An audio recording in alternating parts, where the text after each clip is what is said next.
Because he's not going to be able to see it. It's streaming now, so we'll see. I have to make another room. Another And room. it's No, we recording have as a well. room, sure. We have the. Yeah, but I disconnected from it and I can't go back to it. Oh, for. What the fuck did I just click on? Oh my god, Sunny D ad. Fuck off, mate. Right, I'm gonna send you a link to the room. Right? To the You're room. gonna join it. The fuck? What is this? There's a Sunny D ad. Alright, let me just get that off the screen. Why is there a Sunny D ad? I don't know. What the fuck? How do I actually get off of it though, is what I want to know. So, disclaimer, this is Meme tries to do what Slice does, but better. Is there like an exit button? This guy looks like fucking Cosmonaut in this ad. Get this Isn't off it my like- screen, bro. Seriously, it won't go away. Am I literally gonna have to leave the room? Oh, for There's fuck's no sake. exit on this ad. There is just not an exit. Wait, what? Who Dude. doesn't want Sunny D? Go. Oh, I'll just hit Jack, reload use there. Use that, Uh, that link. well, Right. Wait, Use does that link I just sent you. Yeah. do we all have to use Kai's link? Oh, for fuck's sake. For fuck's no. Oh, Join mine. copy and pasting is so hard for you, isn't it, Jack? I preferred the US stream. For fuck's no. Yeah, unironically, we're starting around about the same time that we started the US stream. I know. Alright, somebody test audio.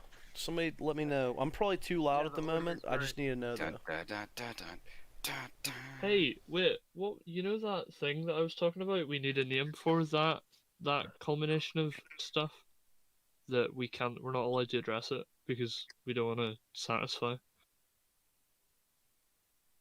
Huh?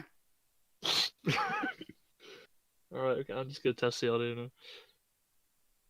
I'm messing with the description and shit right now. Or at least the title. What are we calling this? Bob. Well, wait, what? Why is the style called? Oh my goodness!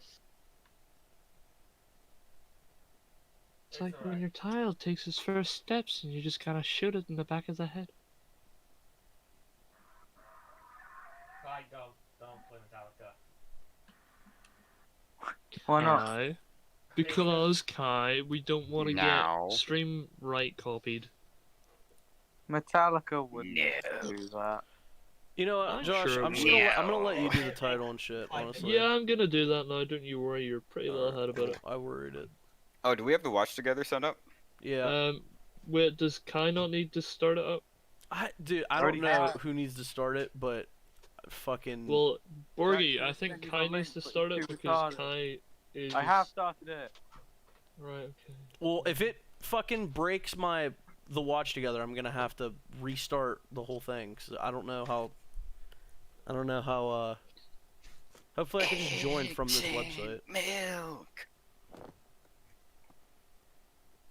Don't Okay, try so- it. Why can't you just join this one again? Because his is retarded. I shouldn't have said that. It's bad. It doesn't make sense. It's really not good. All right. Well, it's probably gonna fucking destroy the stream. So. No. Essentially, he can't join ours because the way that he does it isn't good. Yeah, I'm sorting that out. You're not doing it very well. Okay, Yeah. Love, That's a love you, babe. Alright, mate. After podcast chat, I posted Kai's link. Okay. You're Why? gonna have to bring up the video. So Ba-da-ba-ba-da-ba. Bum, bum, bum, ba-dum, ba-dum, ba-da-da-da-da-da-da-da.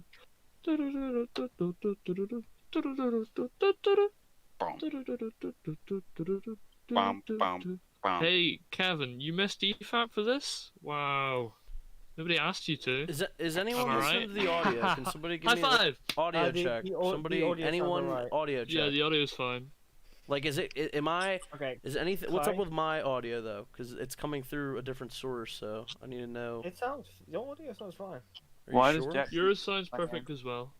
Does Kai need to be raised or anything? I tried messing with it, but he wasn't talking Kai, too much. So speak Hello. words.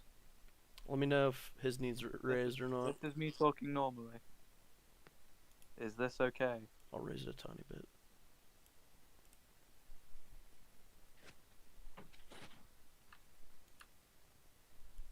Yeah, he sounds fine. Yeah, Kai's needs raising. Okay. Oh, I thought it sounded fine. I think it does need I raised it raising a bit. tit. Just a Okay. tit. That's all it was, I don't Behold the wanna have to hear his magic voice. chords. Oh, fuck What off. the fuck was that? This man got his voice changer on. I have one of those, but I'm not going to use it until the gaming stream. Come on. Oh yeah. Oh god, Oh, that's no. a disaster. No, it's Where? not. Where's the link at? Eggnog. It's no, Kai, Oh, can the you send active the link to me? Active chat. podcast. Okay. Yeah. yeah, active podcast. Active What's Kai doing? podcast. Oh man. There's another Thought Theaters video in the more video section, Sociology of the Dark Knight. And then Oh, right yeah, I've next seen to it, Oh, sweet. I Captain seen Marvel that was a- capturing All right, now guys, humanity. whatever you do, don't click on the Sunny D boldly original ad. You don't want to do that. It'll brick your PC and you'll have to buy a new one. Okay. Well, I keep that. clicked on that shit and it was like a fucking malware ad. Like, it would not let me exit out of it. All I get Really on Watch did. Together are ads for drums. Not even gonna lie. I have ad block. Oh, well- Still though, like, I I still don't don't. know. Anyway. I have no friends. Okay. Okay. I just get That's ads for why you're here. drums. Me is like no. On the audio right problems. hand, like on the right hand ad side, I just get ads for drums. All right, I'm gonna play it here. Hold on, I'm just gonna play the video for like 5 seconds. Let me know how the audio is on it. Popular is because all of us can relate to him, and I agree. I needed Spidey in my life when I was a kid, and he gave me hope. In every comic I read, he was living out mine, and every skin. Oh yeah, it sounds fine. I'd pause it. Is it too loud or anything? It sounds perfect. Perfect. All right, I'm not gonna mess with the audio then. I'm just gonna I leave it. thought I sound perfect. It sounds perfect. Sounds perfect. How's- Okay, does- everyone join the watch together. Yeah, It's okay. in the active podcast chat. We're just missing. Looks like one person at this point. John. Yeah. Oh, it's me. I lost the Oh, active podcast. I chat. can't believe couldn't I find actually it. got this working. Holy shit. Finally. Yeah, well done. It's almost Congratulations. midnight. Yeah, it almost took. I get home from work and I basically had to put in an extra 3 hours of work just to fucking get this shit to work. If Work. only somebody had told you to do it before. I was fucking busy, you motherfuck. Yesterday. Yesterday What? I We didn't wasn't. We were meant to stream yesterday. So? Oh wait, no, sorry, we weren't. It was planned for today. I definitely said Wednesday and not Tuesday. Why are we talking about Tuesday? Spider-Man. Anyway, Spider-Man's oh my maybe God. gonna come out at some point in the future. Spider-Man's not coming out. We are. God damn it. Don't you spread Anyway, lies. let's watch no. the stream. No, we have to Sorry. introduce everybody. Yeah, let me, so, let me, yeah. I clicked Hello. off the video, we're good. Alright. welcome to PF, everybody. Assuming that you're here, I don't know why you would be. I don't know why you would have missed EFAP for this, but you know that's besides the point. Everybody, introduce yourselves. Going from, I don't know, drum to Borgie to meme. All right. What about I am me? Oh. To Okay, XI. go on. All right. I'm Druminator. I have strong opinions, Hi, and Dominator. I am crying right now. Hi, I'm Hi, crying. Druminator. I'm Borgie Boy. I have a microwave. Hi, Borgie boy. Come on, it's like an AA meeting, guys. Is it my turn yet? Hi, Yes. Borgie. Hi, meme. Hey guys, I'm the meme alchemist. I'm in charge of this stream today. I want to Yeah, die. okay. Please, just And, It's a and good- just let it happen. least, Kai, say your piece. I'm Kai. I have Pringles. Oh, Kai, Oh, which ones? Kai, Which we're next ones? to each other in the call, dude. Pass Pass me a Pringle. sour cream, and I'm Oh, I'm you Bob. Stick gremlin! it in Dan Um, Backslide's mouth. Bob. Just look, his mouth's already open. Just stick it right in there. Why would no? Explain to me. Why would you not get barbecue Pringles? Sour if cream you- got first barbecue choice. as well. Hold on. First of all, If you The didn't one- if you let me finish, you would have known that I had barbecue as well. Oh, right. That's okay. don't let him I- bully I- you into thinking that that's the best flavor though. 'cause It it's not. is. No, the best sour Pringles are cream the sour cream ones are the best. No, Yes. no, Sour No, cream second. no. You're objectively wrong. No. The flavor, right? The flavor, no, right? No. there is Speaking of flavor. This to the this barbecue this Pringles. podcast is sponsored by Pringles. No, it's not. not. No, it's Podcast not. is We're not getting sponsored paid by by Pringles. Ray I wish we were. Shadow I wish we Shut were. up. No, don't do that. I'm gonna get us a No, sponsorship it's deal with it's with sponsored the by Ray Frito Shadow Lay. Legend. Frito Lay. Place. This is sponsored by Raycon. Rachel. This Podcast wait, is sponsored by soap. I Does use everybody every know day. This this- podcast is guys not do. sponsored by any You of the disgusting motherfucker. any of the Do you guys Everyone's know? not sponsors talking that over they're each saying. other. Listen, stop. Do you guys know that there are different types of barbecue Pringles? The flavoring on so you have like the Christmas special, right? And they don't taste as good as the other ones. They taste too powdery. But then as soon as you break into like the springtime, like summertime, they get a lot harder and saltier, and they're so much nicer. But the powdery ones are like All right, keep You can talking barely- about this useless garbage. I'm gonna go take a piss and get a drink since that took me Yeah, 3 go ahead. hours. I'll be right back. that's right. So yeah, Hey, like they Glib. have. Glib wants the suck, by the way. Hey. Hey, Glib. Hi, Glib. I don't know if we can. I don't know if that's like legal or whatever. Because technically, you're like from the past. You're like a cowboy, right? Like you're like from the past. So like, I don't know. That's like that's committing some sort of like time law. Time law. It is. Committing not a I wanna go crime, to just fucking a The Space laws committing a of time law. are mine. I will I make will- it legal. Glib, I will make it legal. All right. So Yeah, but we have to he's figure out Glib, the trade right? motive. We have to figure out the motivation of the Trade Federation first. I think fucking no, straight no, blockades. you're not allowed to look at the opening title crawl because that's cheating, right? Guys, That's- Sure. don't do this. Don't do this. I'll, Oh, no. Don't do this. This isn't a this is not a Star Wars stream. I'll debate all of you. Speaking of the right, Trade you can do Federation, right. We'll this have a video PF is sponsored by discussions. Chief We'll set it Palpatine. up, Glib. You can. I move a bit closer to your mic. You sound very far away from it. I can Hi. raise the audio. You sound like Oh, no, you Woodchuck sound in the better. Rag stream. Don't Alright. you fucking dare. You Pringles little guy.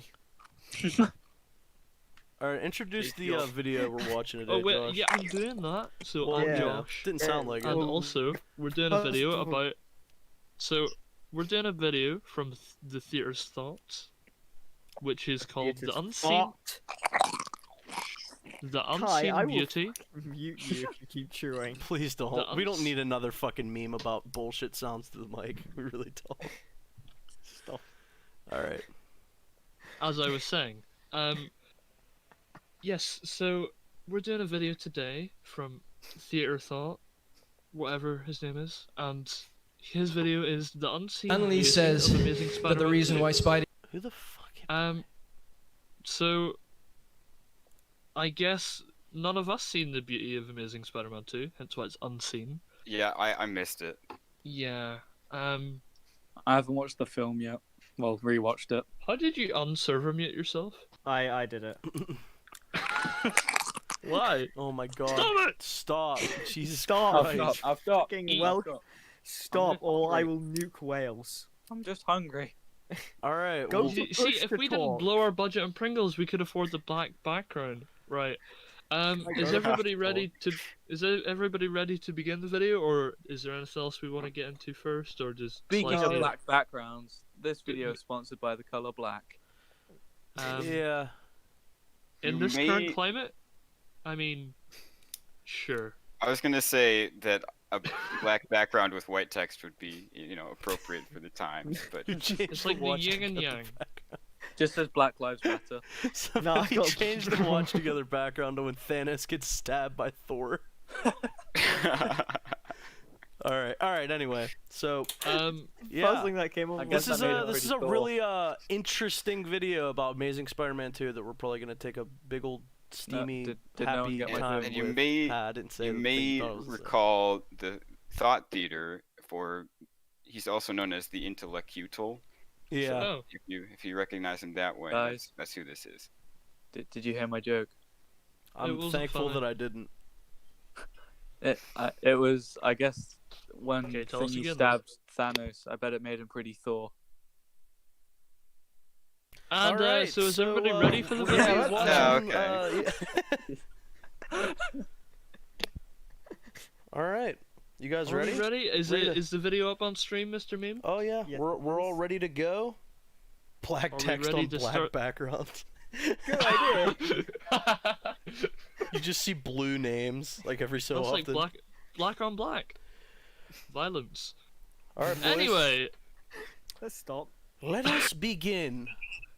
Stan Lee says that the reason why Spidey is so popular is because all of us can relate to him, and I agree. I needed Spidey in my life. Borgie, he sounds like you. Oh wait, no, he Well- sounds like you, Kai. That's Andrew Garfield though. That's not Andrew Hey, I Garfield. found that spider. Wait, It sounds like you, Kai. Say those words. What am I saying? why That are you we need pausing Spider-Man in already? your life. We haven't even heard his opening. Yeah, no. Play it again. Yeah. Play it again. Say in like a I'm gonna really get- like moony voice. You Although- need Play it again, play it Spider-Man in again. your life. Play it again. Stan Lee says that the reason why Spidey is so popular is because all of us can relate to him, and I agree. I needed Spidey in my life when I Go on, Kai. I need this written down. Shit, I forgot already. Yeah, I needed Spidey Okay, in let's my not life. Yeah. bother. Nah, fuck it. Let's go. Some people say they needed Spider-Man in their life. I needed Spider-Man in my life. If the stream randomly goes down, it's because my house got blown away by a tornado. Okay. And then I grew Hold on, into hold on. love with Emma Watson. Wait, so- Yeah. Or wait, no, what's her name? No, it's Yeah, Emma Stone? Emma Stone. yeah. Oh. So, And then I loved Emma Stone, and then I so broke this up is with her. Andrew Garfield. Yeah, this is Andrew Garfield speaking. What- This is what- Holy what's the shit! I think context? he's a worse actor than Tobey Maguire. Ooh. Hey. Oh. well, this is his. This is basically him announcing that he's going to be playing Spider-Man, and he's like legitimately emotional, which I do credit him for. I Like actually, he was fucking passionate when he played it, and it's kind of a shame. I very much enjoyed him in Hacksaw Ridge. Yeah. I think if we're being genuine for a sec, I think if he wanted to play Spider-Man, he should have played like an older, like Spider-Man who's in his 20s, not a teenager. Oh one. yeah, Yeah. because you have him as like a Quite awkward. teenager. Yeah, that's so Yeah. weird. They definitely This, should have this is high casted him school, as by like the way. Yeah, they should have done what they did in the PS4 game and just had it be like, oh, he's been Spider-Man for like 10 years, and this is like just a Spider-Man story that takes place like during his career. Have it be he's like a more Career. experienced Spidey. That's Uh, what I would do. I think I remember seeing in a video somewhere that people always say that the only thing good about the Amazing Spider-Man series was that he was a good Spider-Man, but not a good Peter. Not Yeah, I good saw a Tobey lot of Maguire. flip flops of Yeah. that because I saw like what Um, Tobey Maguire was a good or was it Tobey Maguire was a good Toby. Tobey Toby Maguire was a good was Toby. a good and Peter, and Andrew Garfield was a good Spider-Man. And then Yeah. I don't. What did people even say about Tom Holland? I think Tom Tom Holland Holland's a said good he's Tobey Maguire. Tom Holland. Get the fuck out of the way! I can't see. There are cars there, motherfucker. You ever see that video? No. Dude, No. Tobey Maguire No. just fucking screaming at the paparazzi. It's so funny. I want to see that. We'll You know, look Tobey at it Maguire after was this. in Boss Baby. It's fucking hilarious though. Right. So back to the point. Personally, I think that, and I know it's probably the popular consensus. I liked Amazing Spider-Man. Didn't like. Well, in the first one, yes. In the second one, no. I like Tom Holland in general, and Yeah. then Tobey Maguire was just really fucking cringy. I thought. What? Tom Holland was like- great. like I thought I he- know it was thought he was probably pretty meant good, to be that To way. be honest with I you. thought he was. Yeah, I know it's probably meant to be that way, but I just find it really, really he got cringy. the Yeah. kind of awkward, nerdy persona. I think off he. Yeah. I very honestly well. think he hit exactly what Raimi wanted. I think he did it perfectly. To be honest with you. But then, Yeah. then you have the argument that's like, Hayden Christensen did exactly what George Lucas wanted. It was like, yeah, but see not what good. he Whoa. accomplished You want, was do, you want a actually- hot, do you want a hot take from me? Is that what what he you want? accomplished was actually in line with his I don't character, like though, any is of why. them as Spider-Man or Damn. What? as Peter Parker. I think Tom Holland does it best out of all of them. I certainly but like that's Tom like- Holland that's- overall. That's Like- by default because he's the right age. Yeah, I think Tom. well, suits there the is no role. like right age, right? I mean, we could have gotten Tom adult Holland is great as Spider-Man. Spider-Man. Yeah, because like, And Yeah. Tom- like the and people that Tobey. say No, but there is a wrong age because they were playing both Toby and Andrew Maguire were allegedly playing, you know, Andrew him in high Maguire. school. Toby so, and Andrew Maguire. Yeah. yeah. wait, by Andrew Tom Maguire, McGarfield. by Tom No, Maguire, it's Andrew Maguire and Shut up. Toby Garfield. Tom Garfield. Oh yeah, Tom Garfield. Sorry. And then Toby Holland. All right, yeah. Toby 60, Maguire. 60 Right, year we're old, getting Toby off Holland. topic here. No. Essentially, 60-year-old right? Spider-Man would be bad. Yes, I agree. I know. I would Yeah. take that. 'Cause I is meant, there not- however, I meant like Is there as not- from high school to like person in like college to like person in like their 30s or whatever. But like person to I like don't know, whatever. college. Yeah, when and I person- said Yeah, wrong maybe a long age, I screen. just meant that they were supposed to be portraying the Ah, teenage yes. high school variant in the film. 90 I reckon you And, could probably, you could unironically probably have a Spider-Man at any age. I think. Because like, Yeah, is there I'm not, just is there saying not- they Eighty years didn't old. do that. Yeah. They Doesn't didn't he do that. age differently too, like than Yeah, regular I, humans? well, I believe so. Whatever. I don't know. Anyway. for definite. Anyway, yeah. So there's We're our 9 seconds into this video. there's our viewpoint to our Spider-Man Yeah. thoughts. Love the Raimi films, Big- stuff like that. Our theater thoughts on Spider-Man. Thoughts? Macaulay Culkin Spider-Man. He just fucking like. He just like has like a bunch of marbles in his back pocket at all. He has like marble Guys, web I- shooters. It's just Guys, I just watched the video of Tobey Maguire getting really fucking pissed. yeah, it's pretty funny, isn't it? I You love did it. that during PAFE? Yes. How dare you? It's like I want 30 professional. seconds. All right. Let's get to the video. Let's Come continue. I was a kid, No. I was a kid. Damn it! and he gave me hope. In every comic I read, he was living out mine and every skinny boy's fantasy of being stronger, of being free of the Every skinny boy's fantasy. As a Just- skinny let's just boy, get past I this never had fucking I've skit, never, please. As a Please. skinny boy, I've I'm never begging. fantasized about being Spider-Man. Let's get Let's past go. this. I Let's can't go, say let's the go. same. Who would I can't win? say this- yeah, Who would no, win? I One Alright. skinny boy. That's who would win. Mate, Wait, I know so many Fem- people. Skinny boy, would you not want I to be like said- Thor or I think I Hulk? said that Not earlier. fucking Spider-Man. No, because Spider-Man's also skinny. Spider-Man's He's also. badass. Spider femboy. What about Iron Man? Iron Man's skinny. I mean, he does sound a little bit womanish, doesn't he? Not very masculine here. Yeah. Whoa, Well, you said that Spider-Man. British people aren't I love the masculine. frame we paused on. Yeah, I mean that illustrates the point. I think. I think it looks like he's just like do you know what post-nut syndrome is? It's not. You What? mean post nut clarity? No, Glib post. just posted in chat, femboy Spider-Man. Yes, I already referred to that. Thanks. Welcome to 45 mean- seconds ago, Borgie. Jeez, get a time That's machine, right. buddy. And, Wow, Yeah. you should be playing some. Yeah, I can't think. yeah, of let's it. continue. body I was born into, and that swinging sensation of flight. And upon receiving his power, unlike most who become corrupted, he used it for good.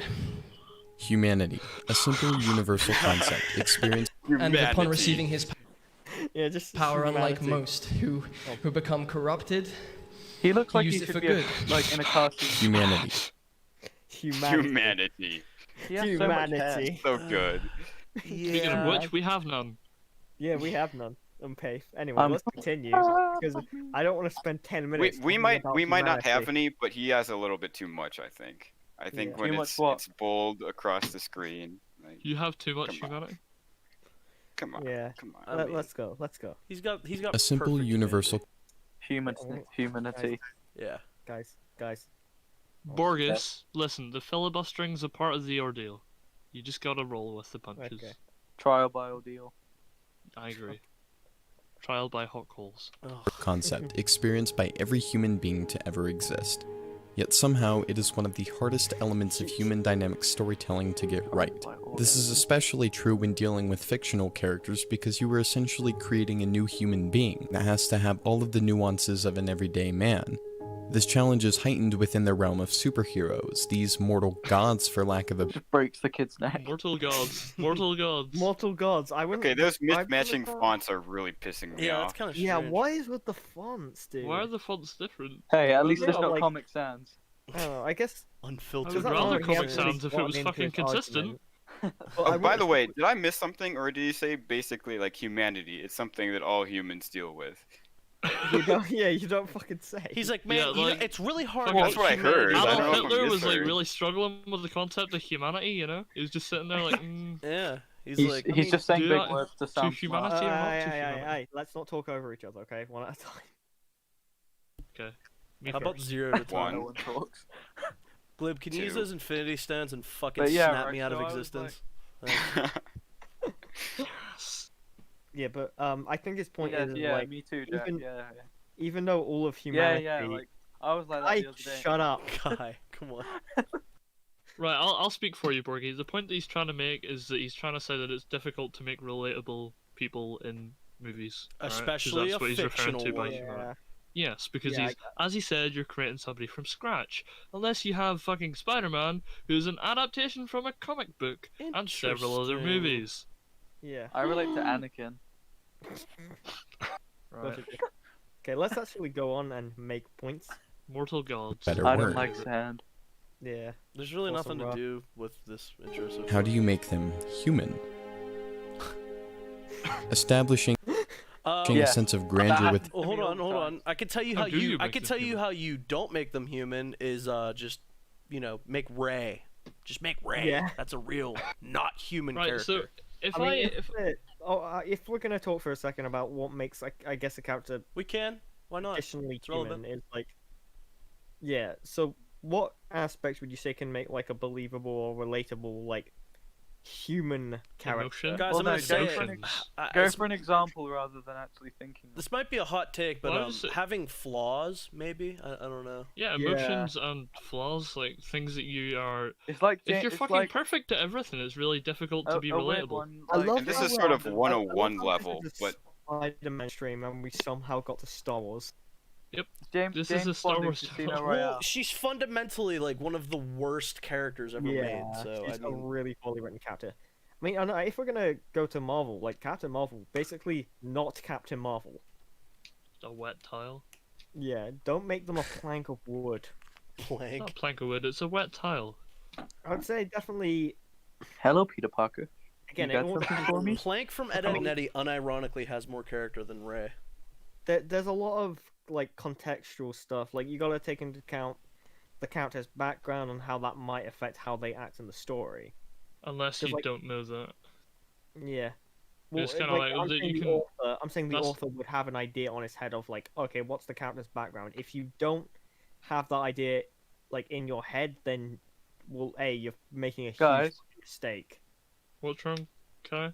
Did Druminate, was it Druminate or a meme that said he if this no, never mind, don't worry. Because he's just stepped out for a bit. Okay, Alright. Druminate is gone for a second. that's fine. Oh, Also, yeah, a he's character back. that's quite like not relatable, but like more human is like James Bond in Casino Royale, because he's not shown to be just the complete badass he is in the latest Yeah. ones, like Spectre and stuff. Yeah, it's a I good think example. it's just you have to show them in some way struggling with either Yeah. their emotions, with their actions, or with their ordeals. Yeah, If have they them- fucking saunter through everything and they just seem unfazed by everything, right?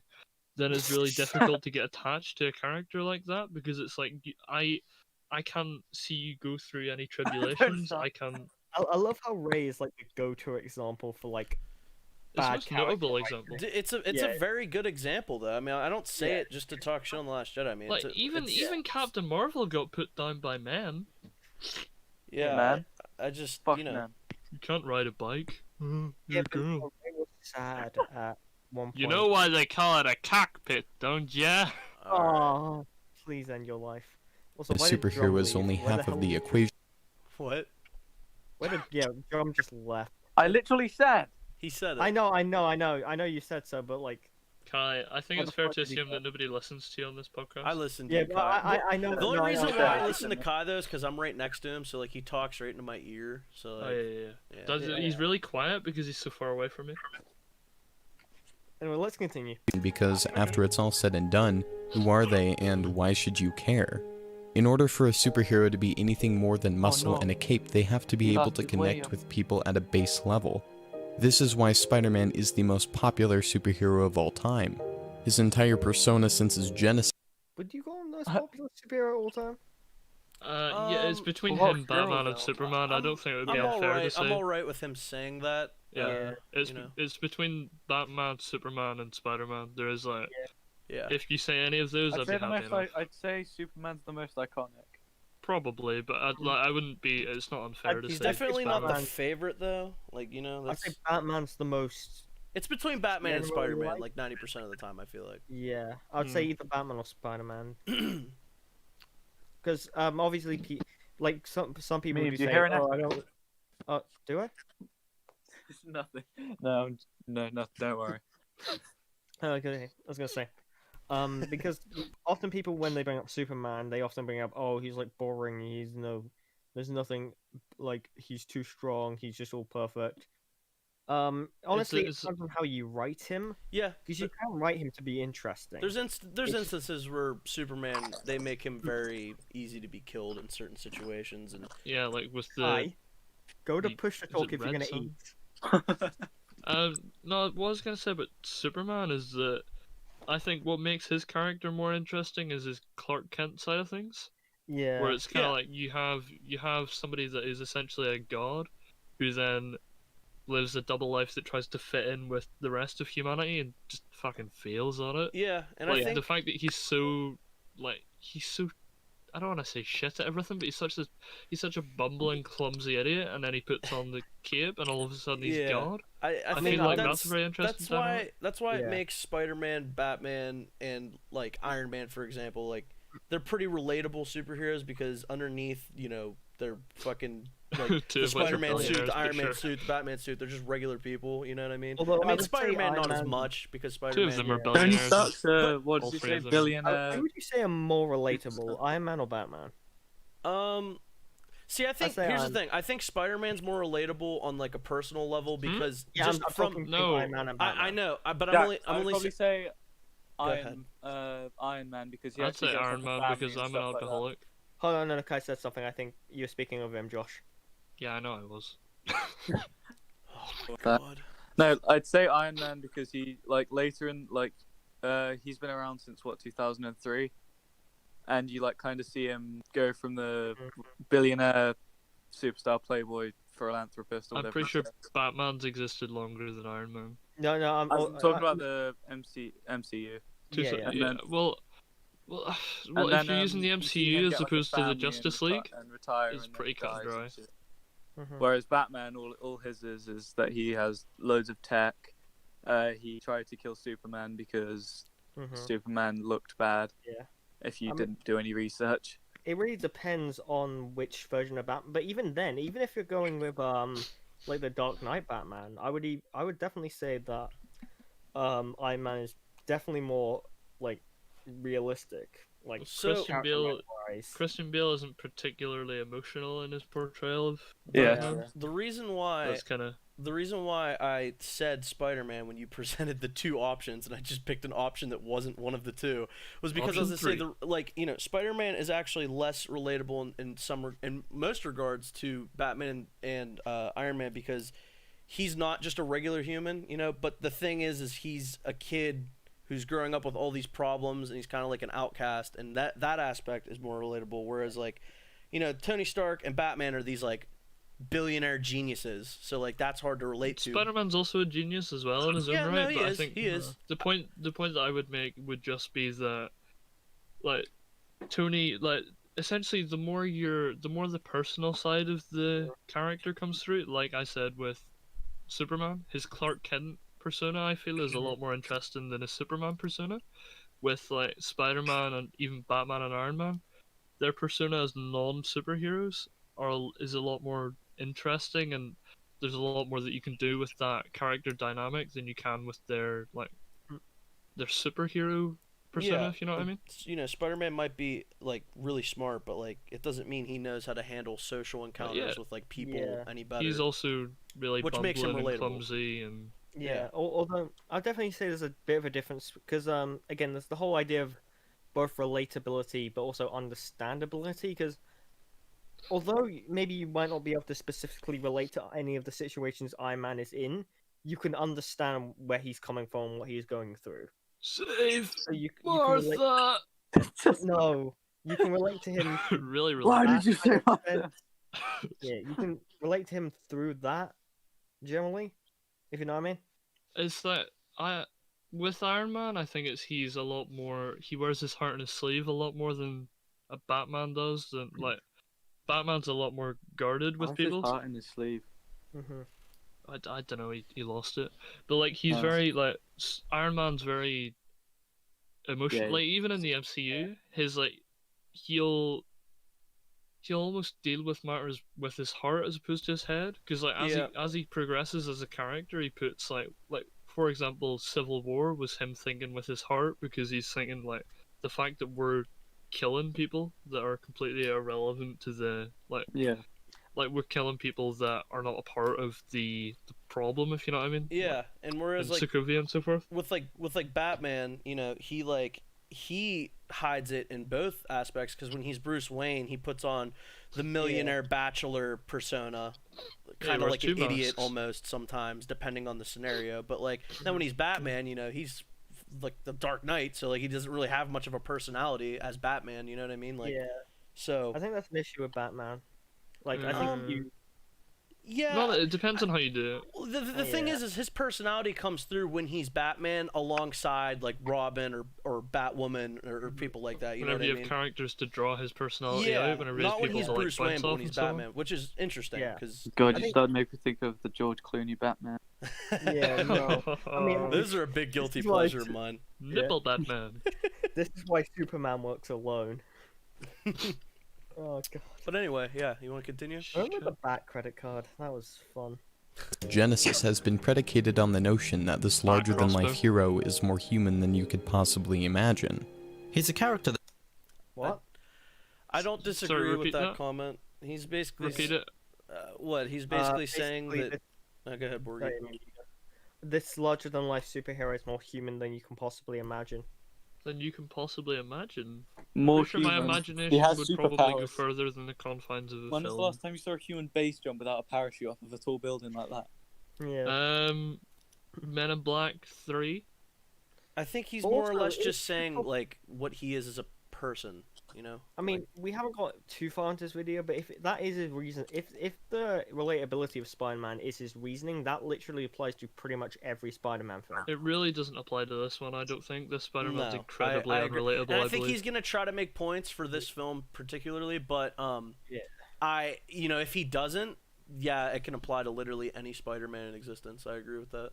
Yeah. So And also, relatability, like, as much as I don't want to say it, it's gonna be different. Like, the levels of relatability will be different to different people. The relatability that I find to Spider-Man will be different to the relatability that my dad finds to Spider-Man. yeah, Because especially you have, like, Toby. I keep it's saying contextual. Toby. Yeah, especially Toby. Peter, who is like skateboarding around and like has this Yeah. hot ass girlfriend and stuff like that. You know what I mean? I'm sure a lot of the nerds who love Just like Spider-Man me. don't look at that stuff as like, oh, it's relatable. Yeah, but XI can semi-relate to that, with the exception of the hot girlfriend. Wow. Oh,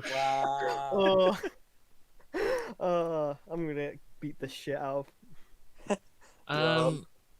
yeah, I think Anyway. it's time to just continue. Hero is more human than you could possibly imagine. he's a character that shows the unflattering struggle that exists Next on the other person side of jumping the off a romance, building. where the ideals of responsibility and value isn't something concrete and fully I know that What? I don't know if he's doing it on purpose or Spider-Man not. has But the Force. the different fonts, it's really pissing it's me off. also a huge Guys, pet peeve of mine to Spider-Man just has the randomly Force, look. put text on the Yeah, I screen see while it. you're giving your monologue or whatever. I can't stand that shit. Responsibility and Responsibility. It's so value. Just him walking out in distracting. the middle It's of the like, street. why are you just talk, Yeah. dude? I don't And need you also, to like, just Yo, talk. You know this scene, right? Imagine had he actually get hit by that car, right? But the thing is, right, his hand would have stayed there. His hand would have probably went through the car. Yeah, probably. So everybody's like, "Whoa, what the fuck?" Or he would have just picked up the car. Yeah, By can accident. I say one thing? Like, out of all of the fucking Spider-Man movies, the Amazing Spider-Man films are probably when it comes to the theme of responsibility, probably portray that the least. I mean, this The is the only least? because you gotta take. Well, yeah, Really? easily. The Does least. anybody die at the end of the film as a result of Peter Parker's actions?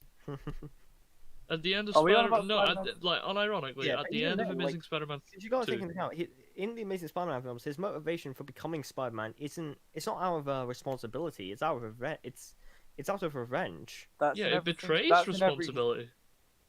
single It, one. like, oh wait, did you say portrays or betrays? And Jack, Yeah. Borgie, in the Tobey Maguire films, he becomes Spider-Man after getting revenge, and using his powers for revenge.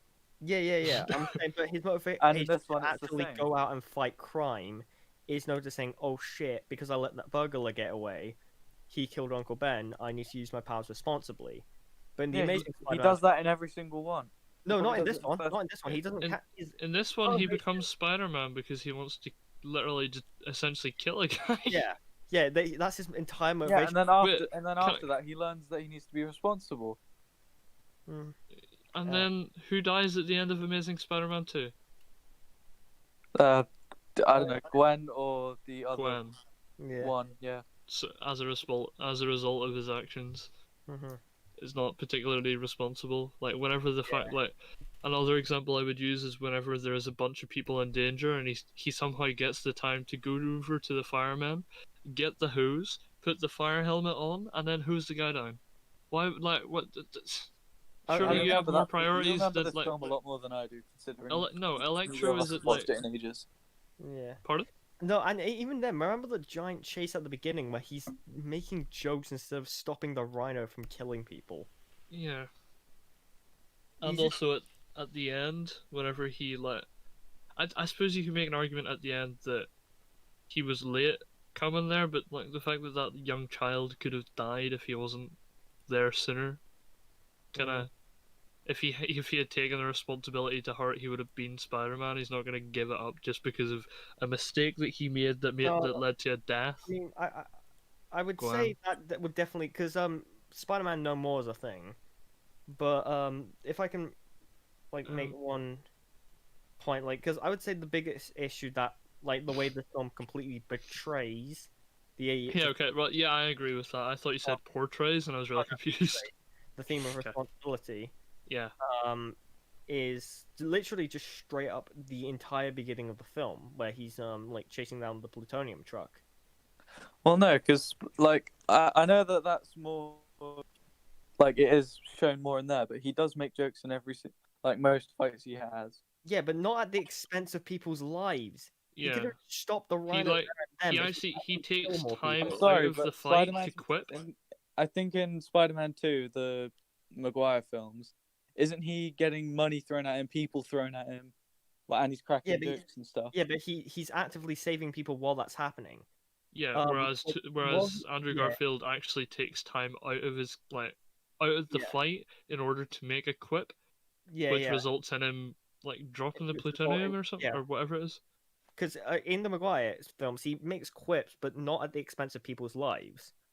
Because like he's getting people thrown at him, but he's saving people while quipping. In the opening bit, he's It's just like a quipping. simultaneous thing, whereas it's exclusive for Maguire or for Yeah, and Garfield. yeah, Garfield. He's Hmm. just quipping. He's not actually. He doesn't bother to try and stop the Rhino at all. He could have just simply, because the window was open. He could have just punched and knocked out the Rhino, and then just stopped the van. But he just sat there and talked to him. Yeah, he could have just easily stopped him, like Yeah. there and then.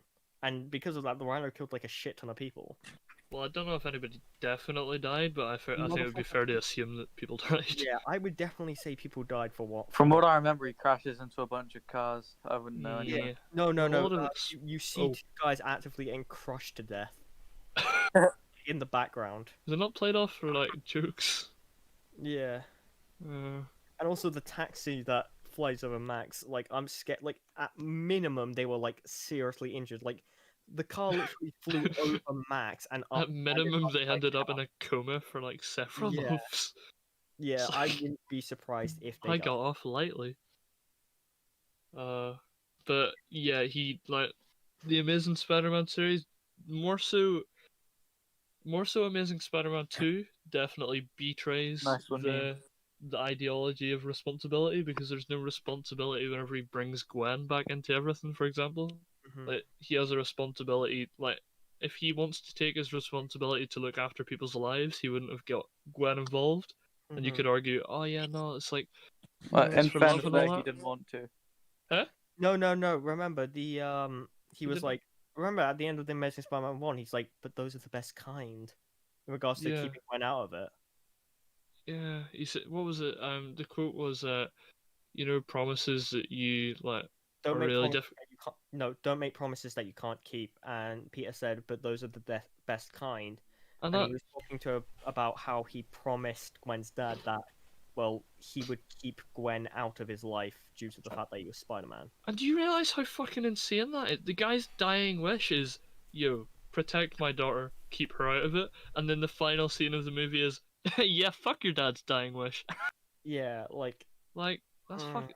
Well, yeah, And he is you- trying to avoid it. Yeah, that's not the point though. He got her involved. If we wanted to avoid it, he wouldn't have got her involved at all. yeah. And it's if he was genuinely responsible, he wouldn't like also at the same time, he shouldn't have told her to begin with. Did he not? Did he not? Well, no, he told her. He told her before that promise that promise was made. No, I'm talking about responsibility because he told him after Uncle Ben's death. He didn't have to. Well, no, if you get superpowers and you have a girl that you like, you're gonna tell her. No, That's not very responsible though. If it puts that person's life in danger. No. Maguire's Spider-Man didn't do that. Holland's Spider-Man didn't do that. He didn't tell Mary Jane. Well, no, I mean they. It's because he's fucking retarded. They did in the second movie. he didn't Yeah, tell no, her Mary though. Jane She found found out out. by accident. Yeah, she found out on her own. Well, No, by Tom accident. Holland, Spider-Man, told MJ. No. No, she figured it out, but he told her because she said, "I was only like 67% sure." Mostly because He her was like- life was in danger. I feel like though, right? Isn't that why Yeah, he but told he her? still told Yeah. her. It basically so it turned out that You because didn't they need ended to tell her. You could have just said, "Yo, no, I need to go." They directly said, and also like it would have been better to tell her in that case because like Mysterio just found like he just found out that Mysterio is a fraud and he might be in danger. So I like. So he if should we bring look- MJ into and that. also remember she did say because you're Spider-Man and he didn't know that she was uncertain about it. She was like, "Ah, great, yes, I'm Spider-Man, but you're in danger. We need to keep you safe." Yeah, but he didn't need to tell her. He could have continued to deny it. He assumed she knew. I'm But he Spider-Man. could have continued to deny it. No, there's no. If anybody, if anybody, right, if anybody else, if a random person on the street went up to Tom Holland's Spider-Man, I nearly said Tom Holland's to be. But they didn't say that. But they didn't guess that he's Spider-Man. But that's what I'm saying. If a random person went up to Tom Holland whenever he's like not Spider-Man and just went, "Hey, you're Spider-Man," he's like, "No, not. It's like, Yeah, you how- are. No, I'm not." And like, he could have just left it at that. He doesn't have to confirm it. Yeah, but the thing is, MJ knows him. He could have just lied. Dude, okay, what? Why okay, would you lie? I don't know why MJ's she would life- lie. Because at it that point. puts her MJ's fucking life- life in danger to and it would know. be easier to protect her if she knew. What's then stopping her she from would lying actually about know knowing? what's going on? Right? No, Okay, he. It's better. It's easier just to say, "I'm Spider-Man. Your life might be in danger. I need to protect you," than making up some bullshit excuse. And then she could, because the thing is, if he just made up some bullshit, she could have like just gone off on her own, or Yes, just to Amsterdam.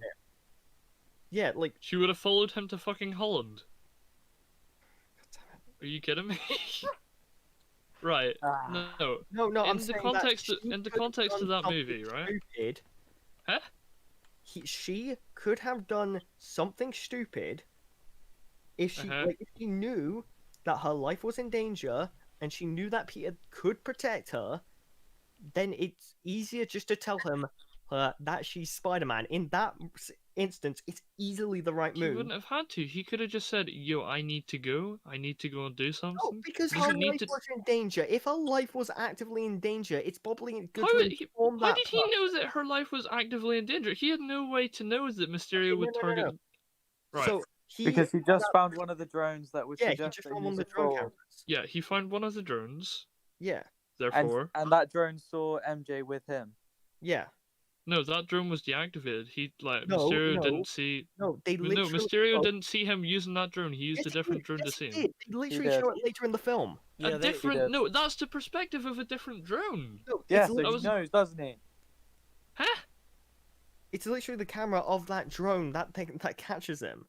No. They say Spider- activate. They literally say activate the camera of the. They literally activate the camera. No, of the they said that camera was offline, so they sent another camera to go and find No, it, they right? said the So camera wasn't on the drone. The camera still worked. It just wasn't connected to the drone. God, I love Mysterio.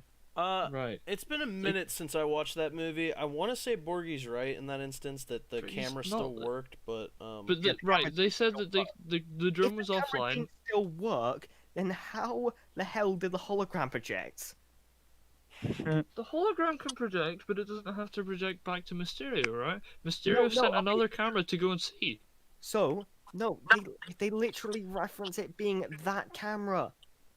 They When? reference it directly being that camera. Yeah. Because that's how he finds out that Tom, that's how Mysterio finds out Tom Holland knows Yeah. that he's But a was fraud. it not from the perspective of a different camera? Is what I'm No, saying. because it was a like Either way, it wouldn't matter. he could see the environment. Like it was Pardon?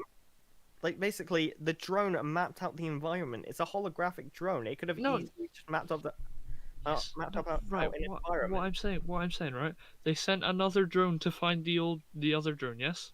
Yes, but they found they sent that out after, but they used the footage from the original drone because when Peter saw the footage, he's like, "Oh shit, we gotta move. I'm Spider-Man. We should probably get inside where you're safe." Let's But just that's carry not on. right. Even Yeah. if I'm The wrong argument- about that, It's that a bit does of a not. tangent I- from where the stop- original stop. point started. So, the original point that you were trying to make was what? That Spider-Man should never tell the girl that he loves about his identity. Is that what it was? Not necessarily. It just depends on the context for it, and I'm saying that Yeah. there wasn't a context in that movie that warranted Yeah, it, because she There was wouldn't. absolutely In a was. certain She context, it literally- could be irresponsible to tell the person because it could Yeah, endanger in their that life. context, it's easily a better idea to just be like, "I'm Spider-Man. Your life is in danger." He knows her personally. Or he and could just keep her completely out of it. No, because Mysterio would have targeted her directly. He would have done that regardless. Yeah, no shit. That's why it's better to tell her. Yeah, I mean that kind of reinforces his point because if he was gonna do it regardless, he But then might as if well tell if her. Ned knows, Ned can Yeah. keep her safe. And also, right, I don't think that MJ would have done anything differently, considering the fact that she knew. Yeah. Like if she didn't know, she wouldn't have done anything differently at the end of that movie. I How don't think. No. Well, I'm making an inference. I don't know. I'm just saying that realistically, what else would she have done differently? In your head, like She from your wouldn't have perspective. worried as much Yeah. because she would have thought Mysterio would have saved them, whereas she knows that Mysterio was a bad guy Yeah. Because and will actually actively try and Ned kill her. and because remember it's Ned because the people they targeted were Ned, Ned's um, girlfriend and Mary Jane. Betty and MJ, and if it wasn't for Ned and MJ, like they wouldn't have known what to do. Like Ned, because I think it was actually MJ who directed them to like where they were going. Yeah, I So believe if so. it wasn't for MJ knowing, they would have died. I don't have to. Right, I can agree in terms of if she believes that Mysterio was still good, and if Peter didn't tell her that Mysterio's dick, Mysterio's gonna kill us all. If she didn't know that, she would have been in more danger. So yes, I concede. Yes. Boom, Can, bitch. can we continue with the video? Yes. Be achievable. Instead, it's awkward and filled with struggles, which shows as much major human mistake. weakness as much human strength. Oh, hi. Who are you? Yeah, I don't know. I heard you were talking about Spider-Man who the hell though, are you? and I thought I'd He join looks in like Leafy for in the that views. blurred out picture. Well, in that case, welcome to the Thought Theater. Oh, now he looks Asian. Okay. Because he is. The Thought Theater. And there's something wrong with Asians, Kai? Oh no, let's not go on another. No, No you comment. brought it up. No, Comment, let's go. No, Josh. No more. We're not going Asians on are another. fine. Alright.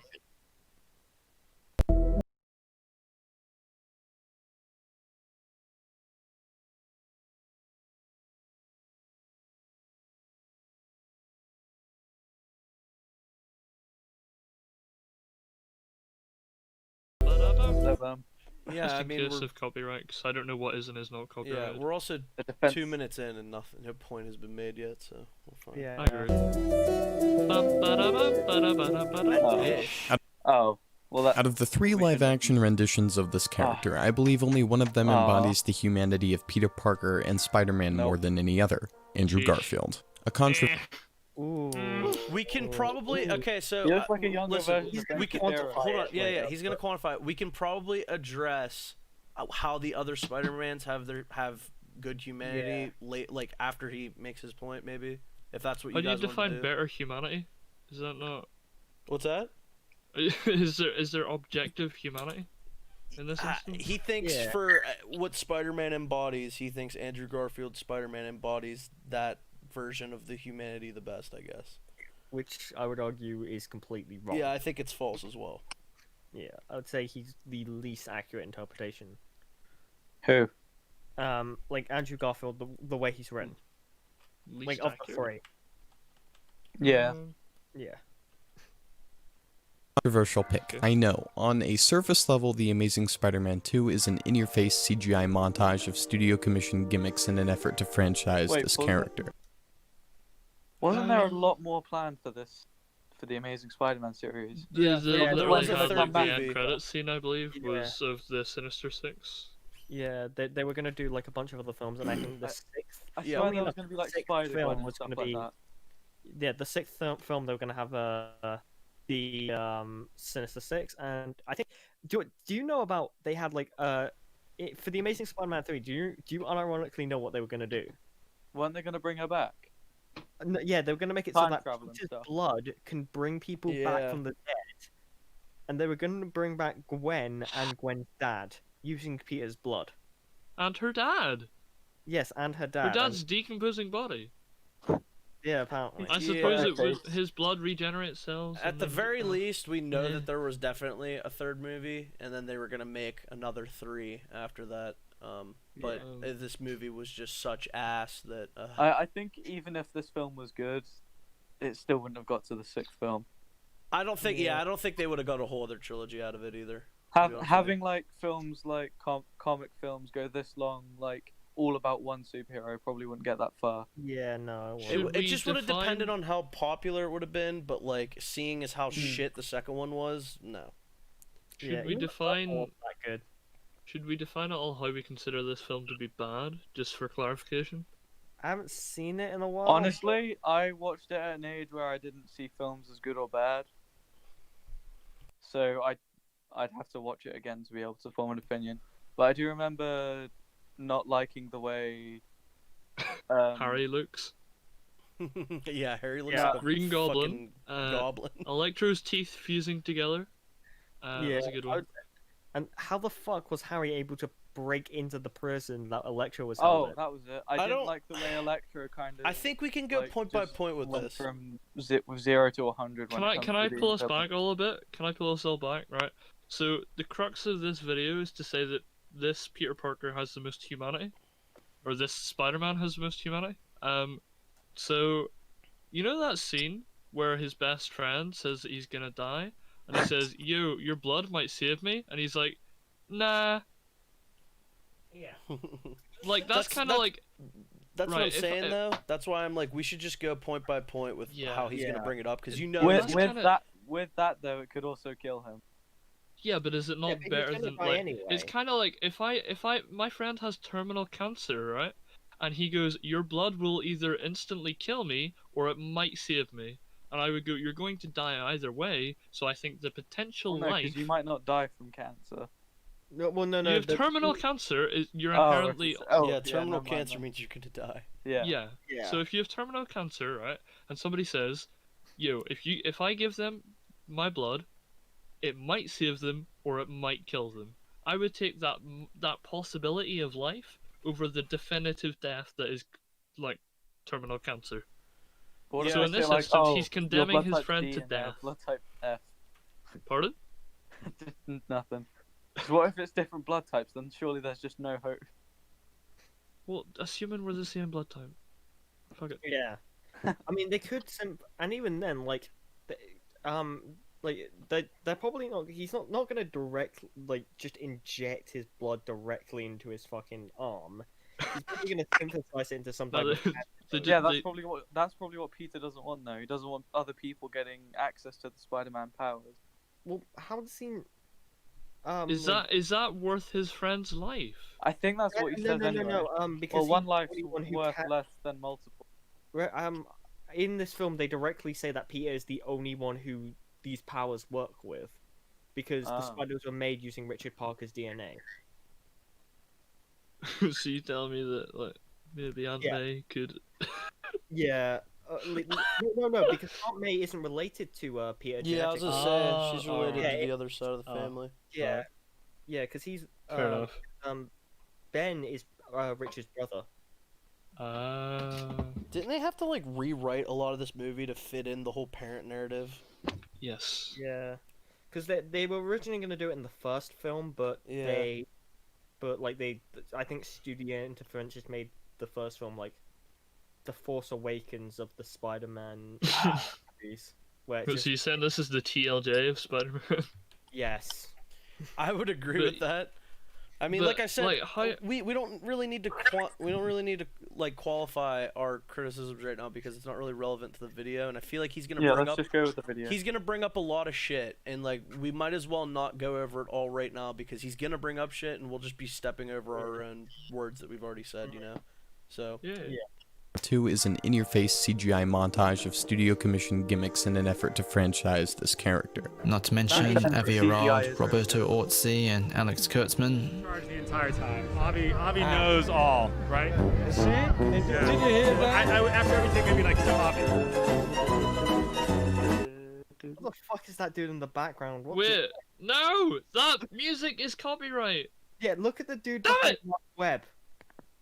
Look at his mouth. No, that's not funny. Oh, whoa, what the That's fuck? Yeah, that's what is cruel. that creature? What is Jerome that? Valeska. That's just cruel. That is Look at him! Look at his mouth! What's up with his That's mouth? mean! What happens if he has, like, a facial Then disorder? that's fine, but from this angle, we can't really tell. It just looks weird. It's Jerome Valeska. It could be a mustache. Oh god, his mouth. A Yeah, it could be. mustache? I don't think that's a mustache. I don't think so either. When are mustaches in between your lips? I mean, it could be like one of those French ones.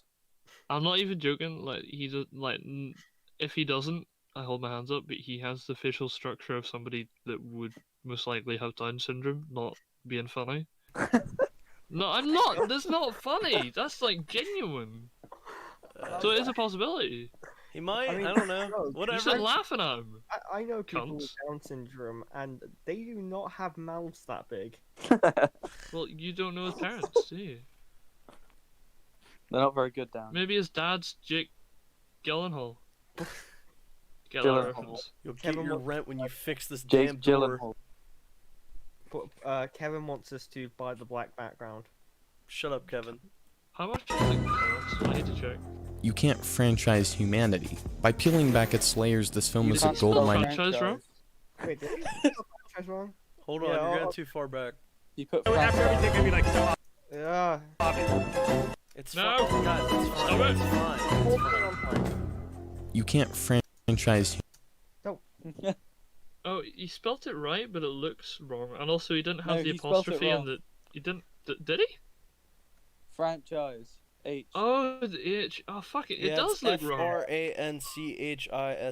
That's Also, right. he's left out the apostrophe and the Yeah, I was Kant. about to say that. So in France. Francis. Wait, is that Kant, as in like the fucking German philosopher? You can't Francie. Well, I mean, this is. You're right. You can't franchise Francis. humanity. You can't Francis. You can't Francis, You humanity. can't feces humanity. Francis. Hold on, I'm I sniffing. knew for it looked wrong. I'm just gonna snip until that, and then post it in the Discord. Francis. humanity. By peeling back its layers, this film is a goldmine of a story of human connection, loss, and redemption. I think Andrew Garfield. Can you just say those Redemption. things? Without I know he's going to qualify them later, but I suppose. Yeah, Shall we well- continue? Garfield has Yeah. a distractingly long neck, but aside from that, I think I never distractingly long neck. Andrew Garfield's a Longman. I never had that down in my criticisms of the movie. I was like, yeah, he's got a really He's just watching- distractingly long Everyone's neck. just watching films like comments He's on it. alright. Like, his neck is too long. That guy looks like a fucking giraffe, am I right? That's not a very long neck. It's really Andrew not. Giraffeel.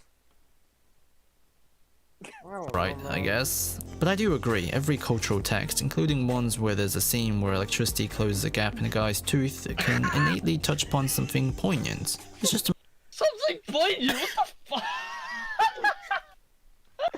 No, I think he's saying it can touch on something poignant.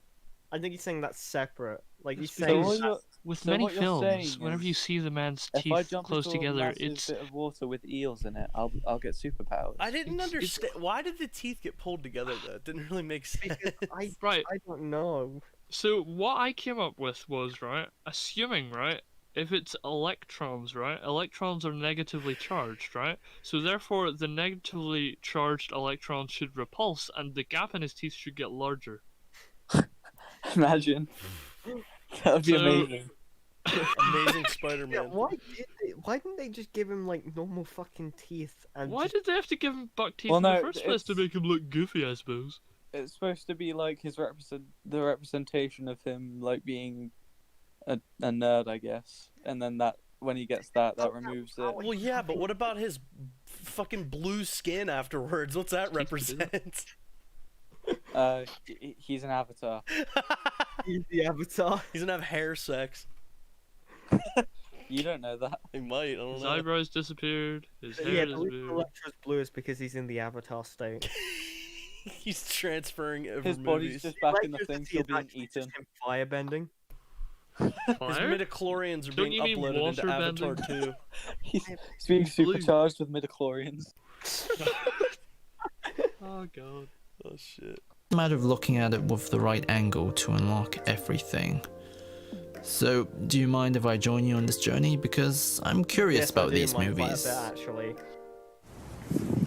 Also, okay, so this is his first point, human connection. I don't know. I haven't seen this video. I'm gonna assume he's gonna talk about. I don't know what Gwen. human connection is. I'm gonna but- assume that he's gonna talk about Gwen and Peter a lot, right?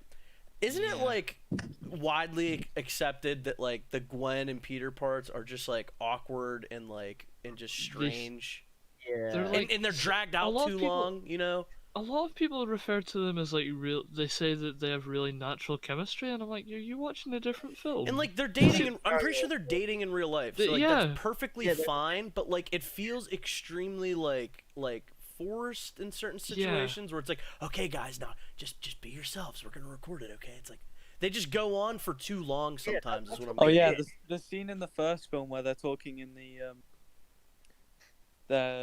bedroom. classroom, I believe that bit Oh. was like not scripted. Yeah, I but think you're kinda right. Scripted. I don't think a lot of their like most of their I believe that most of their dialogue, like whenever they're just sitting like flirting with each other, was completely non-scripted. Like Yeah. if it was a different actor for Peter, then the awkwardness would be kind of believable. But he's like way too good looking. Yeah, to he's be way looks like awkward. too I suave kind of to be agree with that. awkward. And dude, Awkwardness of Tobey Maguire, like Tobey Maguire, like when he just goes silent, just like like in the cafeteria where he just kind of like yeah, when he's just kind of smiling, he's like, but the thing is that the guy's like ridiculously antisocial. yeah. like- He's incredibly goofy. Yeah, Um, because like when he's just kind of staring at MJ smiling, it's just like okay, Could you imagine being somebody else in that? Like, yeah. who's just sitting there like, what the Garfield doing fuck? I just want to say though, Imagine being in that, just looking at the crowd and just seeing a random nerd just staring at you and smiling. If she doesn't agree to go to prom with him, we have the next school shooter on our hands. Like let's compare that to like let's say for example if let's say if Joe did that, or let's say if Almighty Bean did that smile. Of course, the only. Oh god. Let me just. I also just want to say too. I have nothing against Andrew Garfield. I know some people like hate him for this movie, and like it's not his fault. I think he's an excellent actor. To be honest, I think Yeah, he showed more than enough. Hacksaw Ridge. Yeah. Hacksaw Ridge and was the really the good. Facebook movie. Is it the Social Network? And again, Can't remember which one Yeah, that was. I think I there was haven't seen two. that one. There was two called Social Facebook Network, movies. I don't know which one the name of it was, but he's actually really good in that Facebook movie. Is Regardless that the of, one with Jesse Eisenberg's in it? I believe so. I know there's. Yeah, are there he- two of them? I think there's two movies. Jesse right? Eisenberg plays the creator of Facebook, and We'll have to watch Andrew the plays clip. one of his Andrew mates. Garfield is the guy who fed a chicken to a chicken. If you've never seen that movie, Josh, I'm gonna have to show you a clip after this. Like he's really good in it. Like it's kind of Yeah. crazy. Well, I agree. I think he's a good actor. I just think that he got a bad movie. Yeah. It's kind of like I think He got yeah, a bad script. Yeah, and Well, it's not. Was he given a script for most of it? Yeah, Like, some of the stuff was riffing for sure. no, he could play Peter Parker. He just got the wrong type of Peter Parker, if you know what I mean. yeah, like as you said, if he had played an older, more established Peter Parker that was like, The thing I distinctively remember about this film is that he's constantly on and off with the relationship with her because he's like one day he's like, "Oh, I love you." Yeah, You're he's the like best fucking thing that's ever bipolar with happened it. to me. And then the Yeah. next day, like in this scene that's on the picture right Because now, he's he's breaking up with her. yeah. Yeah. Also, can I reference that he was he was in his 30s while filming this? Yeah, he was. Yeah, and he's And like never- I know Maguire was like 26, I believe, whenever he was doing Yeah, the. he was like late 20s. But the fact that he's playing an 18-year-old here and that he was in his like early 30s is really like, he doesn't look it. he was. He doesn't look. Yeah, he looks pretty good. He's kept his youth well. He has, but at the same time, it's kind of off-putting whenever you know that he's When a you hell know of a his lot age, it's older. kind of off-putting. Yeah, it Yeah. I'm so willing cute. to be okay. So it's the same argument with the Raimi films, like at least with the first one in particular, with the classmates, how people were like, these guys all look like they're fucking 40. It's like, okay, that's Yeah. I get that, totally understandable. Not gonna debate that. However, it's like relevant film. because like Tobey Maguire looks the same age as his classmates, so it kind of gives it this perspective of like, well, at least they all look similar, so it like kind of works. You know what I mean? At least they're all pensioners and. I mean, it's not that bad, but like Yeah. they definitely I look know. way I older think than high it's the case school. to make them because if they literally just had Maguire. Also, I know we're getting off topic, but do you know that Charlie Sheen originally the guy who was originally going to play Spider-Man, it wasn't going to be Maguire, it was going to be Charlie Sheen. I Oh. think I heard something along those lines at one point. Mr. Sheen himself. That would have been Which is fucking funny because, hilarious. Charlie Sheen's dad played Uncle Ben in Yeah, the he Amazing did. Spider-Man. Yep, Martin Sheen. Interesting. I All right. love Anyway, Sean. yeah. I just wanted to say, just wanted to point out if he's gonna talk about Gwen here, I wanted to gauge the room and see what you guys thought about their relationship because I mean I myself thought it was a lot of the A bit scenes were fucking really dragged out and just kind of dry. Forced and Yeah. Yeah. Okay. I think it was a bit too wet, if anything. All right. Gross. I didn't Well, mean it. that's I a no, I film. didn't mean it that way. Oh fucking. Nah. Do you mind if I join you on this journey? Because I'm curious about these movies. Me too. Hey, What's wrong? You alright? I don't know what I'm doing. Wow. Peter Parker struggles with making Oh, let me finish. connections with people. From the very Yeah. Spiders. Does he really struggle with? He seems to No, like. yeah, a I lot don't of people How seem to ironic think would he's it be if he pretty was cool. scared of spiders? Wait, Whoa, wait. What was his point? I'm sorry, I didn't catch it all. He's saying that sorry. He's saying again. Sorry, Saying, oh. no. Oh. Just post this up on PAFE memes and I find it funny. What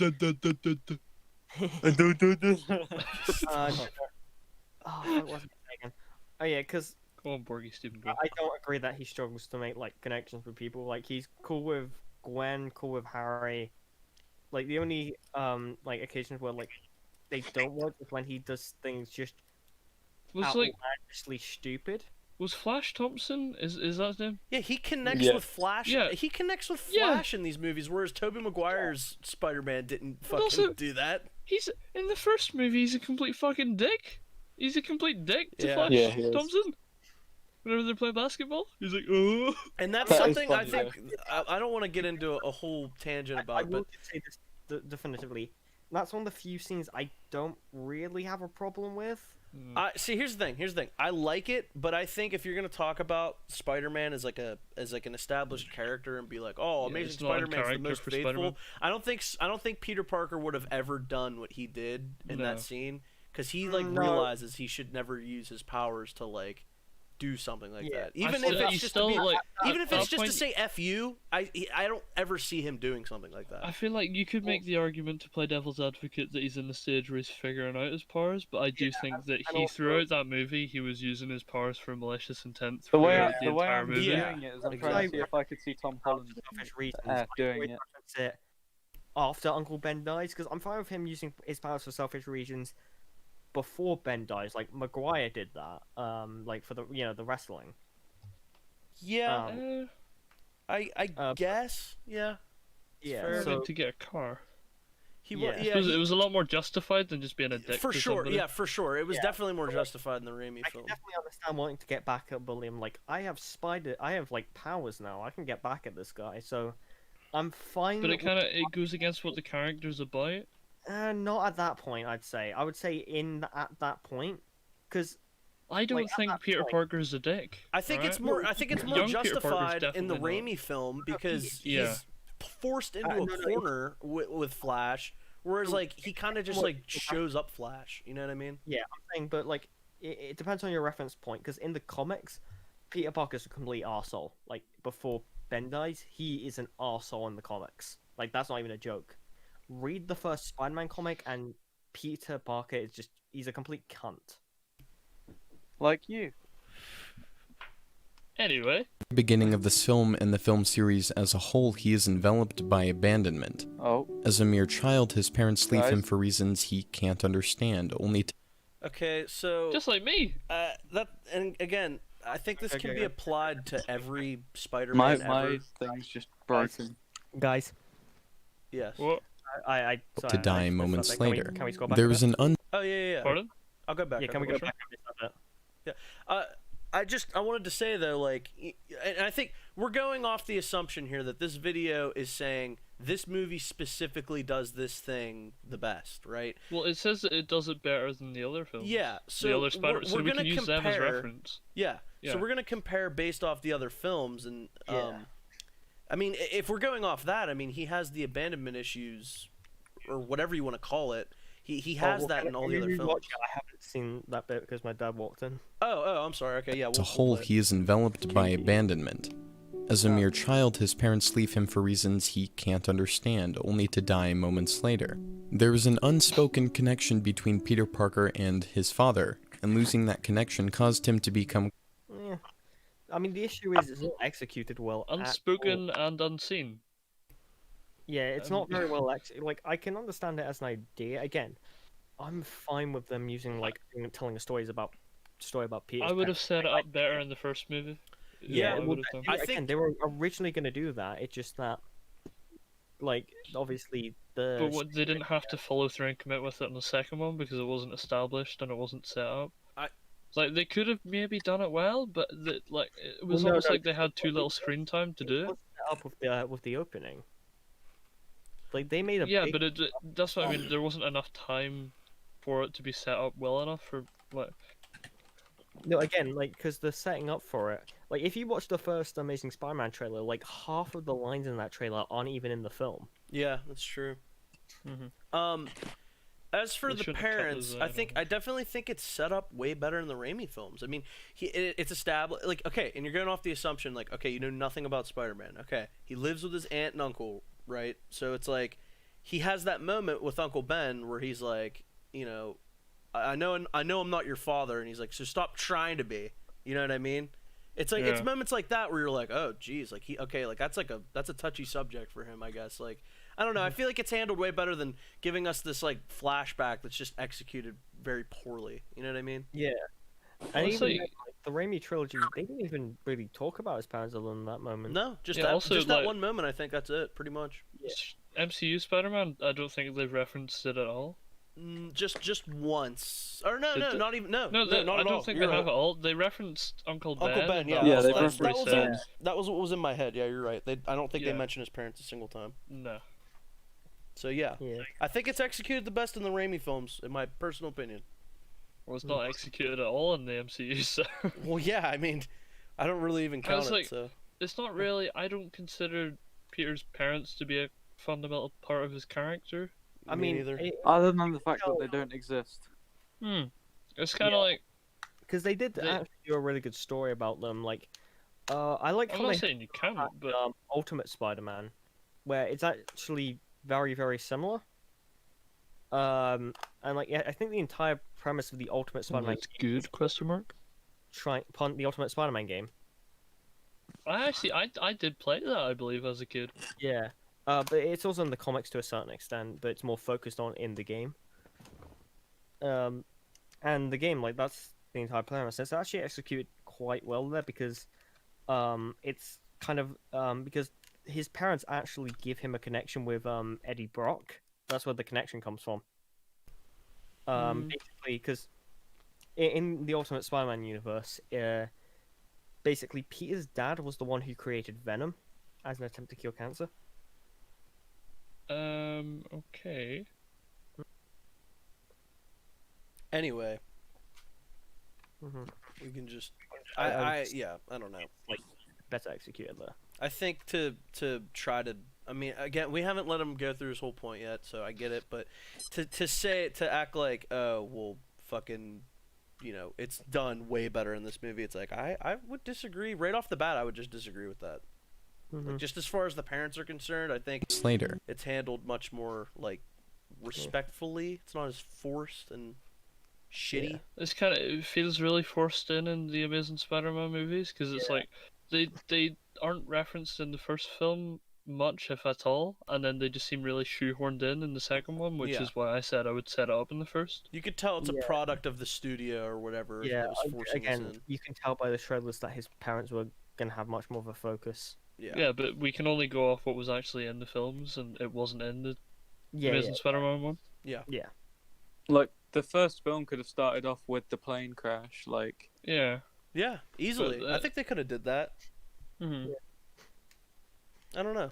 Or maybe he has like a scene talking with Gwen about it or something, like just referencing it. It's like not even a full flashback, like he's talking over it, and like there's like Don't show the plane crash. Have it be a newspaper, like they did in the comics. Yeah, like he has it like in his wall or something. Well, what I'm saying is that we don't get like a 3-minute flashback. We get him talking to Gwen, and there's like 5-second clips every so often, just like thrown in, just and then you sort like of wake imagery, up on a just to nightmare or something. see, something like something like again, that. all I would say is Well, that at the same time, it depends on your execution, but I would definitely have introduced it in the first film. Yeah. I would definitely say just literally have them leave. Don't show any footage from the plane crash, and just have it so Peter finds out through newspaper clippings. Just that. Again, it Like, depends on how runs you down, do it. Like, and then like it's his. I don't know how to explain it. Alright. Yeah, again, if I was going to do it, I would have it so he's already Spider-Man, and the whole him finding the folder about his dad is like something that happens, like he is Spider-Man and he decides to look into it as an experienced Spider-Man. Yeah. And that leads to like a bunch of events. Yeah, I'm like, mostly fine with there's that. a lot you can do with it. I mean, discussing how you would write it. Funnily enough, we should like again, we could actually just do a discussion of how we would write it in like a PAFE discussion, or just make it a series. Like, how would we rewrite Thing X? Because we're already Where going to start? Where to fucking start with this film? Yeah. Anyway, let's continue. Can't understand, only to die moments later. There is an unspoken connection between Peter Parker and his father, and losing that connection caused him to become closed off to social interaction.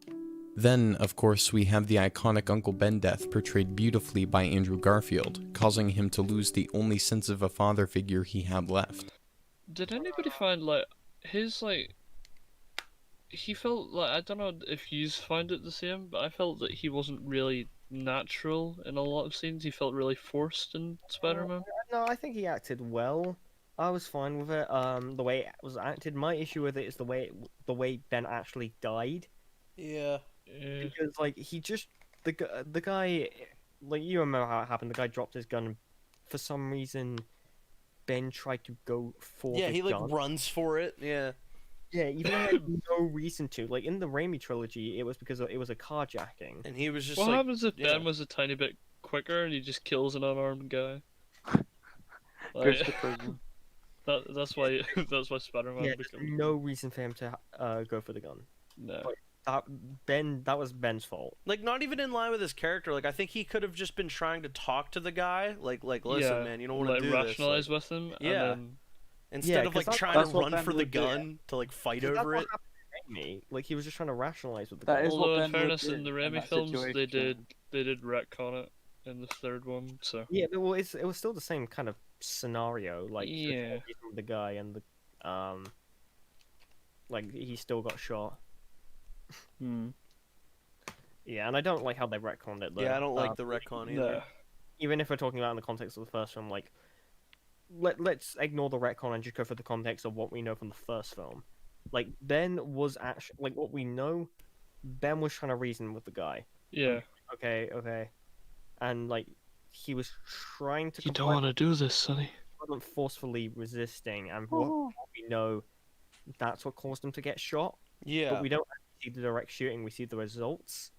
Right. Of it. We see his perspective, which I think is much better. I actually prefer just like having it so that Peter's like it's just showing the results and not the actual shooting. I think it's done quite well, honestly. I like how we know like Ben is established to be this like you know, kind of stubborn character, so it's in line to think like, oh, he definitely like, you know, was putting up some sort of struggle of some sort, and I kind of like how like almost brutal it is, because it's just like, oh, poor Uncle Ben, like definitely didn't deserve this, like, you know, he was trying to reason to the very end with it or whatever. So much better in the Raimi trilogy, holy shit! Because like even the carpet, like he's kind of like a sweet granddad in the Raimi trilogy. So you actually feel a lot more from him when he dies. Like you feel that like Peter and Ben had more of a connection to each other. Whilst in the Garfield, they just kind of argue. And then he dies. That could have done with more character development. Yeah, you don't say. Yeah. The iconic Uncle Ben death portrayed beautifully by Andrew Garfield, causing him to lose the only sense of a father figure he had left. In The Amazing Spider-Man 2, it is later revealed that Peter's best friend Harry Osborn left New York as a young boy. These events lead Peter to have foundational issues in his persona that bleed into his interactions with people in the outside world. You could say this interpretation of Peter Parker's stuff. Sorry, what did you do? No. So I was trying to pause it, and I think someone else was like, I think it was a case of me and Meme trying to pause it at the same time. It's okay. Go ahead. Yeah. Who's gone? Well, I was just gonna say, like, he seems pretty damn natural with Emma. He seems, as in Gwen, he seems pretty damn natural with Harry. He's not socially awkward. Like he's mates with Flash fucking Thompson. Yeah. He's not mates with him. Yeah, but like, you know. After Flash finds out about Uncle Ben, he like straight up like relates to him, doesn't he? Yeah. I'm not saying that you. I'm sorry about what happened. I think Peter attacks him. Is like. He like grabs him and holds him up against the lockers after he's been really isolated. Because Peter's like, "Hey, Flash, nice shirt," and I think it's implied through that they're on good terms. Yeah. So they somewhat like each other now, which I don't know. It's a nice moment, but I don't think it's like in line really with what this guy's trying to say. If you know what I mean. Flash is actually I actually like Flash in the comics, like especially adult Flash, of how like he's actually like a really good guy. Like when he becomes like an adult. And I think like they actually have a meet up with Peter, and they become good terms, like they're on good terms then. I mean, in terms of like, it was like, even though we know Flash for bullying Peter in high school, now that they're adults, like, Peter and Flash are like friends or something. But in terms of these movies, the dynamic between them, from what I understand, the dynamic should be that as Peter's in school, he's socially awkward with people, he has people like picking on him, he's not popular, whereas in these films he seems like he is the popular kid, like the whole like people would use he's the popular skater kid, I guess, which is kind of, it's not really quite as relatable. He seems like an introvert. He literally fucking skates. Yeah, and he like does. To throw Harry in too, and like have them just be like, oh, like they're trying to like hit it off immediately, feels kind of forced too, because it's like, the fact that he's not been set up and they're best mates. Yeah, like, I can understand. Yeah, they could have been mates from kids, right? But at the same time, they're almost too natural, too quickly, almost. Yeah, like he just came back or whatever. Isn't that the whole point? Yeah. So it's like surely you should have a bit of time where they learn to gel again. Because I know like. They do that on the beach, but that's like after they've supposedly caught up again. Is this scene the first scene where they see each other that's on screen? No, right the first scene they see each other is whenever he goes to his house, and then he's. Oh right, yeah. Okay. Yeah. It's been a while since I've seen this movie, so I saw the first one more recently, I think. But anyway, we can continue. Harry Osborn left New York as a young boy. These events lead Peter to have foundational issues in his persona that bleed into his interactions with people in the outside world. You could say this interpretation of Peter Parker suffers from homesickness, where he's not. Are they not going to give references or like? Yeah, like Because like I would very much like a reference where Yeah, we he's had a socially awkward with people. Because like the only times I would say socially awkward is whenever he's fucking flirting, but it's mutual at that point. They're both like Yeah, really awkward. they're both Emma into and- each other. but they're both really awkward about it as well. So I I wouldn't say can't. he's socially awkward. I'd just say he's Yeah, an introvert. And I would definitely provide a reference if I was gonna say something like that because I can't. I don't know what they're referencing because I can't remember a scene in which he's socially awkward. Yeah, because like he is not. He's very confident. Yeah, he's not socially awkward in this. No. Like, to my knowledge. Normalize a level of distress from loneliness. He doesn't pursue building a community or a network of friends because when you're with people, your identity is reflected back to you. Your self-image is. Is it? So is my identity reflected back to me by you guys? Yeah, like. I don't. Is that true? I don't know. It's kind of one of those like. In I certain disagree with situations, it. I'm sure people project themselves onto others. Maybe. I suppose if you were in a relationship, maybe. Yeah. Like, yeah, it's kind of not really much to go on, I suppose. But he's saying in the context of like a social circle and like. Well, he's using the scene. I don't know if he's like referencing this scene, but he's using the scene of Emma and Andrew, so I'm assuming that it's with relationship. Yeah, I'm not sure. Yeah. It's kind of a strange comment. Also, like with that Peter is portrayed in the films, I'm generally surprised that like he doesn't have a social circle, but at the same time, like the way that high school is handled in this is just so fucking unrealistic. Yeah. Like this Peter Parker, he would have friends. Yeah. Yes. Like, and it's like, for but then sure. I think he's making the argument that he's not concerned about that because of his childhood, which is like, like even Holland has friends. Well, he is Ned. Ned. Yeah. Ned is great. Well, Andrew I loves was Harry. watching porn. Yeah, I like Ned. I love that scene. Because when you're with people, your identity is reflected back to you. Your self-image is subject to social. No, he says people, so I'm assuming he just means generally, which I disagree with.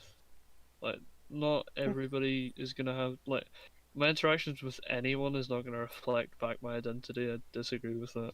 Wait. But anyway, That pardon? frame was really weird. Was it? That frame had like a guy's floating head and you couldn't see his body. Did it? Yeah. Oh, I'll try and keep an eye out for that. It was just a frame. He doesn't pursue building a community or a Just, like, network pause it of when they're friends looking at because each other. when you're with people, your identity Next. is reflected back to you. Your self-image Here. is subject A to guy walks past. social. Oh, I know what you're talking. What Interaction. the frame where his head was like ahead of Gwen, but like his body was. Yeah. behind. Yeah. It looked really weird. As Irving Goffman once said, life itself is a dramatically enacted thing. Irving But when his Goffman. parents leave, his reflection from the door window. Wait, did he just do the thing? Did he just do the thing? Yep, he did the thing. Oh yeah, Borgie. We actually had somebody that the actual context guy, right? Yeah. He genuinely, unironically turns around and goes in the video, goes, "Yeah, so I guess if we're gonna look at objectivity in film and art, we have to go back to Aristotle." I was like, "Oh, he did it!" Dude, yeah, it was bad. It's a damn shame the end of that stream's missing. By the way, we had Yeah, a 'cause nice oh yeah, we conversation at the forgot end to of it. address that. So what happened was, whenever Rags uploaded it, or not Rags, Rags. Whenever, so sorry you missed that one. Rags was on the end of it, you missed it. No, Slice. Whenever Slice was streaming it, it seemed to the chat was disconnecting and reconnecting throughout it. I'm assuming there was maybe connectivity issues, and then by the end it just seems to cut out. Like I believe it was like half an hour early potentially, but it wasn't like. It's not enough to remove the entire thing. I feel like there was a No. lot of good discussion throughout that For sure. episode. Yeah, I enjoyed It's that a bit of a episode. bummer that it's a bit of a bummer we've missed out the end of it, but Yeah, the we are ending was taking so bad. Oh, that video, that ending was terrible. I mean, like the final 2 minutes, he just went off on one. that might have been one of the worst things we've covered, minus you know who, but he doesn't count. So, I don't know. It's not a video Wait. that we covered that time. He who must not be named. Yes. Yes. Voldemort. But we are taking precautions in future videos that we are trying to record and stream simultaneously, so that assuming the stream doesn't upload properly, we'll have the record of that, or the recording of that stream, so that we can We're also re-upload trying that to just in record case. on time. Well, we We're will now also- that I don't have to fucking set up the entire thing now. So. Wait, fuck, did you get Audacity? Damn it. I have Edge Audacity. is subject to social interactions. As Irving Goffman once said, life itself is a dramatically enacted thing. But when his parents leave, his reflection from the door window is his self-image. Dude, fuck off.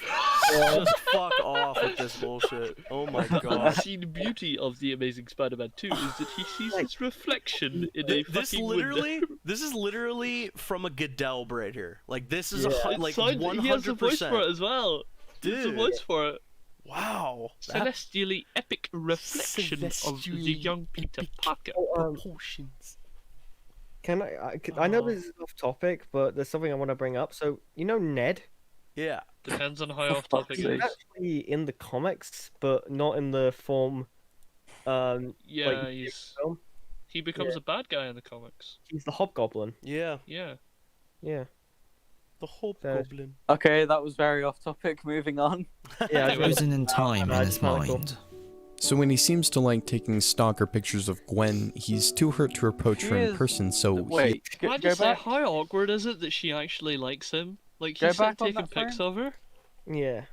Like, I remember Go back on the frame with just her.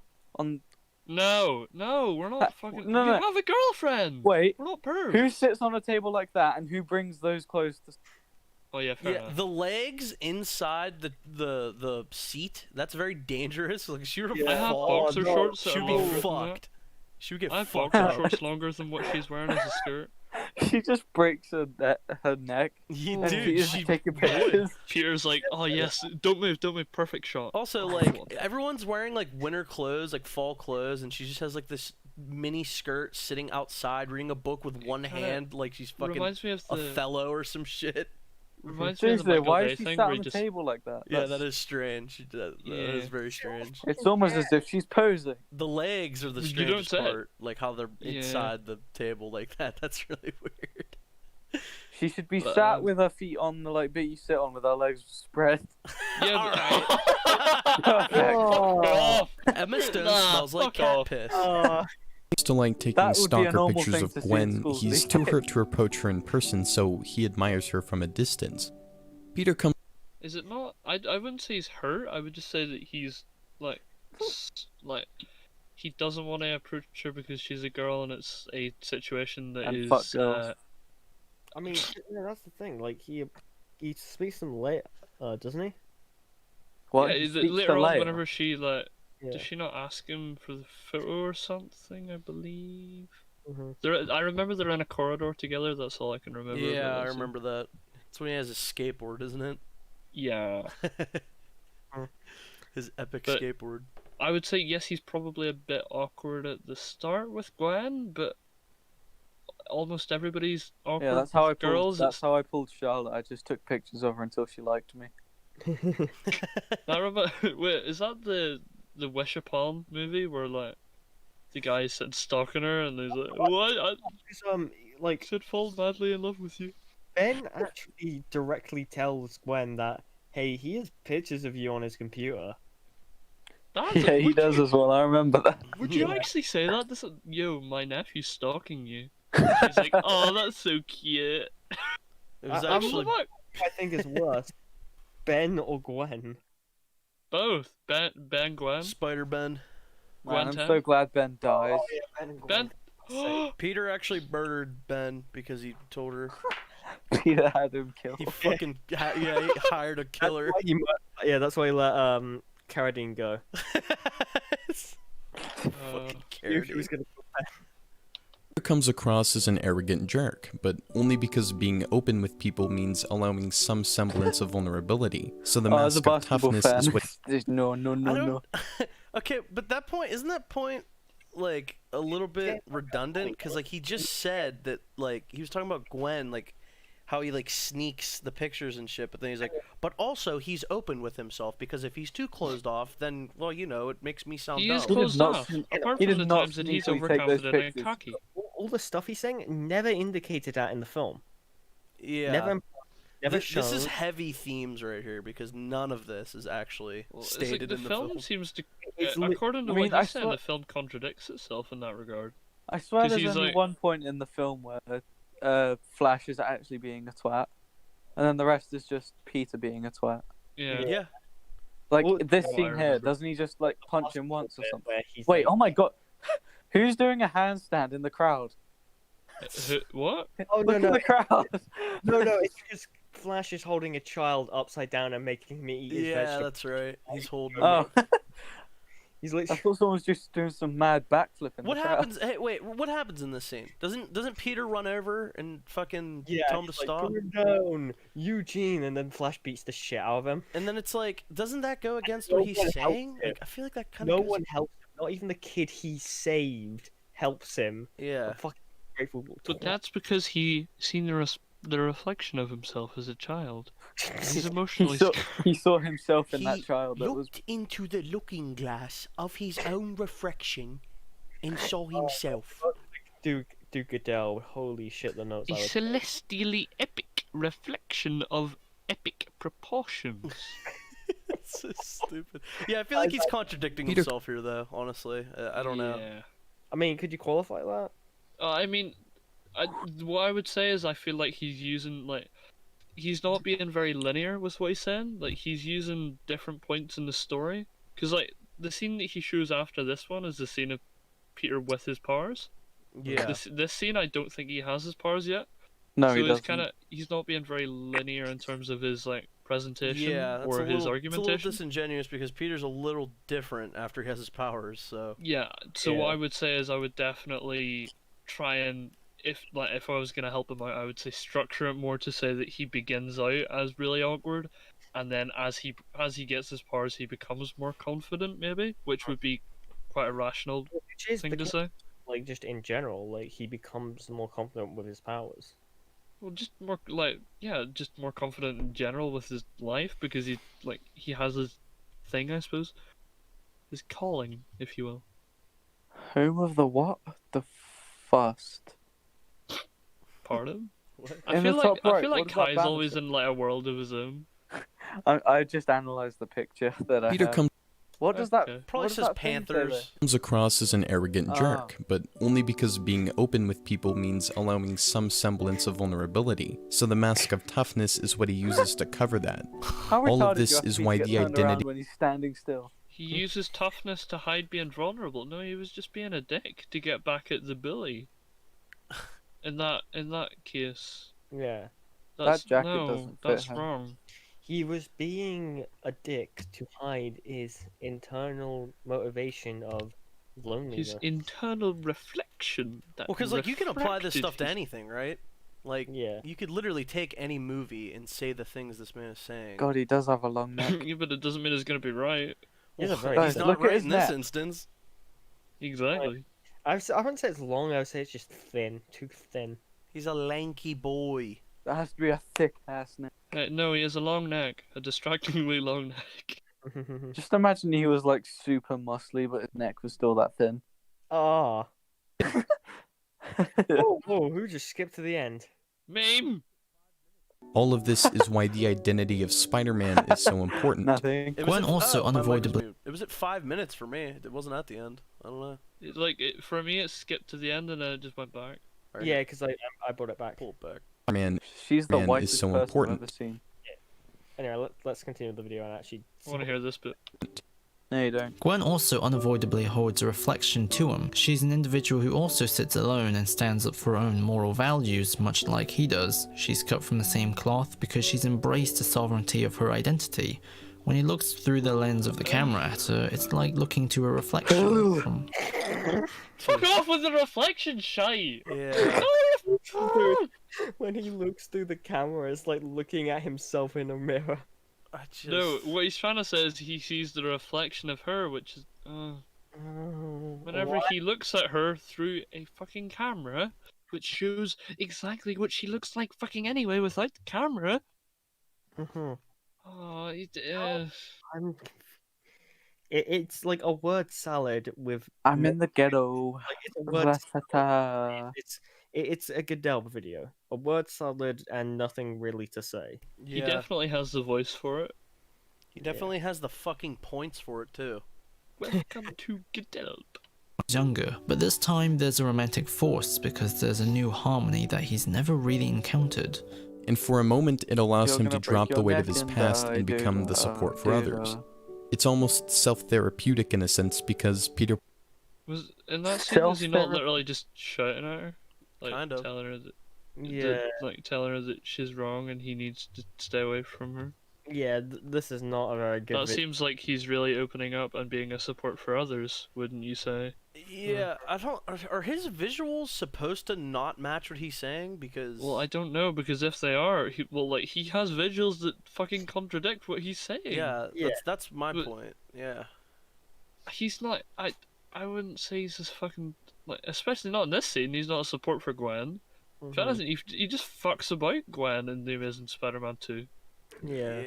I think he just He just wants fucks the with her visual. emotions. He just wants the He's visual actually for the just a sake of the playboy. visual, you know. Like he doesn't actually care about the context. He Here just- is you know what I Gwen mean? and Andrew.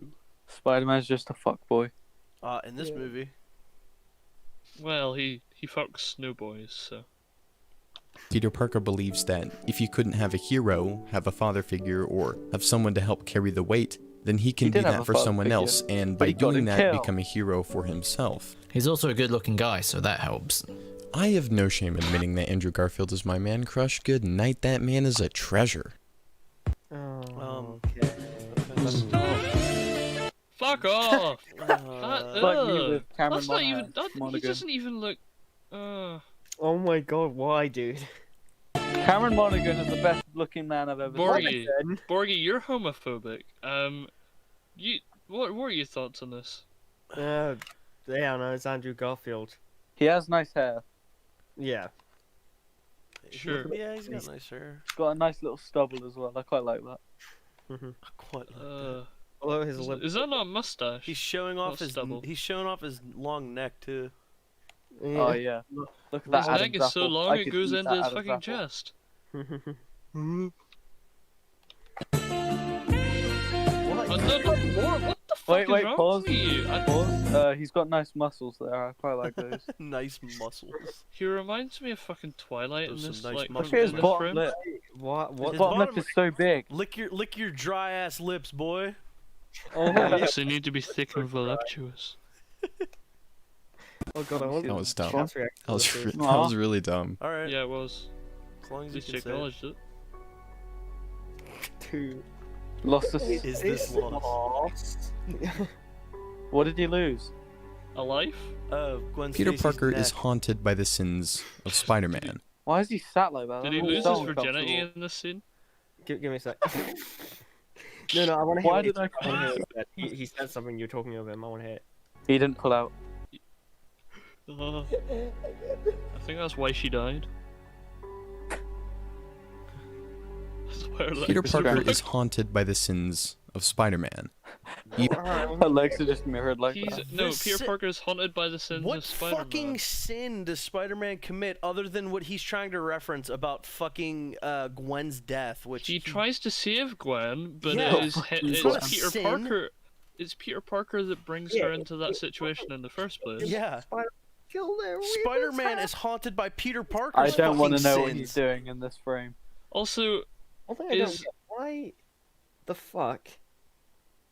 Just straight up. wait, no, even Uncle Ben, right? If you wanted to blame Peter for Uncle Ben's death, that would be on Peter. That wouldn't be on Spider-Man. It's the same thing with the fucking property of Peter Parker on the camera. That's assumed. Yeah, I was gonna say, him, See what I did there? Epic. him killing Gwen. Like no, Harry no. That's a sin of Peter Parker, not Spider-Man. to just be like, oh, I blame fucking everything on Harry. Like, so there's no surely it'd be more But realistic. he's taking responsibility, but not for the things that he should be taking responsibility for. He's taking the responsibility of the situation, despite the fact that he's not. It's like he tried his best, but he still put her into that situation in the first place. So I would say part of the responsibility goes on to him, but he didn't actually No, kill her. He tried to stop her from coming there. Remember when he webbed her to the car? Yeah, but he Coming. still got her involved in the first place. He by- shot his web into her hands so that It she was would all save her. sticky and. Thank you, Kai. Yeah, Yeah. it's all good, man. Appreciate that. Is haunted by the sins of Spider-Man. False Even though he Spider-Man. attempts to separate the two identities, they are intimately connected. No, right. So the sins would be of Peter Parker, not of Spider-Man, because what sins does Spider-Man commit, realistically? Yeah. Fucking The none? identity of Spider-Man, yes, he's seen as like a vigilante at the start of the first film. Vagina. I thought you were about to say he's seen as a vagina. I mean, Huh? other than the fact that he, also I love how the fact that like Spider-Man's like his Spider-Man at first, all he does is hunt Aryan people. I just found that funny. Only because he's trying to track down his uncle's murder, not His animals murder. his uncle. You shot my dog, Ben. His uncle. My dog, Ben. Dog Ben. Ben the dog. Bantam. You shot my Ben. dog, Kyle Ben. He was gonna die anyway. You shot my dog, Kyle Reese. Oh god damn it, Nico. Fuck you, Luke. You killed Kyle Ben. Nico, you're weeaboo. Drown- Weeaboo. Nico's a I goddamn don't want to trap. get into any of that. Nico, Throughout the it's your duration- cousin. Let's go, Bob. Fucking love GTA. Of The Amazing Spider-Man 2, Peter has visions of Gwen's dead father, the man he failed to Do save. you reckon he's ever just I like think the reason- completely missed and just flings right, himself no. into a barrel or something? Also, Did I agree with the point that Josh is about to make because I already know what he's gonna say. Did he not sacrifice himself for Peter and for the city? So there's Gwen's that. dad.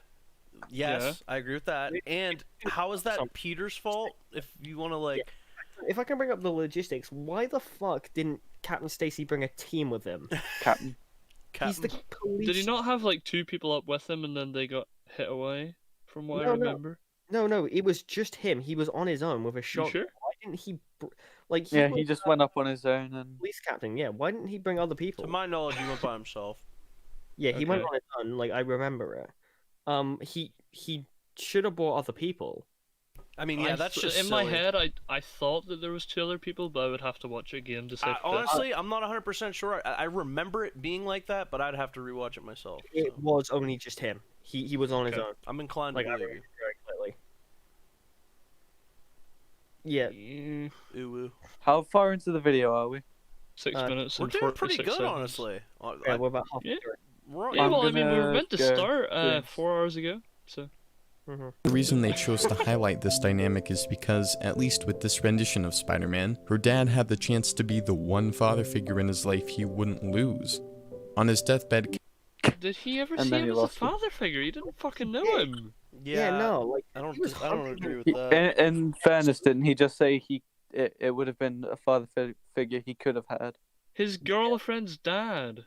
Yeah, I'd say The man that would have either way, had he lived or died, he would have said, "Stay away from Gwen." yeah. That's not no. Yeah, I don't think he would have been a good like. I mean, if we're gonna do the father figure argument, I would argue that maybe Kurt was more of a father figure Russell. to Peter. Like, yeah, at Kirk. I'd say Connors could have been that, Yeah, easily. but Who's I Kurt? definitely wouldn't have said that his girlfriend's dad, who fucking despises Spider-Man, Yeah. would have been that. No, I don't think. I think it's Wait. just a case of he wanted him to stay away from like him and his family to keep Gwen safe. Also, high drum. Yeah. Oh, I'm And, able to drop back hello, in, Druminator. thankfully. Druminator. Welcome back, Mr. Druminator Drum. is his name. In Oh, this. it looks like we've gotten to the part where maybe he's seeing ghosts of his girlfriend's dead dad. Is that? But no, Yeah. it's his father, his would-be father figure. Yeah, he's saying like that Captain Stacy would have been like a father figure to Peter, which I don't agree with at all. Yeah, I disagree. I In the mean, Amazing your Spider-Man in-laws. universe, is there a J. Jonah Jameson?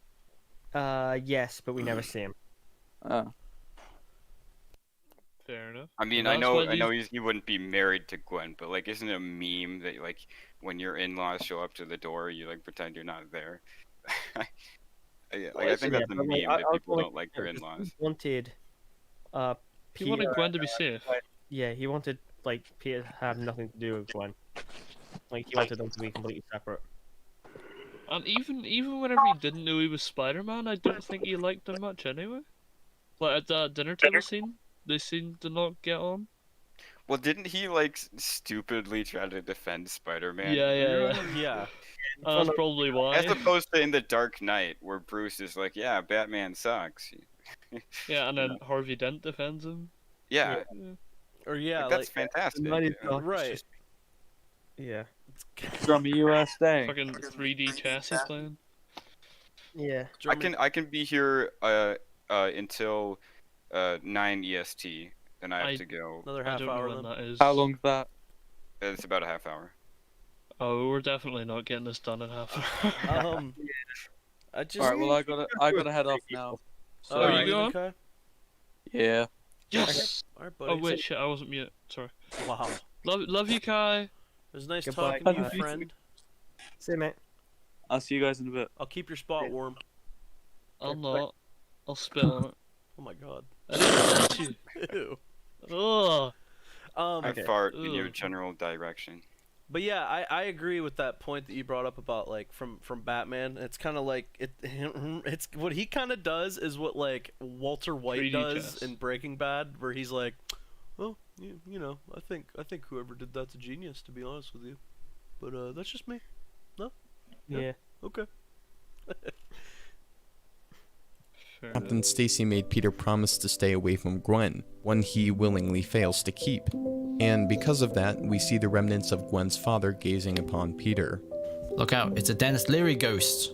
Captain Stacy is the embodiment of the painful duality between great power and great responsibility because his death comes. I get it with the fonts, and also it's not great power and great responsibility, right? That I don't think there was a way in which that both Peter and Captain Stacy could have lived in that scene at the end of Amazing Spider-Man 1, because the way in which it's constructed, Spider-Man. No. If it's actually quite simple. If George, that's his name. If George just brought more fucking people with him. No, what I mean, as it's constructed, as it was in that scene, I don't think there was a way in which that both of them could have lived. Mm. As he went, no, without, like, so he goes up by himself, yeah?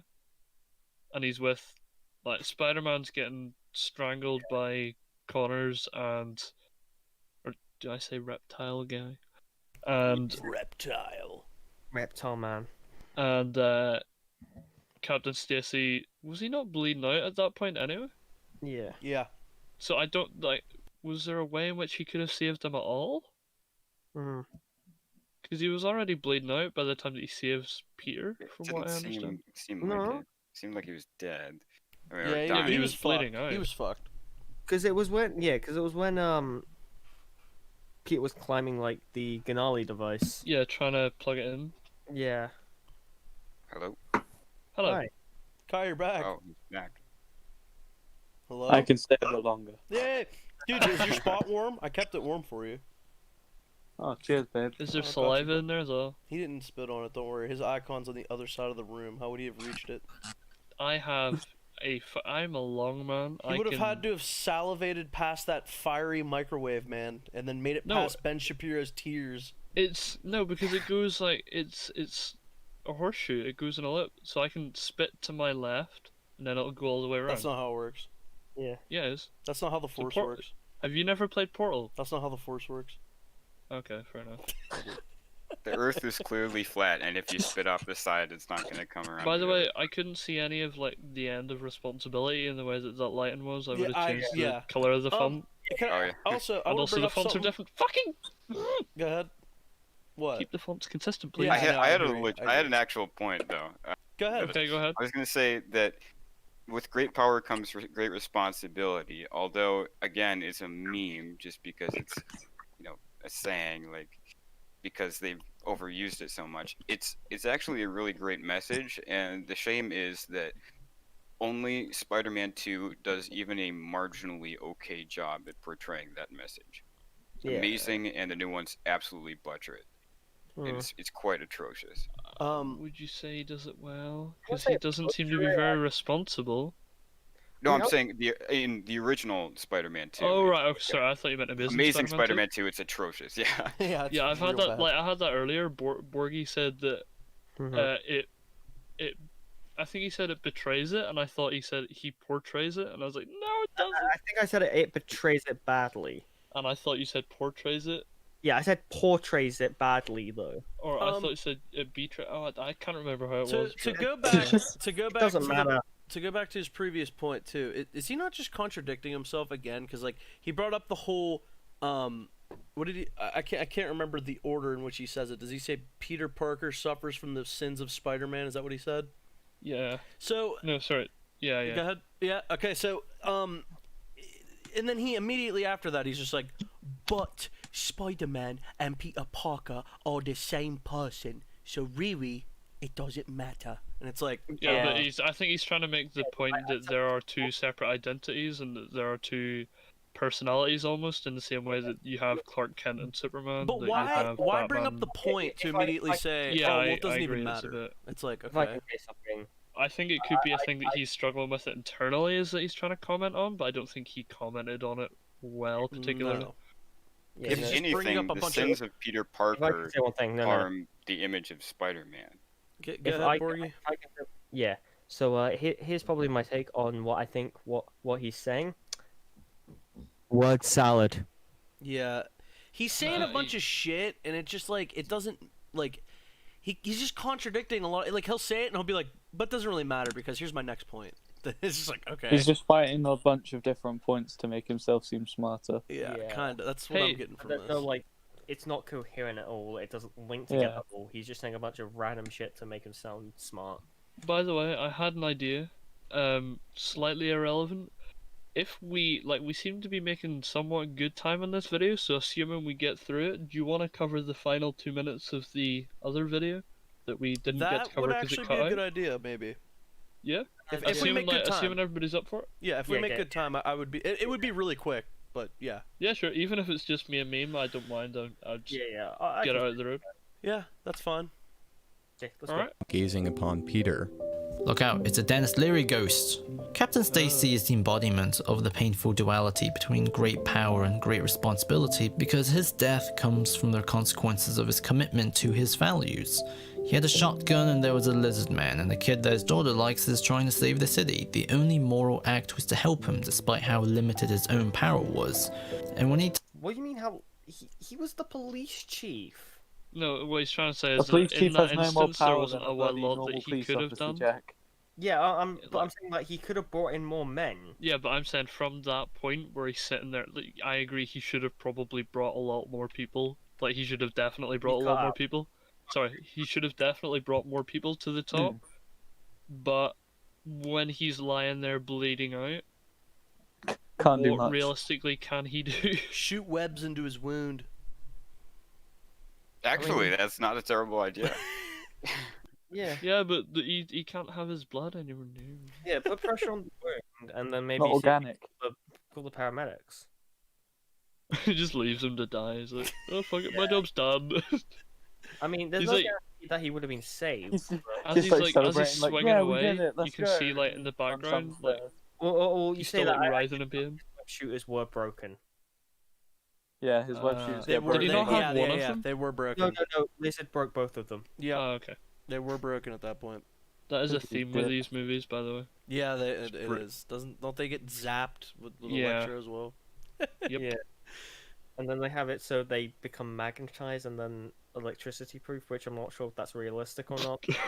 Well, apparently, if like electrons combine your teeth to make no gaps in your teeth, which also makes no sense as to how Peter Parker could possible, figure that out and Gwen Stacy could. Here, fuck. Why do we have braces? Why don't we just throw people into fucking electric ponds? Your teeth will just fuse together. Perfect. 2 years of this of having braces. I could have just jumped into a pool full of eels. Fucking idiot. Ah, toast in the bath. That'll teach you.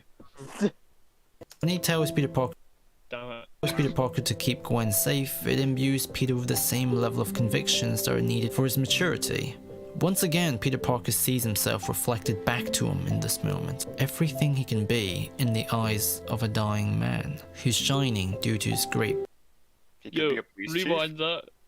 Look at how you spell everything. Every Intellectual. Every hitting. Also, look. How do you fuck that up? Everything. This Dude. guy's like, remember when? I feel like this is one of those like piss take videos almost. It I feels don't like a good dub. Yeah, it's like almost like. You know, honestly, I think it'd be just like dyslexic or he's working quickly. It's not even that big a deal. It's just hilarious. Well, it's he's if you're done gonna it take the before as effort to well. put text on screen like as big At as least day. spell the fucking text I correctly. mean, shit.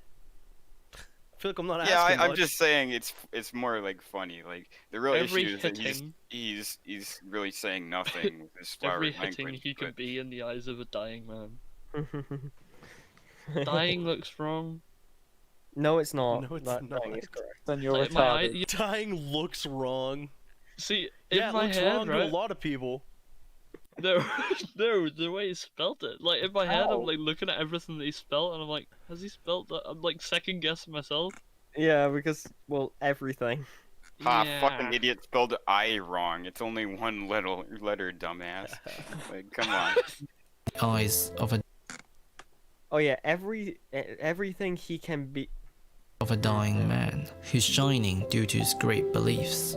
Peter Parker's failure to develop his self-image is because he still thinks of himself as a little boy, reflected back to him from the door window. Still thinks of So of himself as course, a little clown boy. Which is it? Which is it? Like, that's not fucking. That's not in the movies until the next movie. That's not even in the, no, that's not even in the next movie. The film doesn't have any themes about growing up. Like, so in every scene, he's like, and I remembered myself looking in the reflection. Just As whenever my he's mum looking and back, dad drove away, I he's went, just looking fuck, in the reflection. there's me in the window.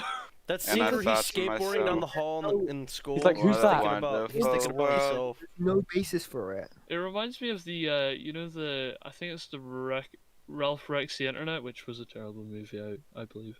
I love that film. Whenever they're like, yeah, you know, you look into a reflection and, you know, you just sing. So he goes past a puddle and he's like, I remember when my parents left. Also, Kai, I think you're a bit quiet. Maybe try moving a bit closer to your mic. Is this better? Ugh. What are the Yeah, it's odds fine. that he doesn't even remember that from his childhood? Yeah, He's no. like, yeah, I think something happened. You know? Well, no, I Like, think I know the this happened. I just don't remember it. I thought the point of that scene was just to show his reflection in terms of you get to see his reaction and his parents leaving, not Yeah. that his reflection was him looking at himself. It's also a He scene seems- transition. He seems very like he seems to be looking at his parents. He's not looking at his reflection, going, "Oh, look at my hair, shit. Fuck, I better Yeah, fix that." if I can, it's that plus it's meant to be used as a scene transition to when he turns 17. When he turned 17. That's so funny. He's like 28. No, he was like 30 something. Yeah, he was 29. Jesus. 29. Anyway, we shall continue. And he looks it. It's not like he looks like a little clown boy. when I mean, pushed, like, he'll return to Gwen. Love clown boy. His soul is tied in a knot, effectively. oh, This that actor. internal conflict between Peter Parker and Spider-Man comes to a climax when Gwen decides to break up with Peter. You're Not sweet, Puts very palm on manly face guy. to intensify acting. but I love that. But I love Peter Parker more. Oh, I guess she's not a good She can't love a man who simultaneously wants to give her his all while also feeling What else forced to has she disconnect been in? simply by Oh, pun? What else has Emma Stone been in? Zombie Land. Yes. Oh yeah. Oh, yeah. she was in. Oh, Super bad. No. No, She was in no. that movie with Leonardo DiCaprio whenever he was doing the ecstasy and all that. Super bad. Wolf of Wall Street. She was in Wolf of Wall No, Street. that wasn't She's- her. That was not her. That was No. no, that was. what's her I don't face, love you no more. I'll tell you. I thought it First was of all, that her. was Margot It's Margot Robbie. I'll tell you Yeah, right Margot now, Robbie. though, she's not in Is that it? movie. I've So seen that get your movie a dick out of your billion pants. times. I thought. Is it? She's I not in that thought it movie. was her. No, it's Margot Do they Robbie. not look similar? It's Margot Robbie. They don't look Yeah, similar. all at all. white people look alike. She was the one Oh. with my dick in her mouth while I was I'm driving just the sexist. Ferrari. Oh, fuck off. No. To break So up get with your Peter. dick. So get your hand out of your pants. But I love that. But I love Peter Parker more. She can't love a man who simultaneously wants to give her his all while also feeling forced to disconnect simply by being with her.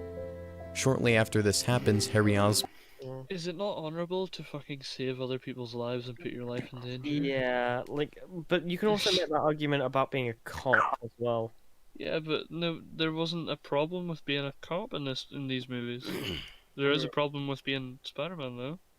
Yeah, because in the Defund Spider-Man. in the first one, That man's already defunded. her whole contention was, like every time my dad goes out, I fear for his life, and like I don't want to feel the same for you.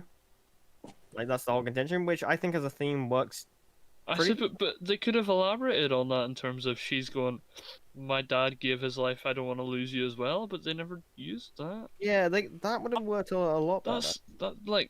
They have like low-hanging fruit that they just bat to the side. It's not even low-hanging fruit, it's just like the obvious answer.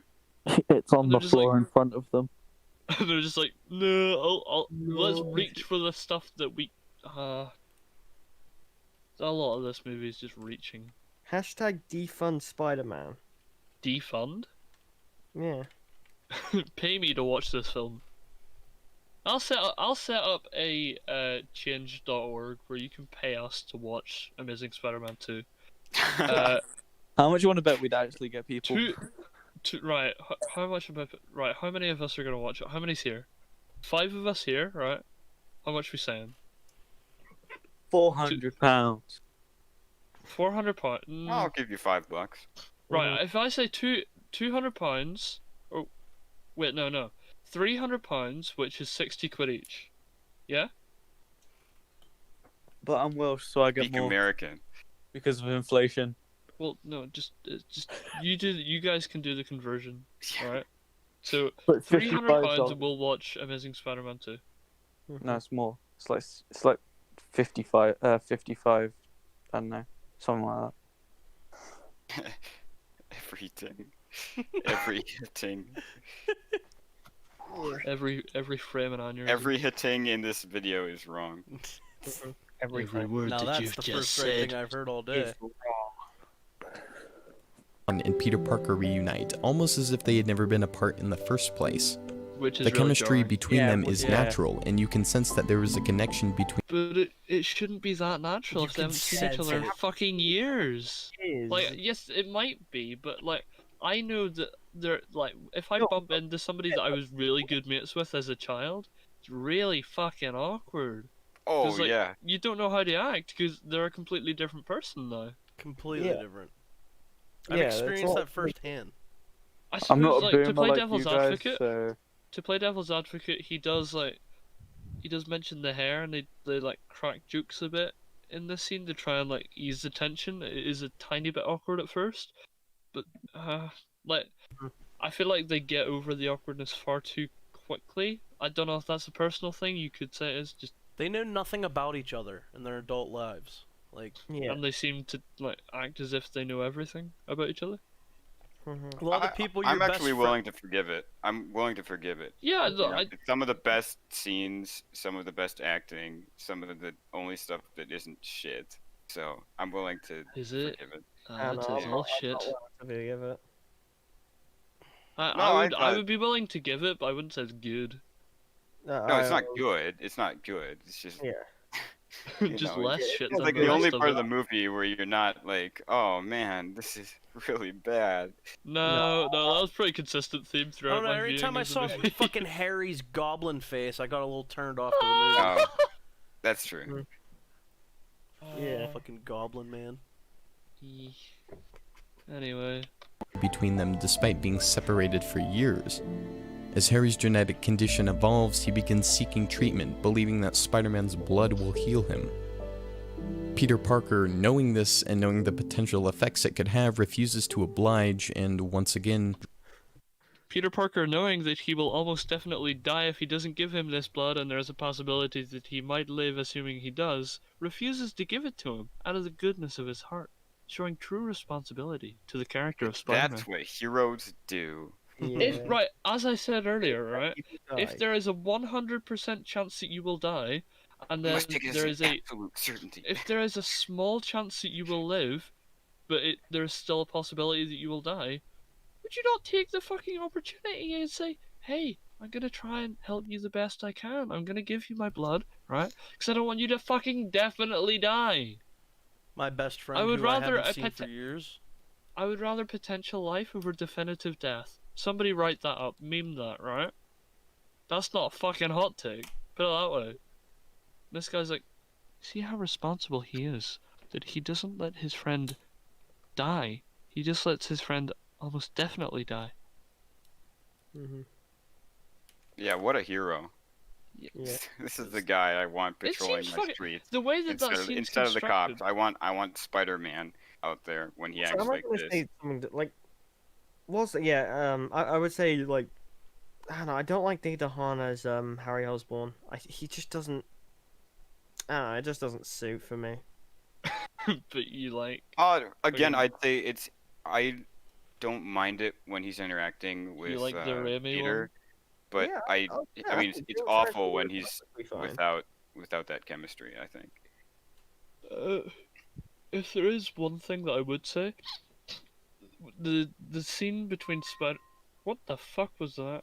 The scene between Spider-Man and Harry, whenever he refuses to give him the blood, he just seems like a dick, and he seems really selfish.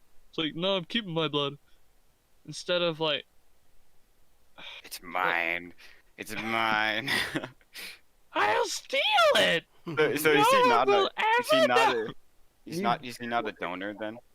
Pardon? Like on his license, you know, Yeah. he's not an organ donor, you know. You're an Doesn't- organ He donor. hasn't donated blood, you know. It's a super bad Oh, reference. dear. But yeah, But Having a I rift think it between really him is and his- like, is this guy acting like a hero? whenever he Writing a doesn't rift save his between- friend, his Yeah. best friend supposedly that he has brilliant chemistry with, Yeah. Anyway. condemning Him his and- friend to death. Yes. him and his human connections through the identity of Spider-Man. When Peter begins seeking out Gwen again, it acts as a turning point in his development because, at this point, he has decided that no longer will he allow Spider-Man and Peter Parker to war against each other. In a sense, he's marrying himself to his alternate identity. This is beautifully characterized in the exchange between Peter and Gwen on the bridge. In a genius decision on the story's part, Peter Parker stands in his Spider-Man costume with Gwen, his mask off, as he professes his love and devotion to her, promising to follow her wherever she goes. Do Genius. you guys know what happens like in universe a few hours later? Yeah. Bum, bum, bum, bum. Like I don't really disagree with anything that he's saying there. No. But at the same time, if he's gonna if he's gonna say, well, this is an example of him being responsible, he merges his two identities, which No. barely hours later gets No. his lover killed. Hot I take. should have Merging taken the that bit two out of the script. identities is irresponsible. Yeah. I suppose you're not taking accountability, you're not taking responsibility for your actions, you're putting it under another alter ego, if you Did you will. ever see the edit where Gwen hits the ground and she loses all of her Minecraft inventory and her XP? That's amazing. And I it haven't makes seen the that. it makes the sound like the impact sound.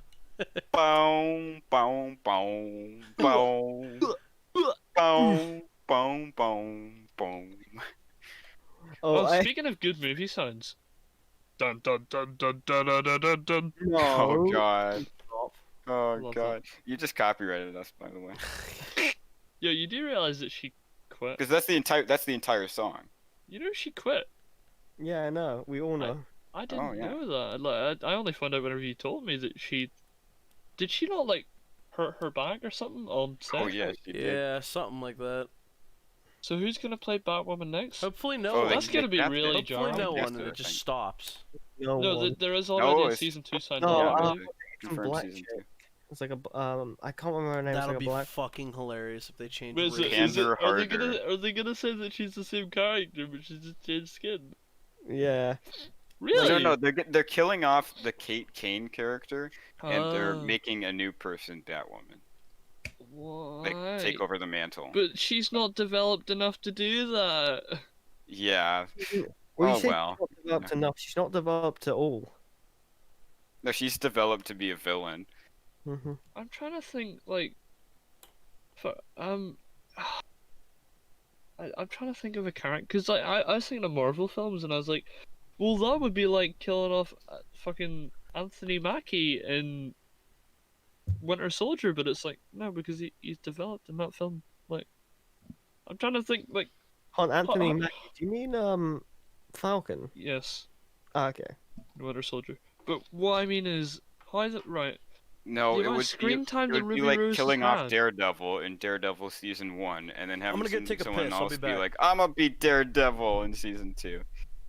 Right? Do I have Like to say Fisk, though? Fisk kills Daredevil, and then But someone he's else is like, developed, right? She has had, right? By the end of the season, she will have had, I believe, something like 22 episodes, not 20. including the episodes that she had on Crisis and Infinitisms, right? I think it's 20 total, including Crisis. But All of Crisis? wait, no, yeah, So it'd that's be wrong. around about 22, It's 24. 5 Crisis plus either 19 or 20. 24. It's 24. Right, so 24 episodes with Kate Kane in it. And I admit some of them, right?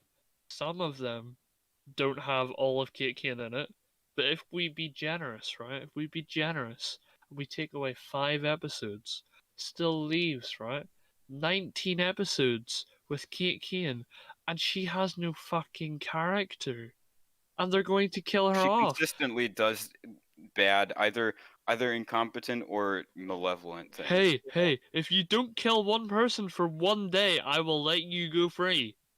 I'm pretty sure they said that in the courts, actually. Oh, Hey, fucking hell. And just remember that Daredevil season 1 was 13 episodes. Like, could you imagine, like, fuck it. What was the guy called? Daredevil the is guy... established within 5 episodes. Like that's how they have everything that you need, and they introduce the main villain. And I'm back. Yeah. Fisk is so good. Did anybody watch any of Luke Cage? Yeah, I did, but I blocked most of it out of my memory because I don't remember. After Cottonmouth, it seems to get really not great. Yeah, there's And the then, where's like, the they built up Bushmaster, Cottonmouth, and then Bushmaster, the guy. And they he's built kinda up weird. Cottonmouth, and Cottonmouth was, I thought, pretty cool, and then they just killed him. Didn't like it. Oh yeah, Didn't watch it wait, enough to Cottonmouth care, was but Mahershala Ali, right? I believe so. He's gonna be playing Okay. Blade. In the MCU? Yeah, he's gonna be playing Blade in the Yeah. MCU. Yeah, Fair enough. because He seems like an apparently amicable they actor. don't want the Netflix stuff to be associated with it anymore. Which Mm. great job, guys. You know, tell me Well, I more think, about Kevin Feige's grand plan. Like, come on. The fact that they weren't there in Endgame kind of like. Is there not that meme of they're all sitting in the toilet and they're like waiting for the portal? Mhm. But yeah, It's I think really- the fact it's that really they weren't such in a loss, Endgame at though. all. Well, actually, no. I'm gonna walk that back. It's really good that they haven't marred Daredevil, and pray to God that they don't do that yet. See, that's what annoys me because if you take all of the Netflix Marvel out of continuity, you take what is it, Matthew? I've forgotten his last name. The Daredevil, the actor for Daredevil. Oh, Matt Oh, Murdock. the actor is Charlie Cox. Yeah. Oh Matt- fuck. It's Matthew Murdock is Daredevil. Right. Yeah. name. Sorry. Yeah. Sorry, I got my terms mixed up. Sure. Did you hear earlier that we were calling Yeah, I was we there were for calling that. Peter Parker, I believe. Also, I was watching Tobey some of Maguire? the part I missed. Yeah. That's alright. Yeah, Good let's man. continue with the video, by the way. Do Oh you yeah, not we're wanna wait watching for a me? video. Do you not want to wait for me? I'm back.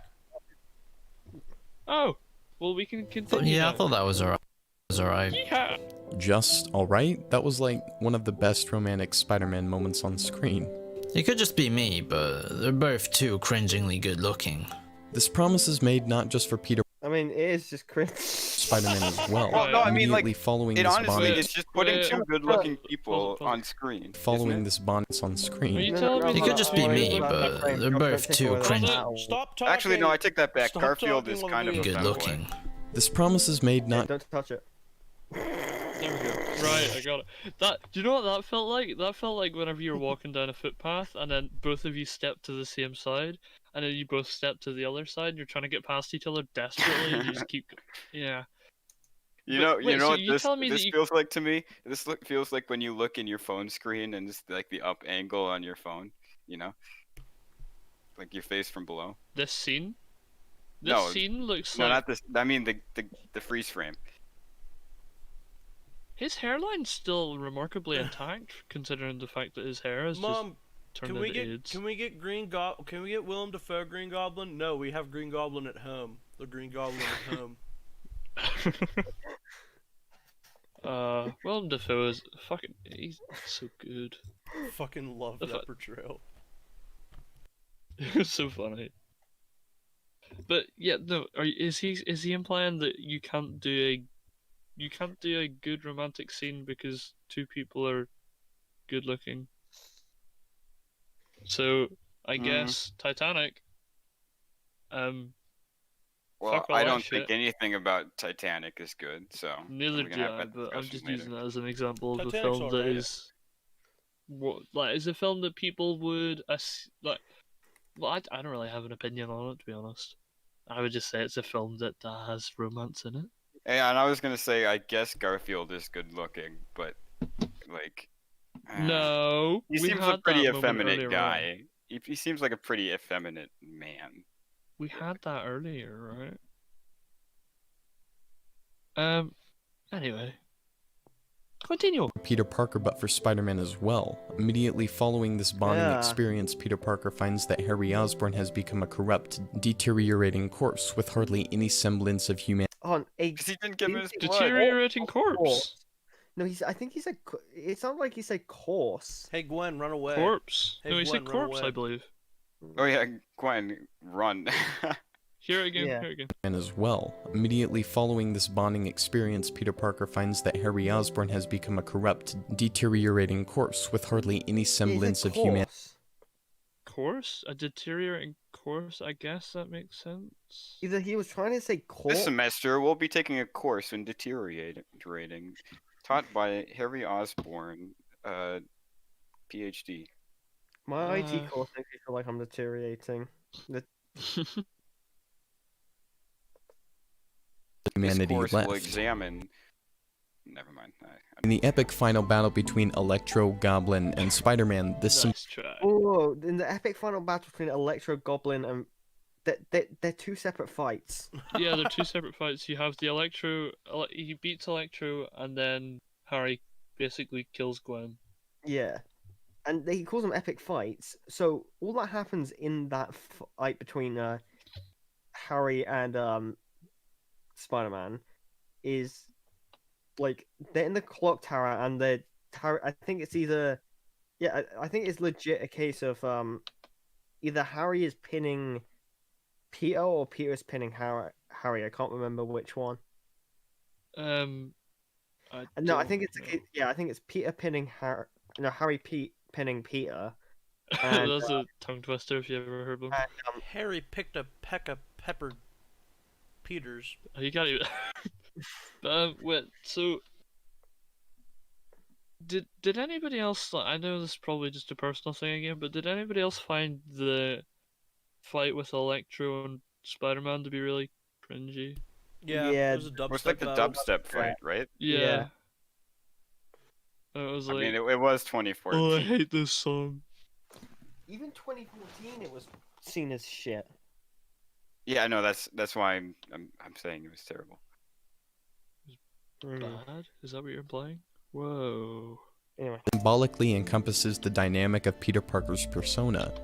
Spider-Man feels caught in the middle between Electro, a man he inspired because of his humanity turned villain, and Harry Osborn, a friend of Peter Parker's slowly disintegrating into madness because of the lack of humanity. I would say descending into madness, Right, not disintegrating into madness. So Right. can we No, address you the do Electro? you. Can we address the Electro point first, right? He Hmm. didn't show humanity. He read a fucking name tag. Yeah. That was literally Yeah. all he did. He was like, "Hey, what's your name tag? Yeah, you. Go do this thing." And then he became obsessed. That's not Spider-Man's fault. I'm pretty sure Spider-Man never gave him a second thought, which is Spider-Man kind of Like- treated him like shit. Yeah. he treated him like shit, but also he didn't like he wasn't trying to inspire him. He No, I literally mean, just when he well, did- I when suppose he he was did a fall bit. in- Yeah, Yeah, he was a didn't- bit.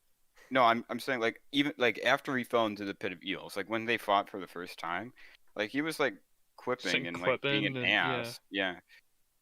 And like taking the piss out of him in front of the audience. And, Yeah. He was like he was like mocking him. Mm. Yeah, and then with the Harry thing, I agree in terms of had he tried to fucking help him, he wouldn't have become Hobgoblin.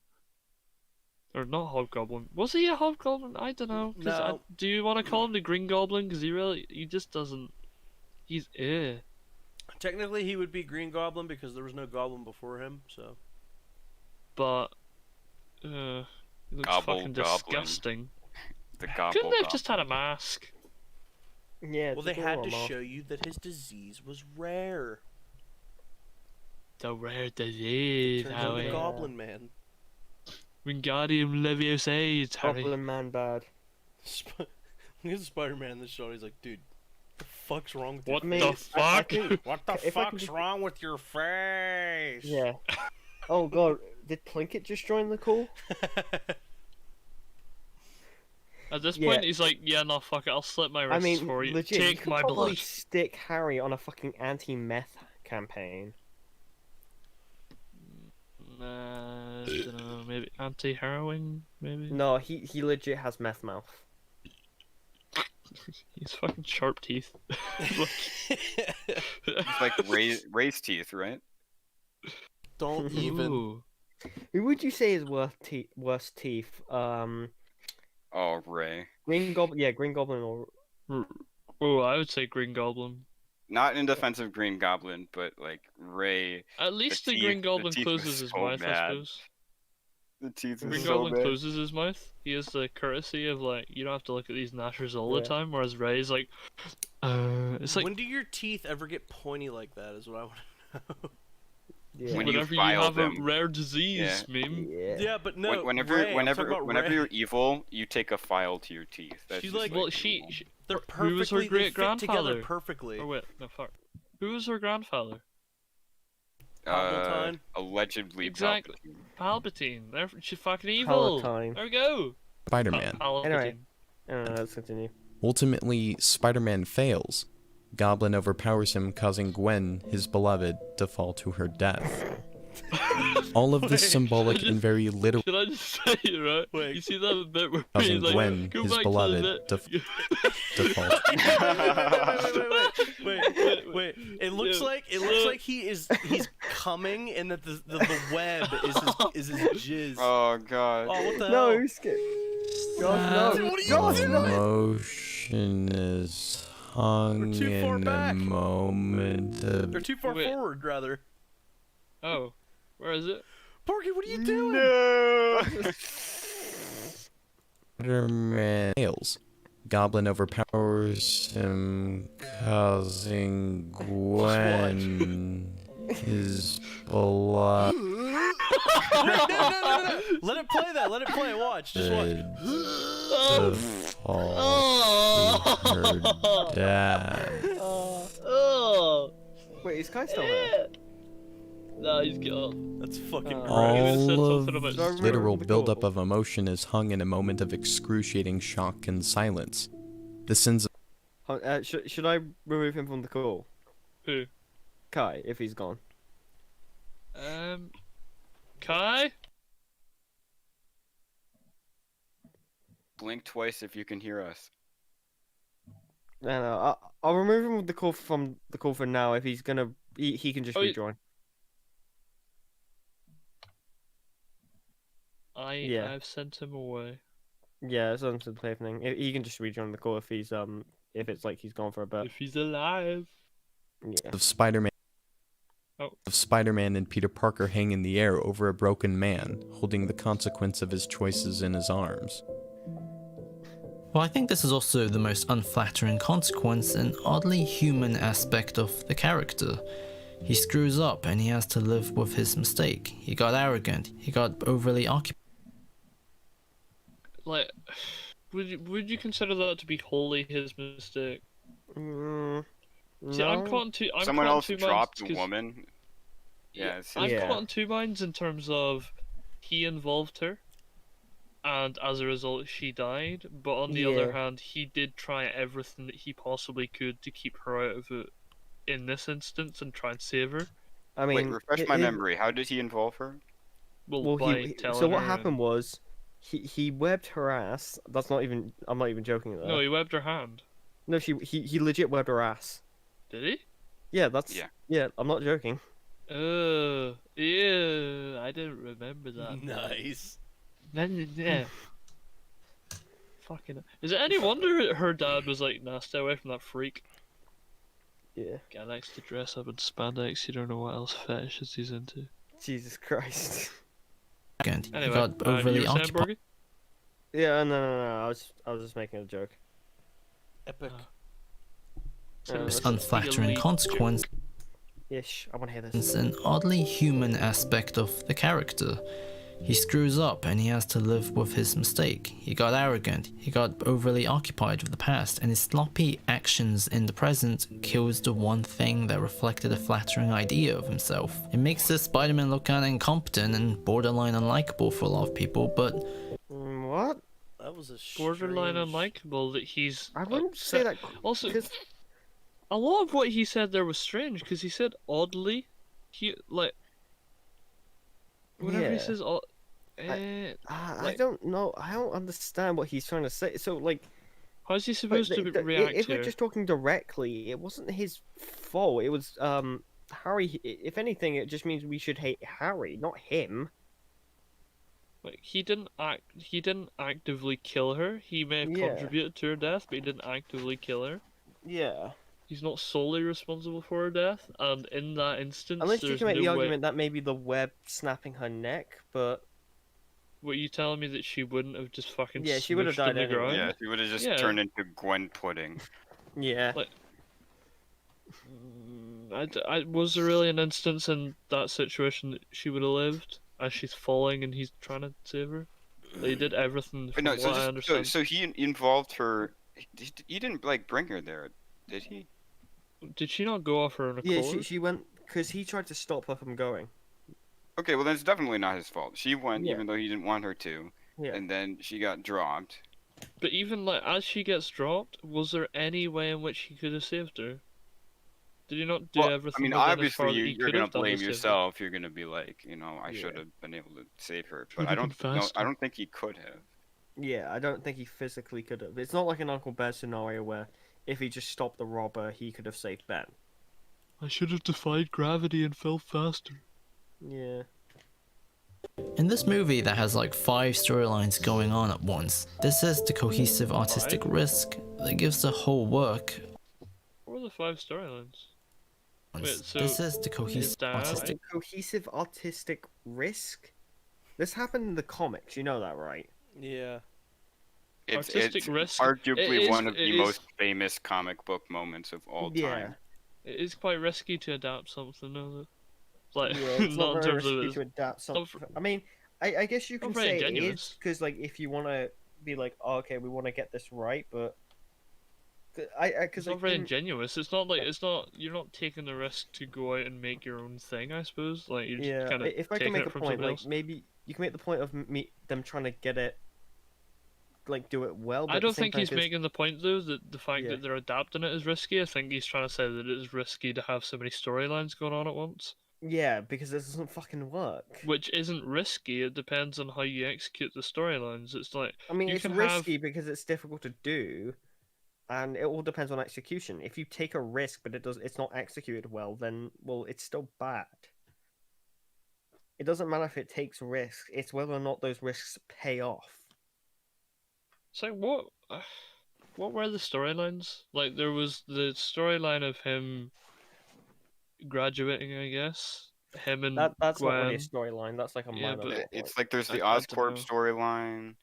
Yeah, there's the Oscorp? Electra storyline, there's the Harry storyline, there's the parent storyline. The There's Oscorp and Harry one are kind of the same thing. So no, they're not. No. oh well, oh yeah, I suppose in like his dad, like Yeah. Peter's dad. So there's Peter's Yeah, dad and Oscorp. Then there's Harry. Then there's Electro. Then there's Gwen. Yeah. Spider-Man. There are too many subplots in this film. Yeah. Because even in the first film, it's literally just the lizard and Gwen. I would have just cut Electro out of this film, to be honest. Although I I would have understand cut that. Harry. Well, no, well, see, my thing is And that you don't even have a similar film at all. Yeah. see, So my thing is that if I get rid of Electro, at least there's some connection between Spider-Man and Harry. Like, not that it's not that it's well developed, but at least there is a connection there. Whereas Electro is just some guy. There's can teach. Like, I suppose you could write it in a way that he teaches or challenges Peter, but I think it's a lot easier to do that with Harry, somebody that knows him well. They would need to develop that relationship, which I guess you could do if you cut Yeah. out one of the villains. Or Yeah, whatever. Yeah, if you cut, I would rather cut out Electro because at least you have that personal tie between Harry and Peter. Yeah. Yeah. I mean, look at all the stuff they're trying to do in the second movie. Like, good job, See, guys. Jump the I gun. understand. I can understand why they did it definitely though. would have cut Harry.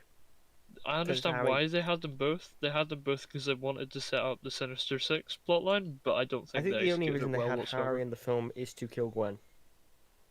No, they could have killed Gwen with Yeah, Electro. but they wanted to recreate it like from the comics. Yeah, I'm fine with that. But, Yeah, it just. well, then if they executed have to very kill poorly. Gwen, I guess you have to get rid of Electro. Well, then don't have. Well, here's the thing: they could have. Just not here's the thing, kill They Gwen. wanted to recreate it from the comics, but even then, like, Well, I also still if, think Electro should have done it. if in the next film he's able to bring people back from the dead with his blood, why don't you There's just no not kill Gwen? Come on, crying baby. Baby. Push to talk. See, I'm professional. I don't have any children in my cellar that you can hear. You left the cellar door open. That's the fucking problem, Borgie. You got soundproof room. Yeah, Yeah. this video is really bad. It It's- feels it's like not- a troll video, honestly. Yeah, I said that earlier. It doesn't really make a lot of sense. Which is kind of, I find this really interesting going through videos because I'm not saying that we do it the best, but I definitely find that you notice a lot more problems with what they're saying. Whereas whenever you watch a video by yourself, I know, like for myself, I'll generally just put something on the background and I can just kind of, like with Patrick H. Willems, I used to listen to his content and just go, yeah, he's making good points, but I wasn't listening to him. Well, yeah. As soon as I listened to what he's saying, I'm like, oh no.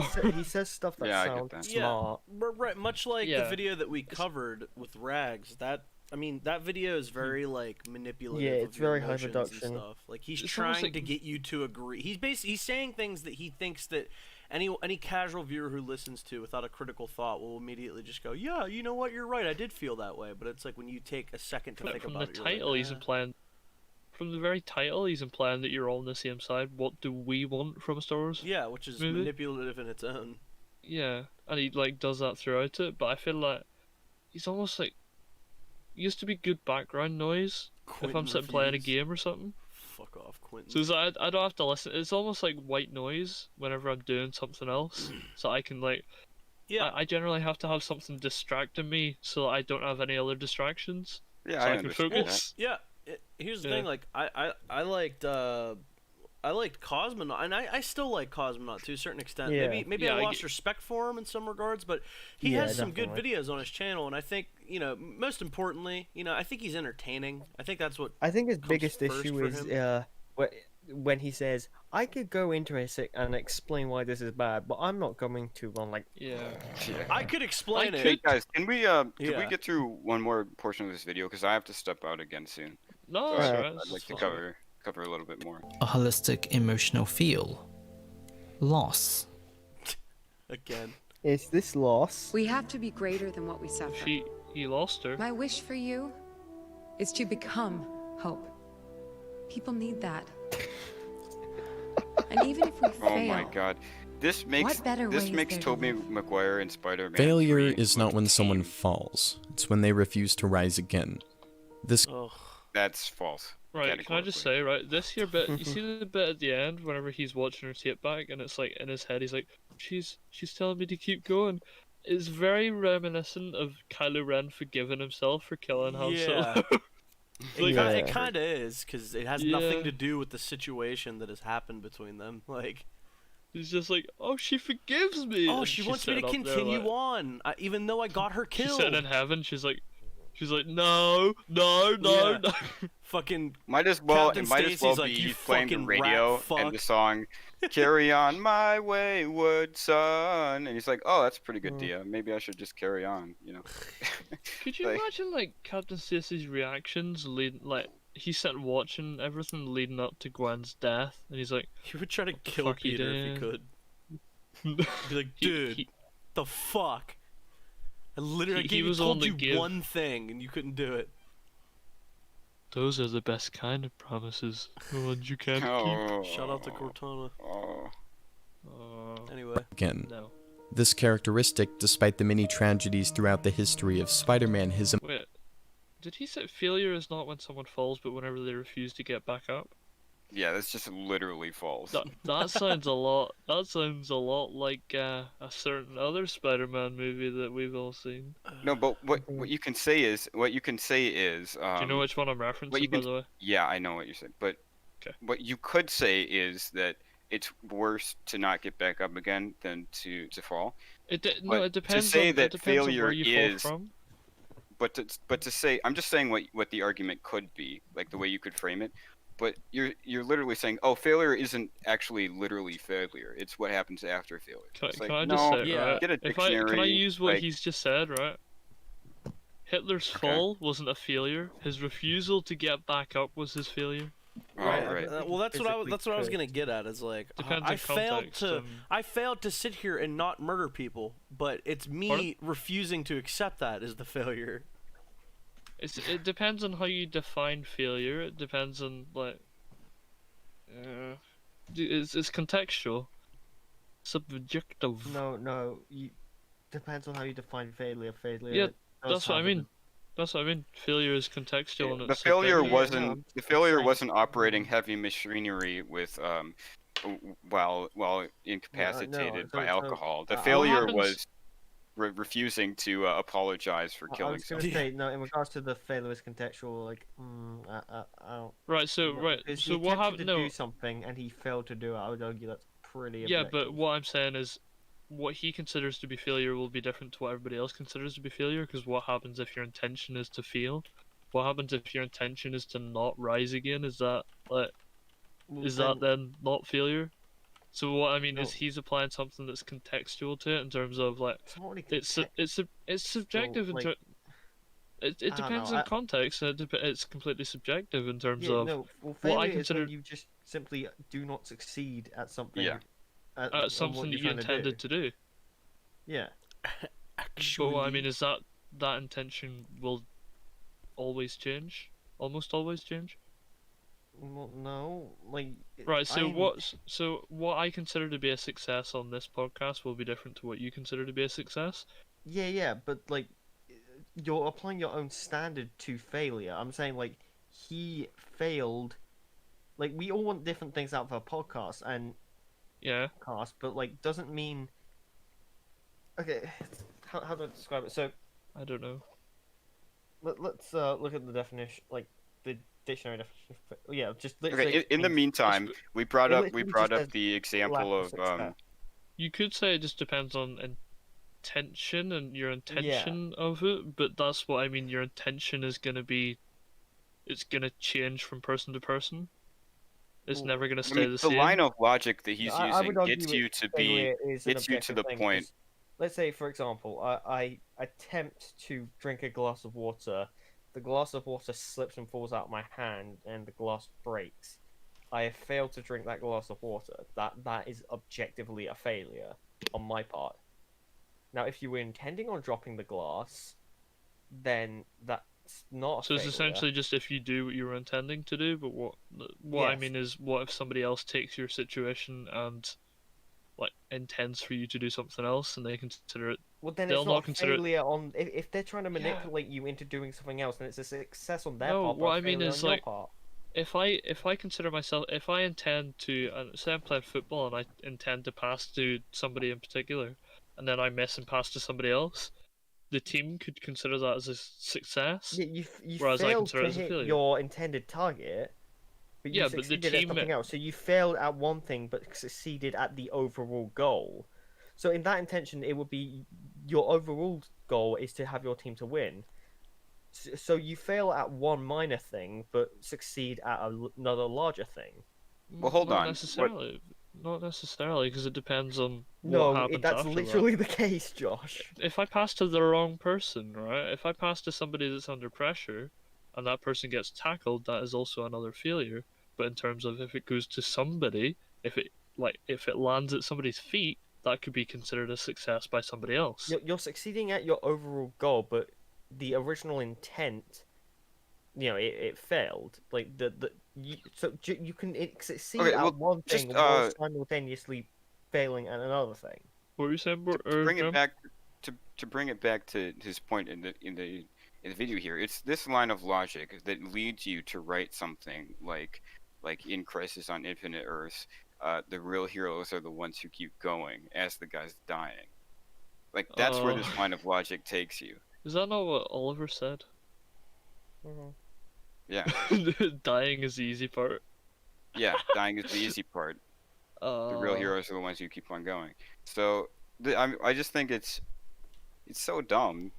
Failure is not when someone fails. It's when they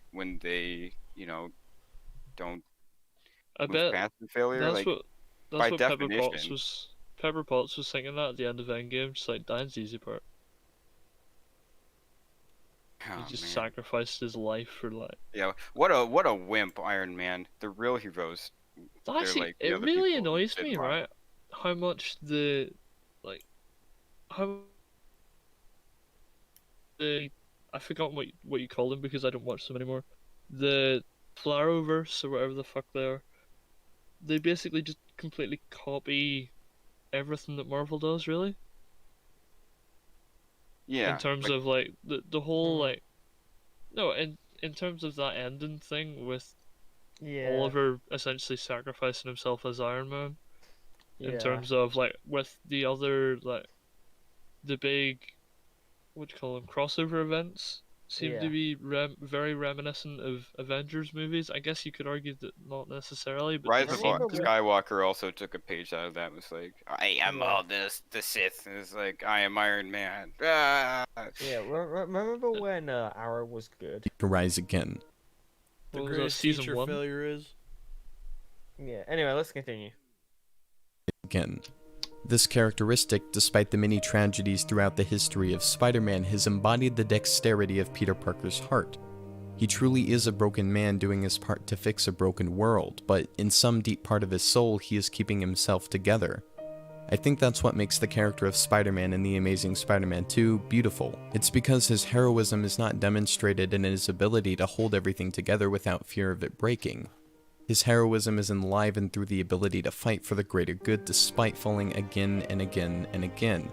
After the death of Gwen, Peter is reasonably distraught, but after listening to Gwen's shockingly meaningful speech, her words of "fight for what you believe in, because even if you fall short, what better way is there to live?" reminded Peter that Spider-Man... Which is Never like, thought about that before. In hindsight, like imagine he's sitting there and he's like, somebody fell short. Oh, Oh man. Yes, I got kind of lost in the word salad. That's what Yeah, the rest no. of this video is gonna be. This is his wrap up. This is just gonna be a bunch of gobbledygook that goes nowhere. Yeah. I would I definitely just don't, say I don't like the idea he's never thought about before. He's never, he's never thought about, what he's fighting for and to keep going. He has to hear this commencement speech from a high schooler, and I severely doubt that he has forgotten why he's Spider-Man. Yeah. Like, it's possible, but hey, like, Spider-Man to get revenge on some guy, right? yeah, but some then Aryan after dude. that, he became Spider-Man to save people, and he Well, continued no, to he be. was he was Spider-Man. And he just like still Spider-Man. Can't find the guy. Guess I'll do stuff.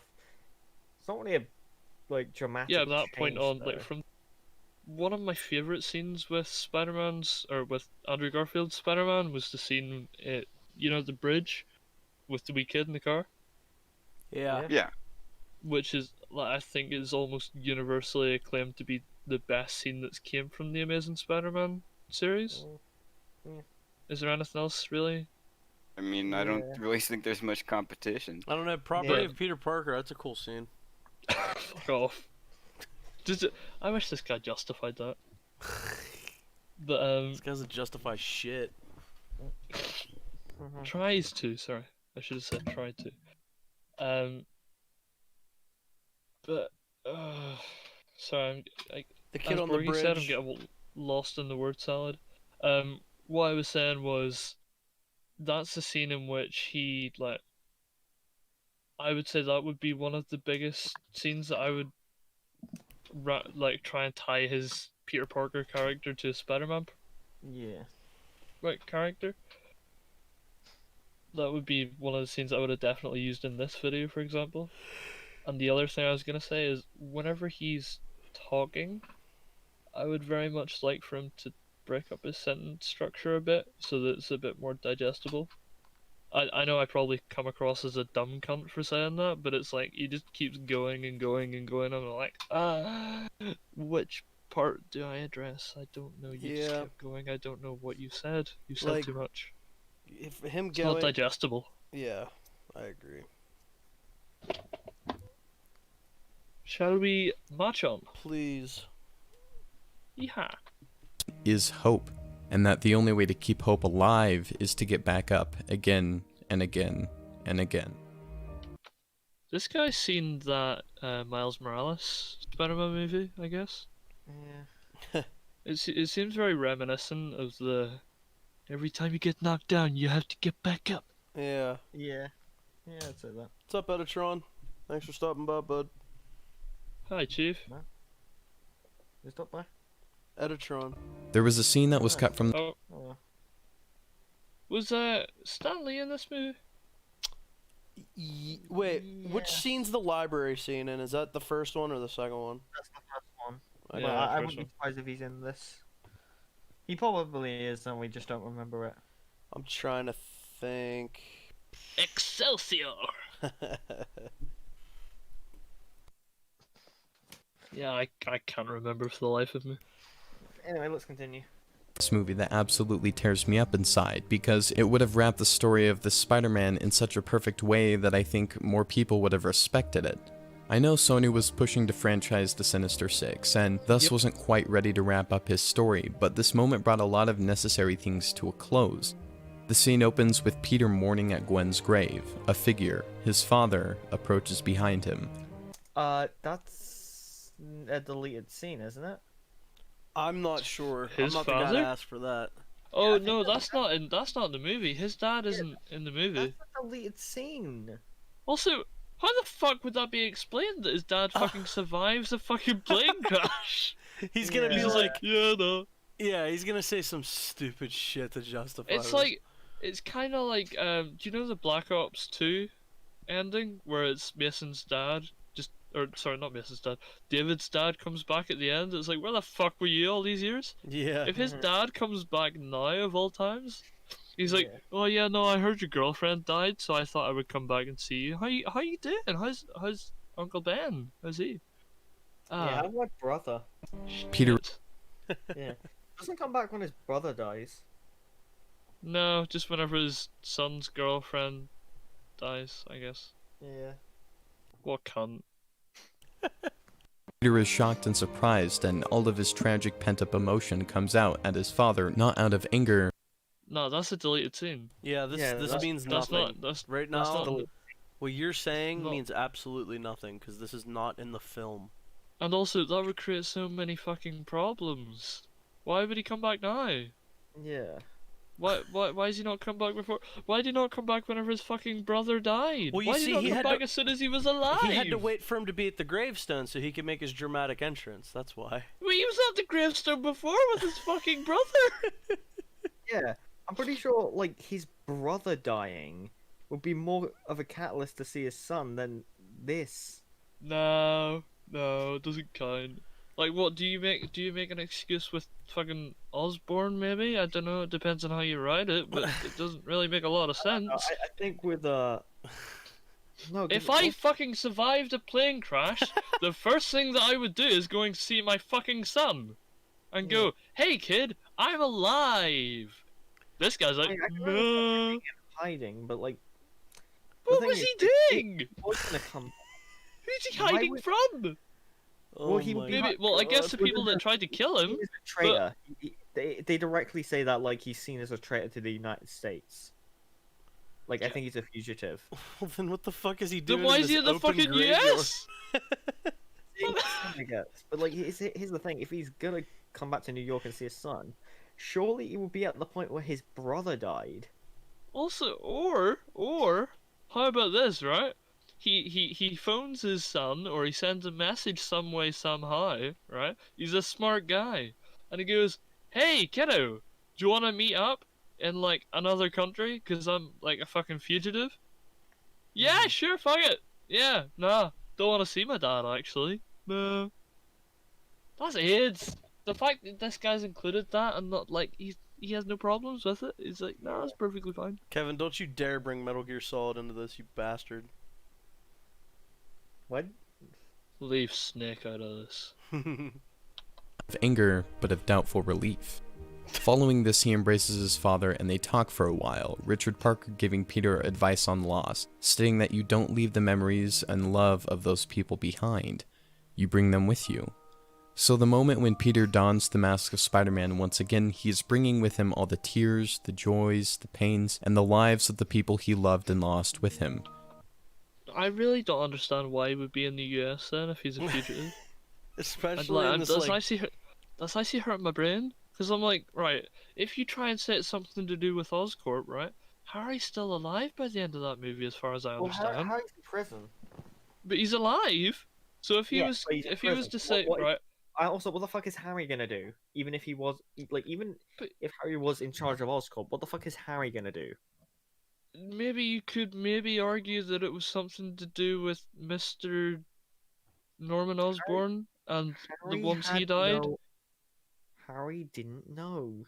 But what I mean is like, in terms of maybe that Mr. Parker is going, hey, well, you know, now that Norman's dead, I can go back, I guess. But I still doubt that he would have not found a way to talk to his fucking son within that Yeah. time. And again, like, I can see why they cut it, because it even if creates he so many killed fucking pretty problems. much on his deathbed anyway. Let's just get through the rest Why? of this video. This is So- the rest of this is so stupid. What a Yep. dumb way to end this already Why would terrible you video. Making him why did you truly- try to justify that? He tried to justify it, it's just fucking... He tried to justify a deleted scene. Yeah, that's deleted strange. scene that doesn't make sense, and it was cut, I presume, because it doesn't make sense. Yeah. Truly, the Amazing Spider-Man.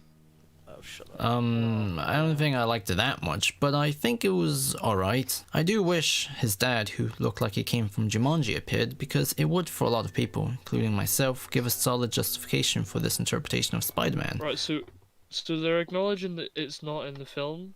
He's acknowledging that it's not in the film, but yet the other guy, because these are two different people, the other guy uses it as a part of his argument in favor Of the Amazing Of the unseen But beauty how of can you Amazing do that if Spider-Man it's 2. cut? If it's cut, hey, fucking, hey, you know, there's so many like cut scenes that make movies better. They're all every movie's great, you know, because the best scene was always cut, you know. What coincidence? And you can't use that as a fucking excuse. You can't use that to say why it's good because it's cut. It was cut for a fucking reason. You can't use it as a part. I love how at the end of all of these films, I just get, or all of these like videos, I just get really fucking Well, stressed that's what I'm saying. The end of all these videos we've been covering, the ending itself. It's always the last 2 minutes. It's always they cram it The in. endings are so bad, and I don't know why. Yeah, they cram it in the last 2 minutes. They just get their final point and be like, "Oh, by the way, the Earth is flat. See ya." It's like, wait, what? Whoa, whoa, whoa, whoa, whoa, whoa. The Earth is flat. Subscribe to my Patreon. Check out Shave Dollar Club. Anyway, let's continue. We shall. Or not. Alright. Because Peter Parker in this universe is defined by a lonely reflection of himself. So what happens when the meaning of that reflection is held into question? That would really put some fire under what the mask means to him, and in the memory of Gwen. I can agree for the most part. I mean, we can at least agree this movie had a lot of potential, right? I wish we could see what this would have looked like with That that comment right there just informs this entire video. Yeah. We can at least look at the potential for this movie, though, right, guys? Yeah, no, you look at the actual film. It's like, no, sorry. I'm pretty sure you could do that with any movie, You can though. do that It with could have been everything in good. history. It Doesn't could have matter been what it good. is. You can at least see that Hitler's intentions, though, right? Like, his intentions, though. Wait, You is had the this potential of doing good. It's Maybe. possible that this film could have been good.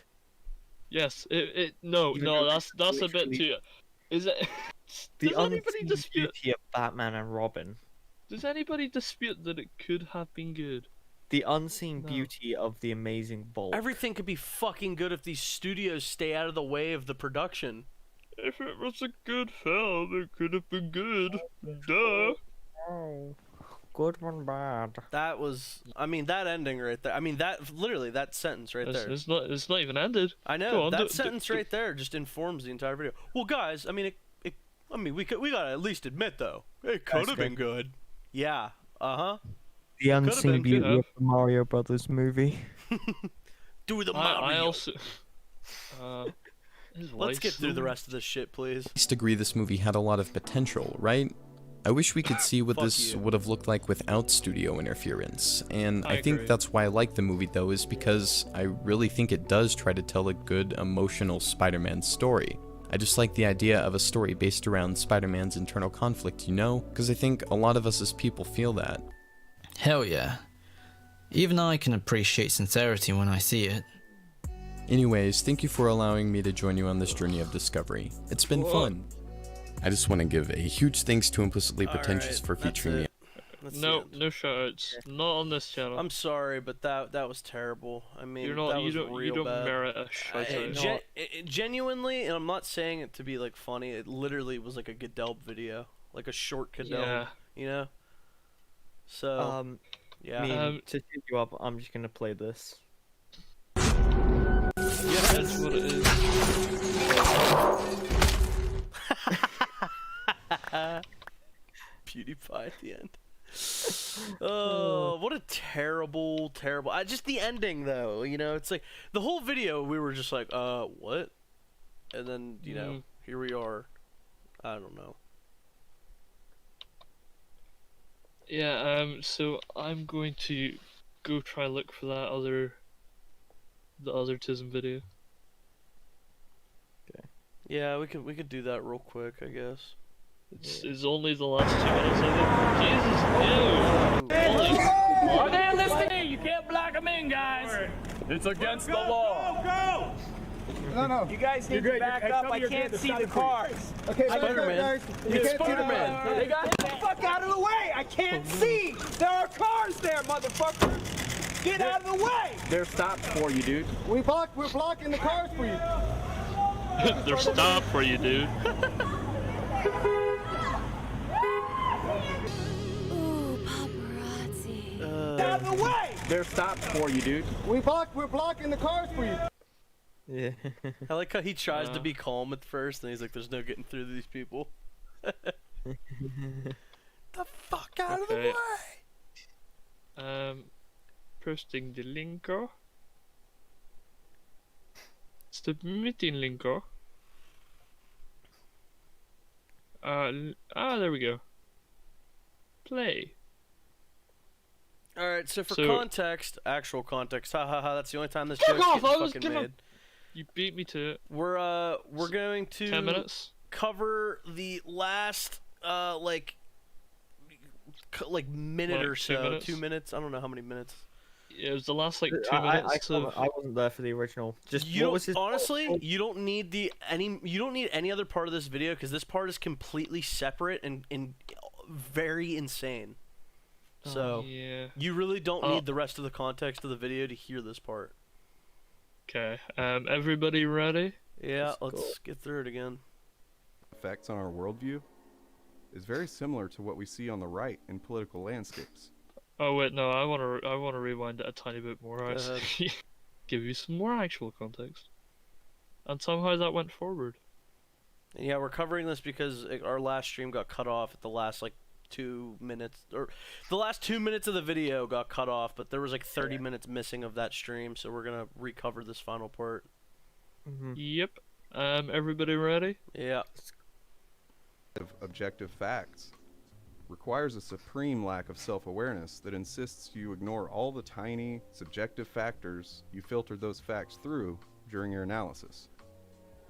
What we believe is true. No, like those still exist. You can still acknowledge those. Yeah. So you can still have objective framework. Yeah, you can like, acknowledge. Okay, so what are the subjective issues that with my psyche that come into this? Acknowledge those issues to play into your objective analysis. I think to try and potentially play devil's advocate, he might be saying, who's to say that the objective framework that you said, like, the objective framework that you set to determine whether a film is good, who's to You cut out. what is more important or what has more value?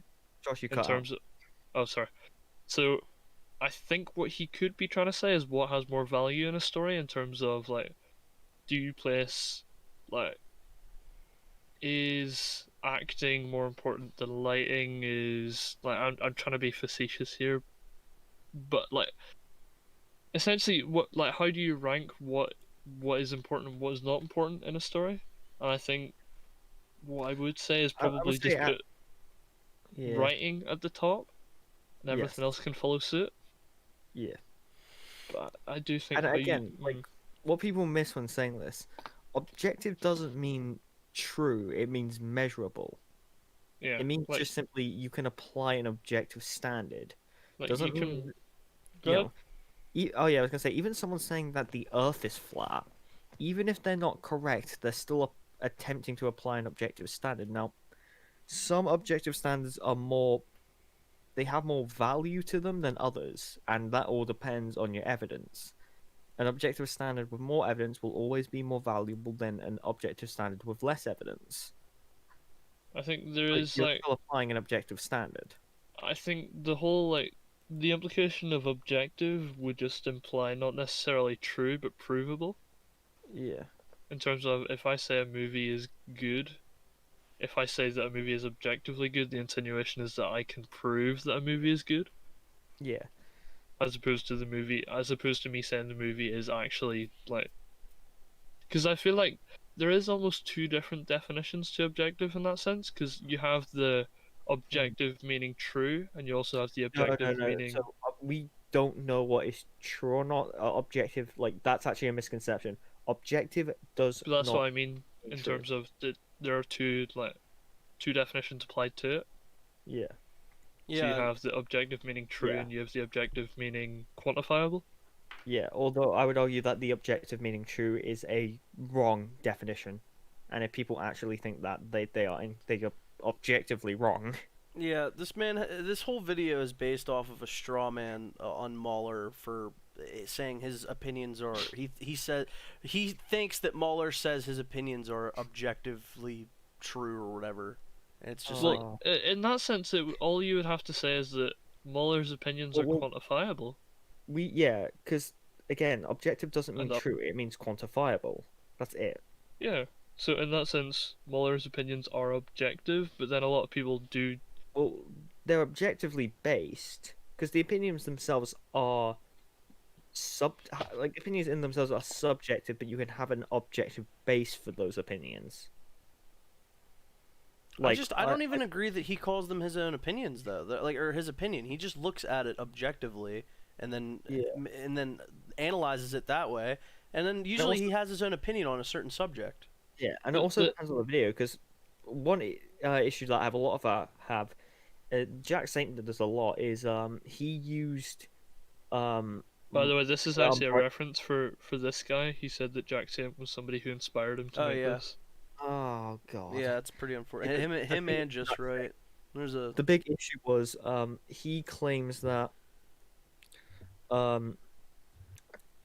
the unbridled rages are like he lumps the unbridled rages and the critiques in the same category when they're not all the same thing. The critiques aren't even claiming, they have aspects of objectivity, but they're not purely objective. Like, I'm gonna say aspects of objectivity. 99.9, like most reviews have aspects of objectivity. Mm-hmm. Like any review, unless you're genuinely just saying, I feel this, I think this. The unbridled rages are Mahler. That's Mahler, and then like I think Mahler would argue, like I've heard him argue in the past, that the critiques, the long form critiques are quote the robot. You know, I don't know if you ever heard. He never claimed it was a robot, because he said he combined objectivity and subjectivity. He actually said that he uses both in the critiques, so it's not 100% objective. But there are still elements of it which are objective. Yeah, he tries to be as objective as possible, but still acknowledges there are some aspects of subjectivity. As there almost always will be, especially whenever you're doing a review of a film, which is like... Yeah. Anyway, we can move on, I guess. Yeah. Is actually a summary of subjective notions applied to objective facts. So it's no wonder that Gushin was met with some pretty obnoxious dogpiling over this video. The mentality that my views are objectively correct, without acknowledging one's unconscious biases and preferences, without a... He literally acknowledges his unconscious views and biases. Earlier on, he says that country music is trash. Yeah. So, he tries to say that... So essentially he uses Latin terms, and then after he uses Latin terms, he says that... Because I know that a lot of people can like country music, those people are entitled to those opinions, so I'm not gonna have my opinion that it's trash. Which is silly, because you can still have your opinion as well as they're allowed their opinion. And then he tries to say that his opinion is backed up by music theory, or by musical theory, I believe. So the implication of that is that his critique of country music is quantifiable. It is, by definition, objective in that regard. Yeah. So he's calling his opinion objective. Why do people do that? Yeah, that is an by him doing that, he is literally doing an objective analysis. And it's like not he's his doing the thing that he's claiming. Like if that is the case, again, I haven't seen the rest of this video, so I don't have context. But if he is doing that, he's literally actual context. Yeah, well, don't please no. But like, if he is doing that, then he's literally making an objective argument by doing that. Yeah, which we very much thoroughly addressed throughout the video, just like every 2 seconds. Kind of being a hypocrite here, Chief. Mm-hmm. Anyway. Does it so it's no wonder that Gushin was... Pardon? I say it does it quite a lot. Yeah. Just a smidge. Was met with some pretty obnoxious dogpiling over this video. The mentality that my views are objectively correct, without acknowledging one's unconscious biases and preferences, without accounting for contemporary common practice and its effects on our worldview, again, Muller does do that. Is very similar to what we see on the right in political landscapes. Which, people right, who are okay. utterly convinced. So... and also, don't the left also... Borgie. I'm gonna propose an idea to you, right, okay? Is there a possibility that this ideology is not exclusive to the right? Absolutely not. Every single political ideology believes that their views are the correct views. That's why they have their views. Yeah, that's Almost exactly every what I said person. last stream. Almost every person would hold that. Yeah. It's the equivalent So of it's people not saying, exclusive to the "He be-" fucking right, like, mom. it's the same thing when people criticize Mueller saying, "Oh, he believes his opinions are correct." I was like, "Well, yeah, that's why they're his opinions." Like, Are you gonna hold your opinion if you don't believe it's right? I suppose you could disagree with your opinion and like, because what I tried to do in the last video is I tried to create a dichotomy agree with your own between. opinion. There's a difference between your feeling and your thought in terms of I can think a movie is bad whilst feeling it. Huh? Wait, you can question and judge your opinion and kind of internally critique your opinion. Oh no, I don't mean like that. What I mean is I can, in terms of I can feel that I don't like a movie or I can feel that I like a movie, but then my thought that I can say, like, separate to my feeling, I can say whether or not it's good or bad.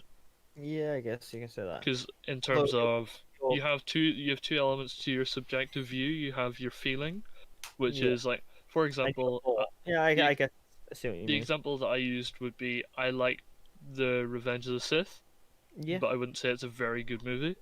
Yeah, I can. Yeah, I would actually agree there. Yeah, so I will concede that. But yeah, it's like what I feel like what he's doing here is quite disingenuous. Oh yeah, that's his whole video. I agree. Of their superior Anyway. perspective on the surface, at the exclusion of everyone else. But when they're challenged, they You don't- resort to toxic. Right. Okay. Well, he's about to say something else, and Well, I want I to pull it back before. But I want to address what he's just said. So what he's just saying is that you don't acknowledge anybody else's opinions if you have your opinions and you believe that your opinions are quantifiable, which is retarded. Yeah, that's really stupid. If I can quantify my opinions, right? This is like I have this in like my family, right? They'll do this thing where I ask their opinion on something. Isn't and that then, like literally what isn't that the entire purpose of a debate? Like two people discussing Express their their opinions and trying to opinions. quantify them and trying to prove from an objective standpoint which is right. Yeah, which is correct. And again, perceivably correct. Just because someone wins a debate doesn't mean the opinion is the right opinion. Yeah, because you can be better at arguing than somebody who like. If I'm But, like, shite if at it- arguing and you're good at arguing, but my point is right, and you're just Yeah. But like, let's say two people who are equally skilled at debating, then yes, like objective, like the one that is more objective will come out on top if they're equally skilled at debating. unless it's the easier argument, potentially. Like there's many factors that contribute to it, I suppose. Yeah, I mean it's a tricky discussion. Yeah, it's a But big boy. to try and like put everybody into a box, like he's trying to do, to try and say that everybody that does it is disingenuous, they're toxic, they're on the right. It's very. Yeah, like this is not a right wing thing. That's very disingenuous. He's a socialist channel. Clarify. This is the point where you go, oh, Here's that the explains thing, it. He would argue from an objective standard that socialism is correct. Why would he say that his opinions are objective? What? Yeah. No, that's Like, cheating. he would argue that socialism is correct from an objective standard, most likely. Otherwise, he wouldn't hold that fucking Otherwise, opinion. otherwise he wouldn't hold that position. Yeah. It's funny how we're getting more conversation out of 3 minutes of this than we are that entire. It's not even 3 minutes. That was like that was genuinely 20 seconds. Yeah. Yeah.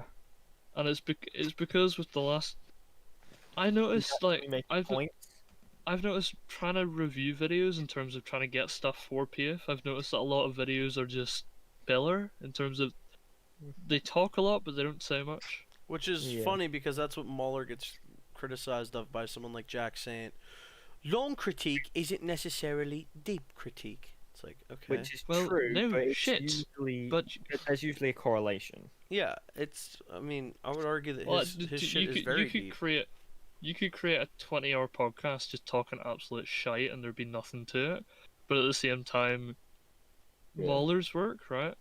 You can say all day. You can say long critique is not necessarily deep critique. But nobody can fucking tell anybody that Mueller's critiques are not deep. Mhm. Like, he goes into every crevice that he can find. He redrafts and works his fucking ass off in his videos. He tries So, to I present think- every argument too to the points that are like heavily defended. Yeah. And he tries to create his arguments to be as valid and as comprehensible as possible. Instead, Yeah. like, he tries to break it up and make it digestible and, like, yeah, a like, lot of I people that usually understand like what Muller's saying, what his point is, and Yeah. I usually agree with his points. Yeah. I will like this, like he is, unlike the last video, he is actual context is actually, like I know what his points are. I will give him that. Like he is presenting his points in a, it's he's easier presenting to say them that he's wrong this time. Yeah. That's because a lot of 'Cause- people on YouTube don't commit to an idea. Like, I'm probably at fault of this sometimes, where I'll say something and then not back it up, maybe. But I know a lot of YouTubers in their videos, like, they try and make a determination on something. It was like that Patrick Willems video, where the whole point was, what do we want from a Star Wars movie? And then the conclusion to his second video of the second part of the series was, I don't know. yeah. It's like, well, what was the fucking point of the two Alright, videos? let's continue. Yeah. People who are utterly convinced of their superior perspective on the surface, at the exclusion of everyone else. But when they're challenged, they resort to toxic trolling, aggressive attacks that don't address the issue at all, and in fact target the individual. This relates back to my video, The Difference Between the...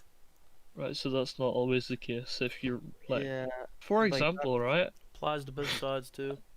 As a also perfect really example, right? As a Yeah. perfect example, certain people aren't quite happy with our podcast, and certain people who shall not be named. Mm-hmm. We have said, you know what, we can have a chat with you. You can come on the podcast if you want. We can have a private conversation. And some people have refused to have a conversation. Like, some people have ironed out the problems with, memes ironed out the problems with, and there's Yeah. been no problems since with them. But there are certain people that refuse to back up their opinions, alright? Yeah. But who are kind of toxic, but it's neither here nor there. Whoa, hey, whoa. Sorry, you're not on the same page in the script? No? Shit, fuck, I need to go back a couple of pages here. Fuck, here. Don't you Yeah. dare Ah, say there we that go, they're saved it. toxic, because that would Saved make it, us Everyone saved else. But when they're crybabies. challenged, they resort to toxic trolling, aggressive attacks that don't address the issue at all. Also, citation needed. Yeah, again, like, you need to provide references for what you're saying here. You can't Yeah. just say it and expect that to be gospel. Also, that Yeah, sounds too like many people somebody we give up know. Muller, like, to my knowledge, like Muller actually does have like genuine discussions with people and like offers people to like chat. And, like Yeah. I'm all for that. Like I'm definitely like willing to like context. If you're on a common PAFE, then like we're all for Yeah, it. yeah. He wants what we we've, want. like, He wants the we've same thing we extended, want. like, we've 'Cause, like, extended he- before. If you he's want to defending come his up, arguments well, I don't think he's being dishonest. I just think he's defend your wrong. opinion. Yeah. I mean, I say that like, I think some points are a little bit unintentionally disingenuous, but I don't think he's trying to intentionally be malicious. Well, I think he's trying to bring politics into like, it's the whole Macintosh thing where he's bringing politics Yeah. into something where there is no politics. Yeah. Yeah. Like, people that call their opinions objective, or they don't do that because they're political. They can do, but it's not specifically because they're on the right. It's not exclusive to the right. The left do it as well. Fuck's Even sake. then, remember when he like asked us about it, like in what was it, PAFE? Because he was in a comment once, and he actually asked, "Why do people call their opinions objective?" And I actually like addressed it, and then he said he had to go off to do D&D. Which, by the way, context, I'm looking for a D&D session, and I'm willing to join you on that. Ooh, gay. Bro, I love Dungeons and Dragons. Oh, I thought you said Dick and Dick. Sorry. And in fact target the individual. This relates back to my video, The Difference Between the Far Left and Far Right, a lack of emotional intelligence that causes them to see any challenge to their precious views as an attack on them personally. So, You can out easily of those, out of self-awareness, out of self-regulation, out of motivation and empathy, Yeah, you can and apply social that skills. to Go ahead. any political like group. Yeah, that's why it's Do you need? disingenuous. But do you need any of those things on screen? Right? Do you need any of them to have a rational Depends how argument? Well, I mean, it also depends how he defines far right. But like, if we're gonna talk about someone who I think we can all agree is far right, Richard Spencer is a very, very skilled debater. And like I will give him that. Like he's a piece of shit, neo-Nazi cunt, but he's a very skilled. Yeah, well, It's true. He's a fucking Richard Spencer. I have no reference. I don't really know who Richard Yeah, Spencer I is. don't really know. He's the alt-right. Is he not the man that? No, I don't He's even want to literally the follow that leader up. of the alt-right. Okay. Like he's a. Wait, is he he's not like- one of the people that was associated with Gamergate? No, he had nothing to do with Gamergate. I don't know. I'm trying to figure out Borges. I have no reference. Yeah, no. Okay, he's the guy. You know, the guy who was like, Pepe has become kind of a symbol, and then he gets punched. No. Dude, What? Okay, so basically, Richard Spencer's a neo-Nazi. That's all you really need to know. Ah, okay. Like, and I mean that like unironically. He is actually a Nazi. What I was saying with regards to everything on But, like, screen. I was gonna say at that point. He like if you see him in the Sargon debate, he's a very skilled debater, and like if we're gonna apply this standard, these standards you could argue apply to hit. Like these standards do apply to Richard Spencer, and he's as fucking far right as you can go. Well, my point would just be that you don't need emotional intelligence to be a skilled arguer. Yeah. You can just be like in terms of you don't need self-awareness, you don't need self-regulation, you don't need motivation, empathy, or social skills. Yes, they can help in terms of a debate, because I know Yeah. there are people that can use empathy, that can use social skills, can use regulation Yeah. to contribute to their argument. But it's Yeah. not necessarily, if you don't have those things, you're not damned. It's going to make it a little bit difficult, a little bit more difficult potentially, but it depends on how you debate, it depends on It how you depends on the handle yourself. perspective where you're arguing from, and Yeah. also what you're trying to say. Like, if you're arguing against Nazis, for example, if you're arguing against neo-Nazis, do you need to be self-regulated? Do you need to be empathetic? Do you Well, need it to have depends on social what point skills? they make, because they'll be, because it all depends on their talking points. Because obviously they won't ever directly say, "Oh, I want to kill Jews." They'll Well, often say like something about maybe like Bob. preserving the white race or something, or like We're not anti-black, we're just pro-white, yeah, so they'll usually spin something like that. which is inherently Yeah, racist. But that's neither here nor there. Anyway, we shall march on. yeah. Personally, Whoopsies. Sorry. personally. Therefore, all bets are off, motherfucker. Therefore, all bets what are are you off, doing? motherfucker. You disagree with me on an abstract subject? Well, fuck you for wearing a Captain America helmet, you larper. It's a child's mentality. And it becomes toxic when we don't account for other perspectives. One must seek to... I mean, you say that that's not a universal standard at all. Well, you can't account for other, like, Yeah. my point would be And also, that you can believe that your opinions come from like an objective standard, but still be able to like control your emotions. And like I Yeah. know loads of people on this like subjectivity side who do the very thing he's fucking saying. yeah. The point that Drum brought up was that he said that this mentality that he's talking about, he said that it is almost exclusive to the left, which which theory disagreed with, so I didn't have to.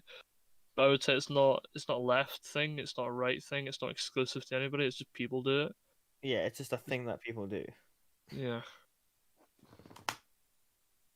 to destroy all criticism of one's objectivity, as the existence of a countering view is evidence that they are simply operating from opinion, just like the rest. No, the okay. rest. That's the word salad. Yeah. I mean, I wouldn't call that because I know what he's saying. Like Yeah, but like at the time, whenever I was listening to that, I was of like if there's like a counter narrative, then it is subjective. Which, no, that's not how that works. well, you can have like if you have a series of objective statements based on like if you set framework and say that a movie is good because of the writing consistency, the lack of plot holes, yada yada, and then somebody comes along and then pokes a hole in your statement.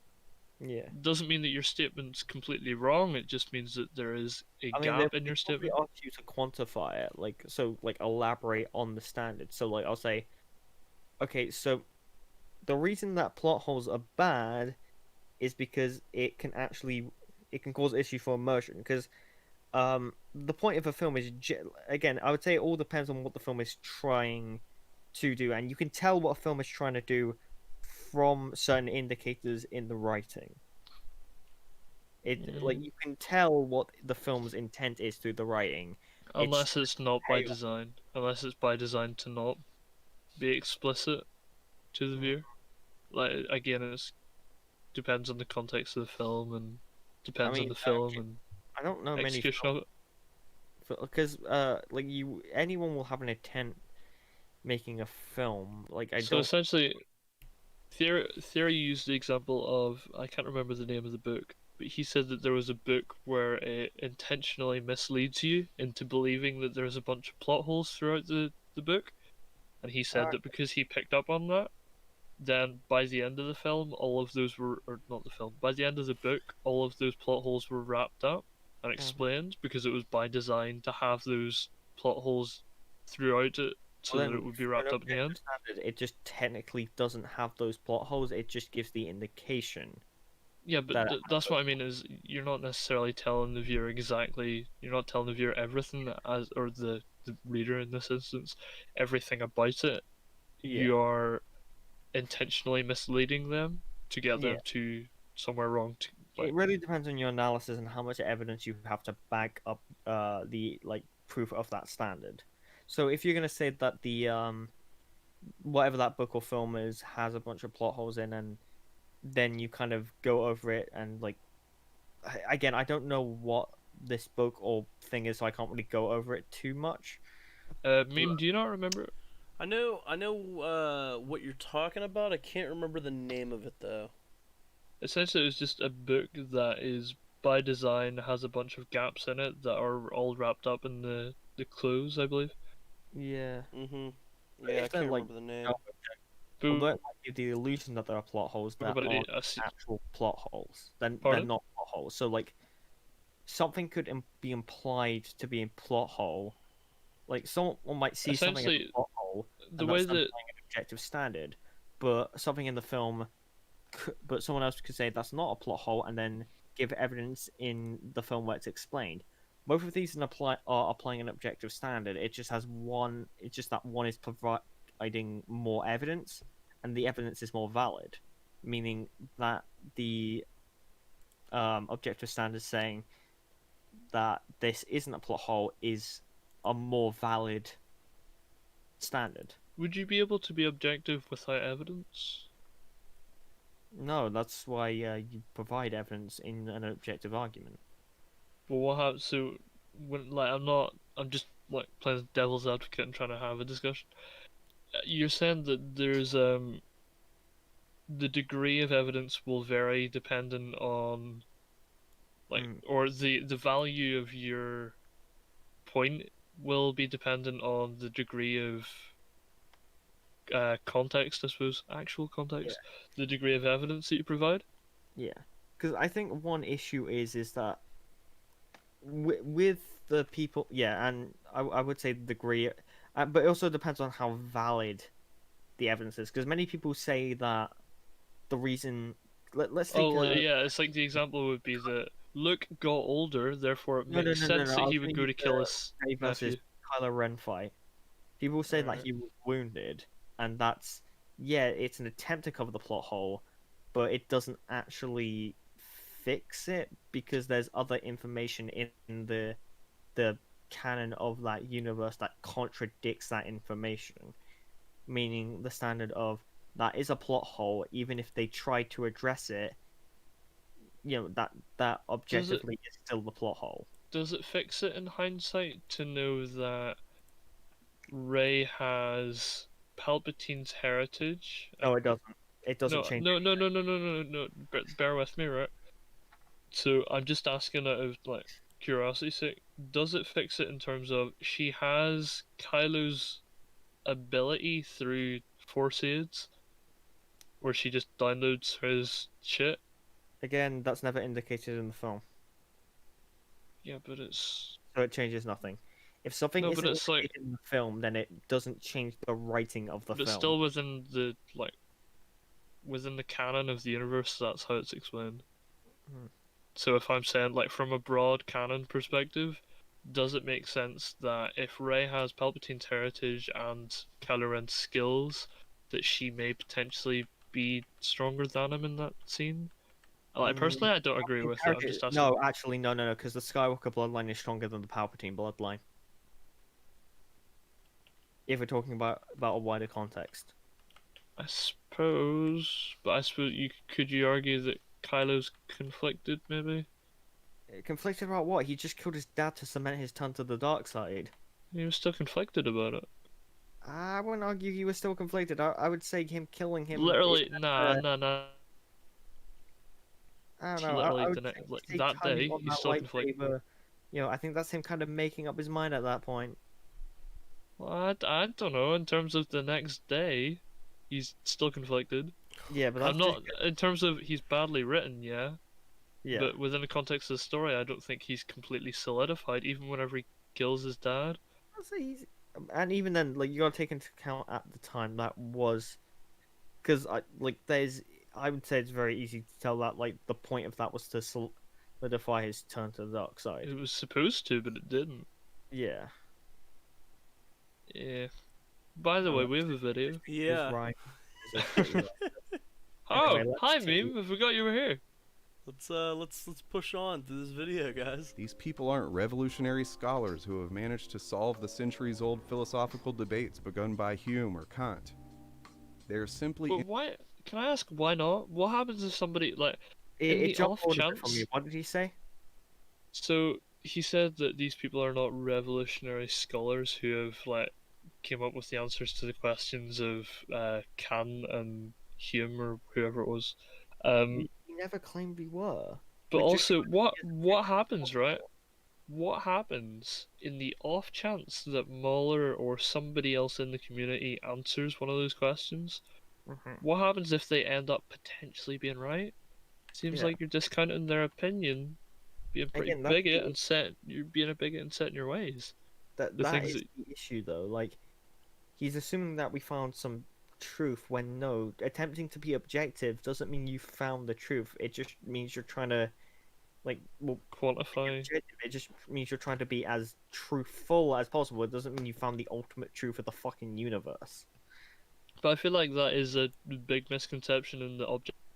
Yeah. Again, because people assume that objective people- means true when it just means quantifiable and measurable. Like, I know that even I do that.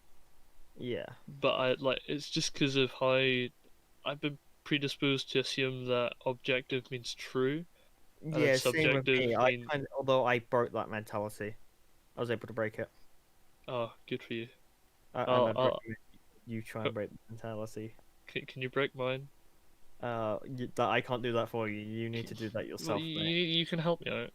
You can break my objective mentality virginity, is that it? I mean, my advice: just try to not just don't think of objective as true. Try to stop associating objective with true. That's the I'm best. trying, but it's so closely connected at this point in this community. Difficult. I know. I'm trying. Yeah, just I don't really know what to say, mate. Fair enough. Insecure On that man note. Damn it! I want to hear him. children, lashing out at any perceived threat to their lazily and dimly rationalized opinions. The fact that he said that they're lazily and dimly rationalized without providing a citation, without Yes, explaining okay. why they're dimly rationalized, without actually giving anybody the benefit of the doubt that they could potentially have a point, is very disingenuous. Yeah, I mean, I'm definitely gonna watch. I can't do it now because it's 3:30 in the morning. But later on, maybe tomorrow, I might watch through the. Actually, no, I can't because I'm quite busy tomorrow. Sometime this weekend, I'll just watch through this entire video. It's not I'd a good probably video. say you could even watch our stream on it, which I know is a lot longer, but I would kinda, watch it. I Yeah, see. I'll I watch enjoyed it. That stream. Yeah, it was nice. We had a good conversation. Sucks that the ending was cut out, but whatever. Yeah. Let's get this over and done with. No matter Yeah. how much these types of critics want to obfuscate the issue with their semantic and anecdotal ideas of objectivity and what a piece of art or a film is supposed to do, The simple answer is this. If one person finds value in a thing, Get ready, Borgie. Here it comes. So if one no person matter finds how value, much you disagree, no matter how many others disagree, no matter how stupid you think they are, that thing is not objectively worthless. No. pedophilia. That's the one right there. And then we all immediately said horrible, egregious things you can fucking do, and be like, what about these things? Oh god, no. Okay, I get over this. Objective doesn't mean true. If somebody values a story that doesn't make sense, that story is not worthless. Sure. There's not really much to say, and like, do you even have to say them? Oh, yeah, I don't. There's not really much I have to say. Fucking hell, It's man. just, it's like, who would ever make this point unironically? I don't know. While staring down a camera with a Captain America hat and a fucking weird mask that he's had since before the coronavirus. Yeah. well, You think And he he has his wore hood that? up. You think he wore that during coronavirus, that mask? Why does he have his hood up? It's a nice mask, though. Well, yeah. And But yet- why does he have his hood up? I don't Yeah. fucking I know. don't really 'Cause got the it. back of his bald head is cold. Context: if you're watching this video, where the hell did you get that mask? I want one. No. I There's know, his saliva inside it. He does the Hello Greedo thing where he talks. Yeah, to we him. had a whole conversation about does he ADR it later, or does he actually have some sort of microphone? Does he use Audacity? The real questions. Fuck's sake. Fucking Like, period. even he can't afford the black background. Fucking period. Okay, sure. Alright. Fucking period.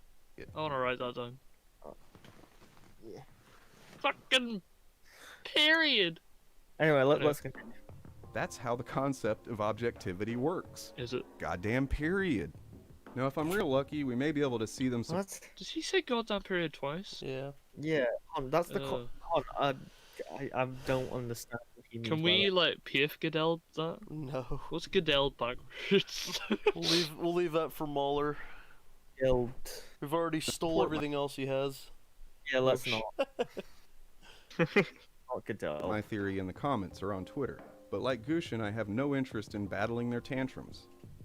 If they stand by their convictions and truly believe they have the omniscient view of film in the world, they have no need to lower themselves to such a lowly fool as me. See, that seems really disingenuous in terms of. It is. You know, if you think you're right, what's the point in talking to me? In terms of Yeah, like, the that- whole point, the whole thing that he's trying to present here is that these people are set in their ways. They're bigoted. They will not change their minds. So there's no point in having a conversation with them. Yeah, that's. Yeah, the he issue. uses an analogy of a rock and a stream, and you have to allow the criticism Yeah. to flow over you or whatever, and it's like the He dumbest said- shit I've ever seen Yeah. in my life. So he says you have to allow. It comes from the a violent- fundamental misunderstanding of what people mean by objective. Again, doesn't mean true. It means that it. Even if it did, even if it did, even if it did, would this not still be wrong? Yeah. Because how I understood objective would be, it is true at a thing. Mm-hmm. So like, I know that probably sounds a bit silly. In terms of like, if I say that a film is objectively well written, it is objectively good at writing, in terms of it is consistent, it is coherent, and so forth. It doesn't mean that it's completely perfect. Doesn't mean that it's completely good. Do you know what I mean? Yeah. I Shall agree. we continue? Sure. But let me know what you think, subjectively speaking, in the comments. Only Don't forget to leave a subjectively. like and subscribe if you're not already. Also, be sure to subscribe to Gushin and Jack Saint, as well as Just Right. No. And since my channel is still too Don't subscribe small to to any of those people, monetize. please. Wait, Oh, don't subscribe. did he to just say Joe- likes are subjective? What happens if we I think he's objectively try to I what think if we he's tried to... joking. He's joking, Josh. It's not funny. Yeah, just because it's not funny doesn't mean he's not joking. Does it? Does a joke Yeah, have to be funny? that's enough. We covered it. It's it's fucking over. objectively, it's an example of comedy, but whether or not we find it funny is subjective, and It not may intentionally be funny, but it's not. the I the don't find it funny. objectively it is an attempt at comedy, but from it's I a feel tricky like even that's generous. Subscribe to Yeah. all the tisms. So, Meme, do you want to stick the cover for everything on? Yeah, I already did. And then we'll close it out. Okay. I was Josh. With me was Borgus and Meme. Hello. Hello there, good sirs, and good night. Drum and Kai. Actual context. Oh yeah, if actual context, if you end up watching this, I'm more than willing to have like a discussion with you over the concept of objectivity. Yeah, we may have been pretty harsh in our full coverage of the video, but I mean, let's be honest, it was a pretty bad video. So There was like my biggest problem with your video, if you're watching this, would just be that you come across as very damning and very set in your ways, despite the fact that Yeah. that's the very thing that you're arguing against. Mm-hmm. It's kind of like you guys can't be objective, but I can. you present no counter argument to all of your arguments too, Yeah, especially a lot the of your- political ones, which was strange. And you don't provide citations, nor do you like. We're not asking for a big fucking list. Like 1 or 2 would suffice. And even then, it's not. You're talking about Yeah. about a lot of. You're not narrowing it down, saying like some people do it. You're saying like a lot of people. It's like the term that you used was you said it seems to be the right that does it. Yeah, Which when is that's just objectively like not wrong. It's just wrong.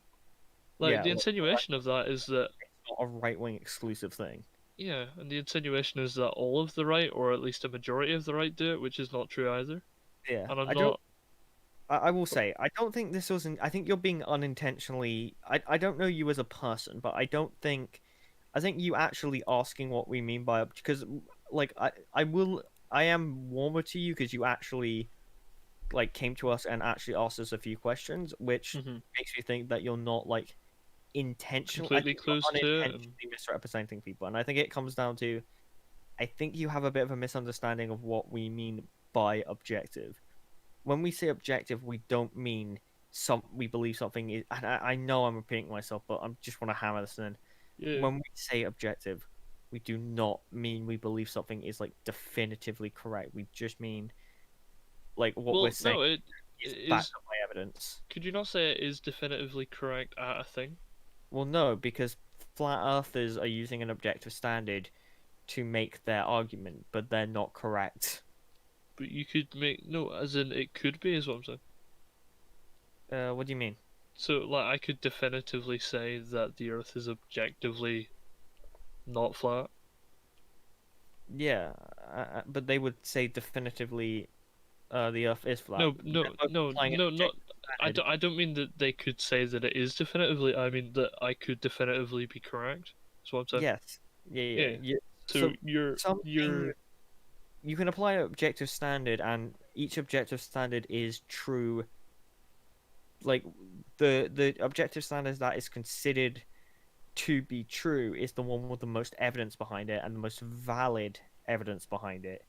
If you have a bunch of like an example, like if you have a bunch of evidence, but it comes from like a bunch of studies that aren't peer reviewed and have like really shady backgrounds, simply one study that is peer reviewed will outweigh that in validity. essentially like if the consensus was that the Earth is flat, in terms of if the evidence pointed to the Earth being flat scientifically, then people would the consensus on the Earth would be that it is flat. But Yeah. because But it's not correct. No. Like, and that was what I mean in terms of you can be definitively correct at your objective criticism. We can. But it's quantifiable. We can Objective- honestly have a whole discussion episode dedicated to this Yeah. stuff for real. Like, We I do think that. it's an interesting I topic would for sure. actually be totally interested on having context on.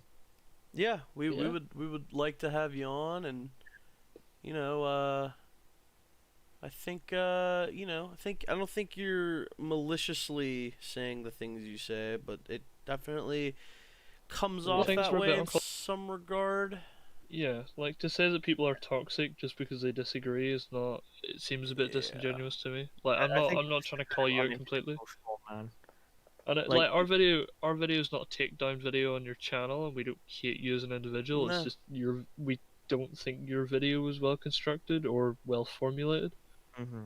That's why we Is covered all. it. But And we you would know, be happy to have a discussion so that you could formulate your opinions better and yep, that's the whole goal subjective here. or not. So thanks for watching. And Wait, no, hey. I'm What about- not. I'm what not. about I'm slice just and saying. drum? Hold on. I'm not closing it off yet. It seems like it. I was just saying thanks for watching and listening to the extended the deleted scene of the last podcast. The fact that you have to watch 2 PF episodes to get the context of one. Yeah. Yeah. Uh, Anyway, I'll see you boys later. hey, wait, Borgie, what time is it? It's 3:30. Commitment to PF. No. As I was saying, thank you to Well, no, I was saying, like, Exoskeleton. See you thank you. when we end the stream. I'm Also, not leaving. yeah. the Also, stream. Josh, you should fucking do the title in the description because you never did that. I changed the title. I can't- it was not changed the entire time, so I just changed it to. What did I change it to? I changed it Yeah, to it's like not- Spider-Man PAFE 2. episode 5. I think is all I changed it to. Okay, yeah, I see it now. Okay. I was just saying in case you didn't though, because I saw that it went on a while without it being changed. I couldn't change the thumbnail because I can only do that in post at the minute because my Right. No worries. phone's been a I bit was just screwy. reminding you just in case. That's alright. And yeah, I want to say thank you to Kai or Exoskeleton, and thank you to Druminator for coming on and helping us out. Love those guys. Thank you to Borgie for staying up until strenuous hours. Yeah. Yeah. And thank you very much to Meme for streaming the episode. Oh, it's absolute pleasure, my good friend. And I hope you could all go and give Meme some love over on his channel, which will be in the description by tomorrow. By tomorrow. By tomorrow. I'm probably gonna. I should probably start linking my like Twitch instead of my YouTube at this point because I'll just be streaming on Twitch. Or you Yeah, could really upload. streaming. Or I you could guess- finish that video. I love it. Like, is that just gonna be an ongoing thing where it's like you reference this videos that you're not actually making in the background? There is a every video. day I click onto my editing software and I'll like add one little thing and I'll be like, yeah, it's enough. And I'll like get off of it. Yes, one more frame. I added an extra quarter of a second to this fucking like 2 hour long video. You're running on like 60 FPS and you add 1 frame per day. God damn it. So yeah, Oh, I dude. think that's pretty much all we got for tonight, folks.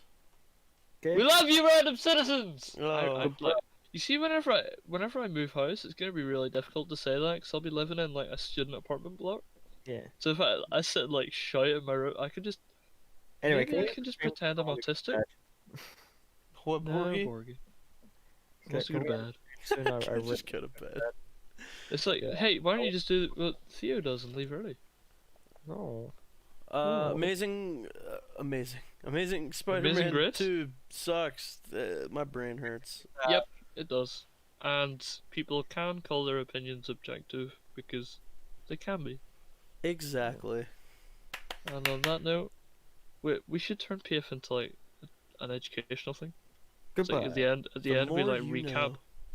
know. We have to recap like all the things that we've learned and that we explain like why things are right and wrong. Thank you all very much for watching this exciting episode of PAFE, Episode 5, The Unseen Beauty of Amazing Spider-Man 2. We will see you. When are we going live again? When are we going live? Wait, one more thing. Well, I don't know. We're supposed to do Next gaming week. We'll things see you tomorrow. guys next week. Wait, no, this weekend maybe. Maybe this weekend. Yeah, probably this weekend. Wait, also, right? It was called The Unseen Beauty of Amazing Spider-Man 2, and after watching the video, I still haven't seen it. So I've seen the uglier side of the people who defend Amazing Spider-Man 2. That's all I've seen. Whenever you justify a deleted scene, it doesn't. It's okay, Fries, because we'll Anyway. be live again sometime soon, and you'll be there for it, because you're the coolest guy ever. Hey, slash girl. hey. Probably guy, though. Blame everybody for the fact that there isn't a PF gaming coming up. I was pushing for it, guys. I was pushing. I don't even know who would stream it if we were to do one. To be honest, I don't know how you would stream it, but the gaming that we're planning anyway. Hopefully, we'll do it next week or this weekend or someday. One of the days of the week. PAFE gaming is soon, yeah. Yes, agreed. Just make sure to Don't spoil click it. like, click subscribe, ring that bell, smash that motherfucking like button. But try not to miss EFAP for this. Yeah, don't miss EFAP for this. And Whatever if you don't do. if you don't like us, just don't have notifications on. Yeah, you know, just don't turn your And if you- notifications on and then click dislike within 5 seconds of the stream being live. Or no, you need to be notified so that you can dislike it. Yeah, that or too. on the other hand, just don't be in the Discord. And on that note, we love you, random citizens. Goodbye, ladies and gentlemen. Goodbye. Au revoir.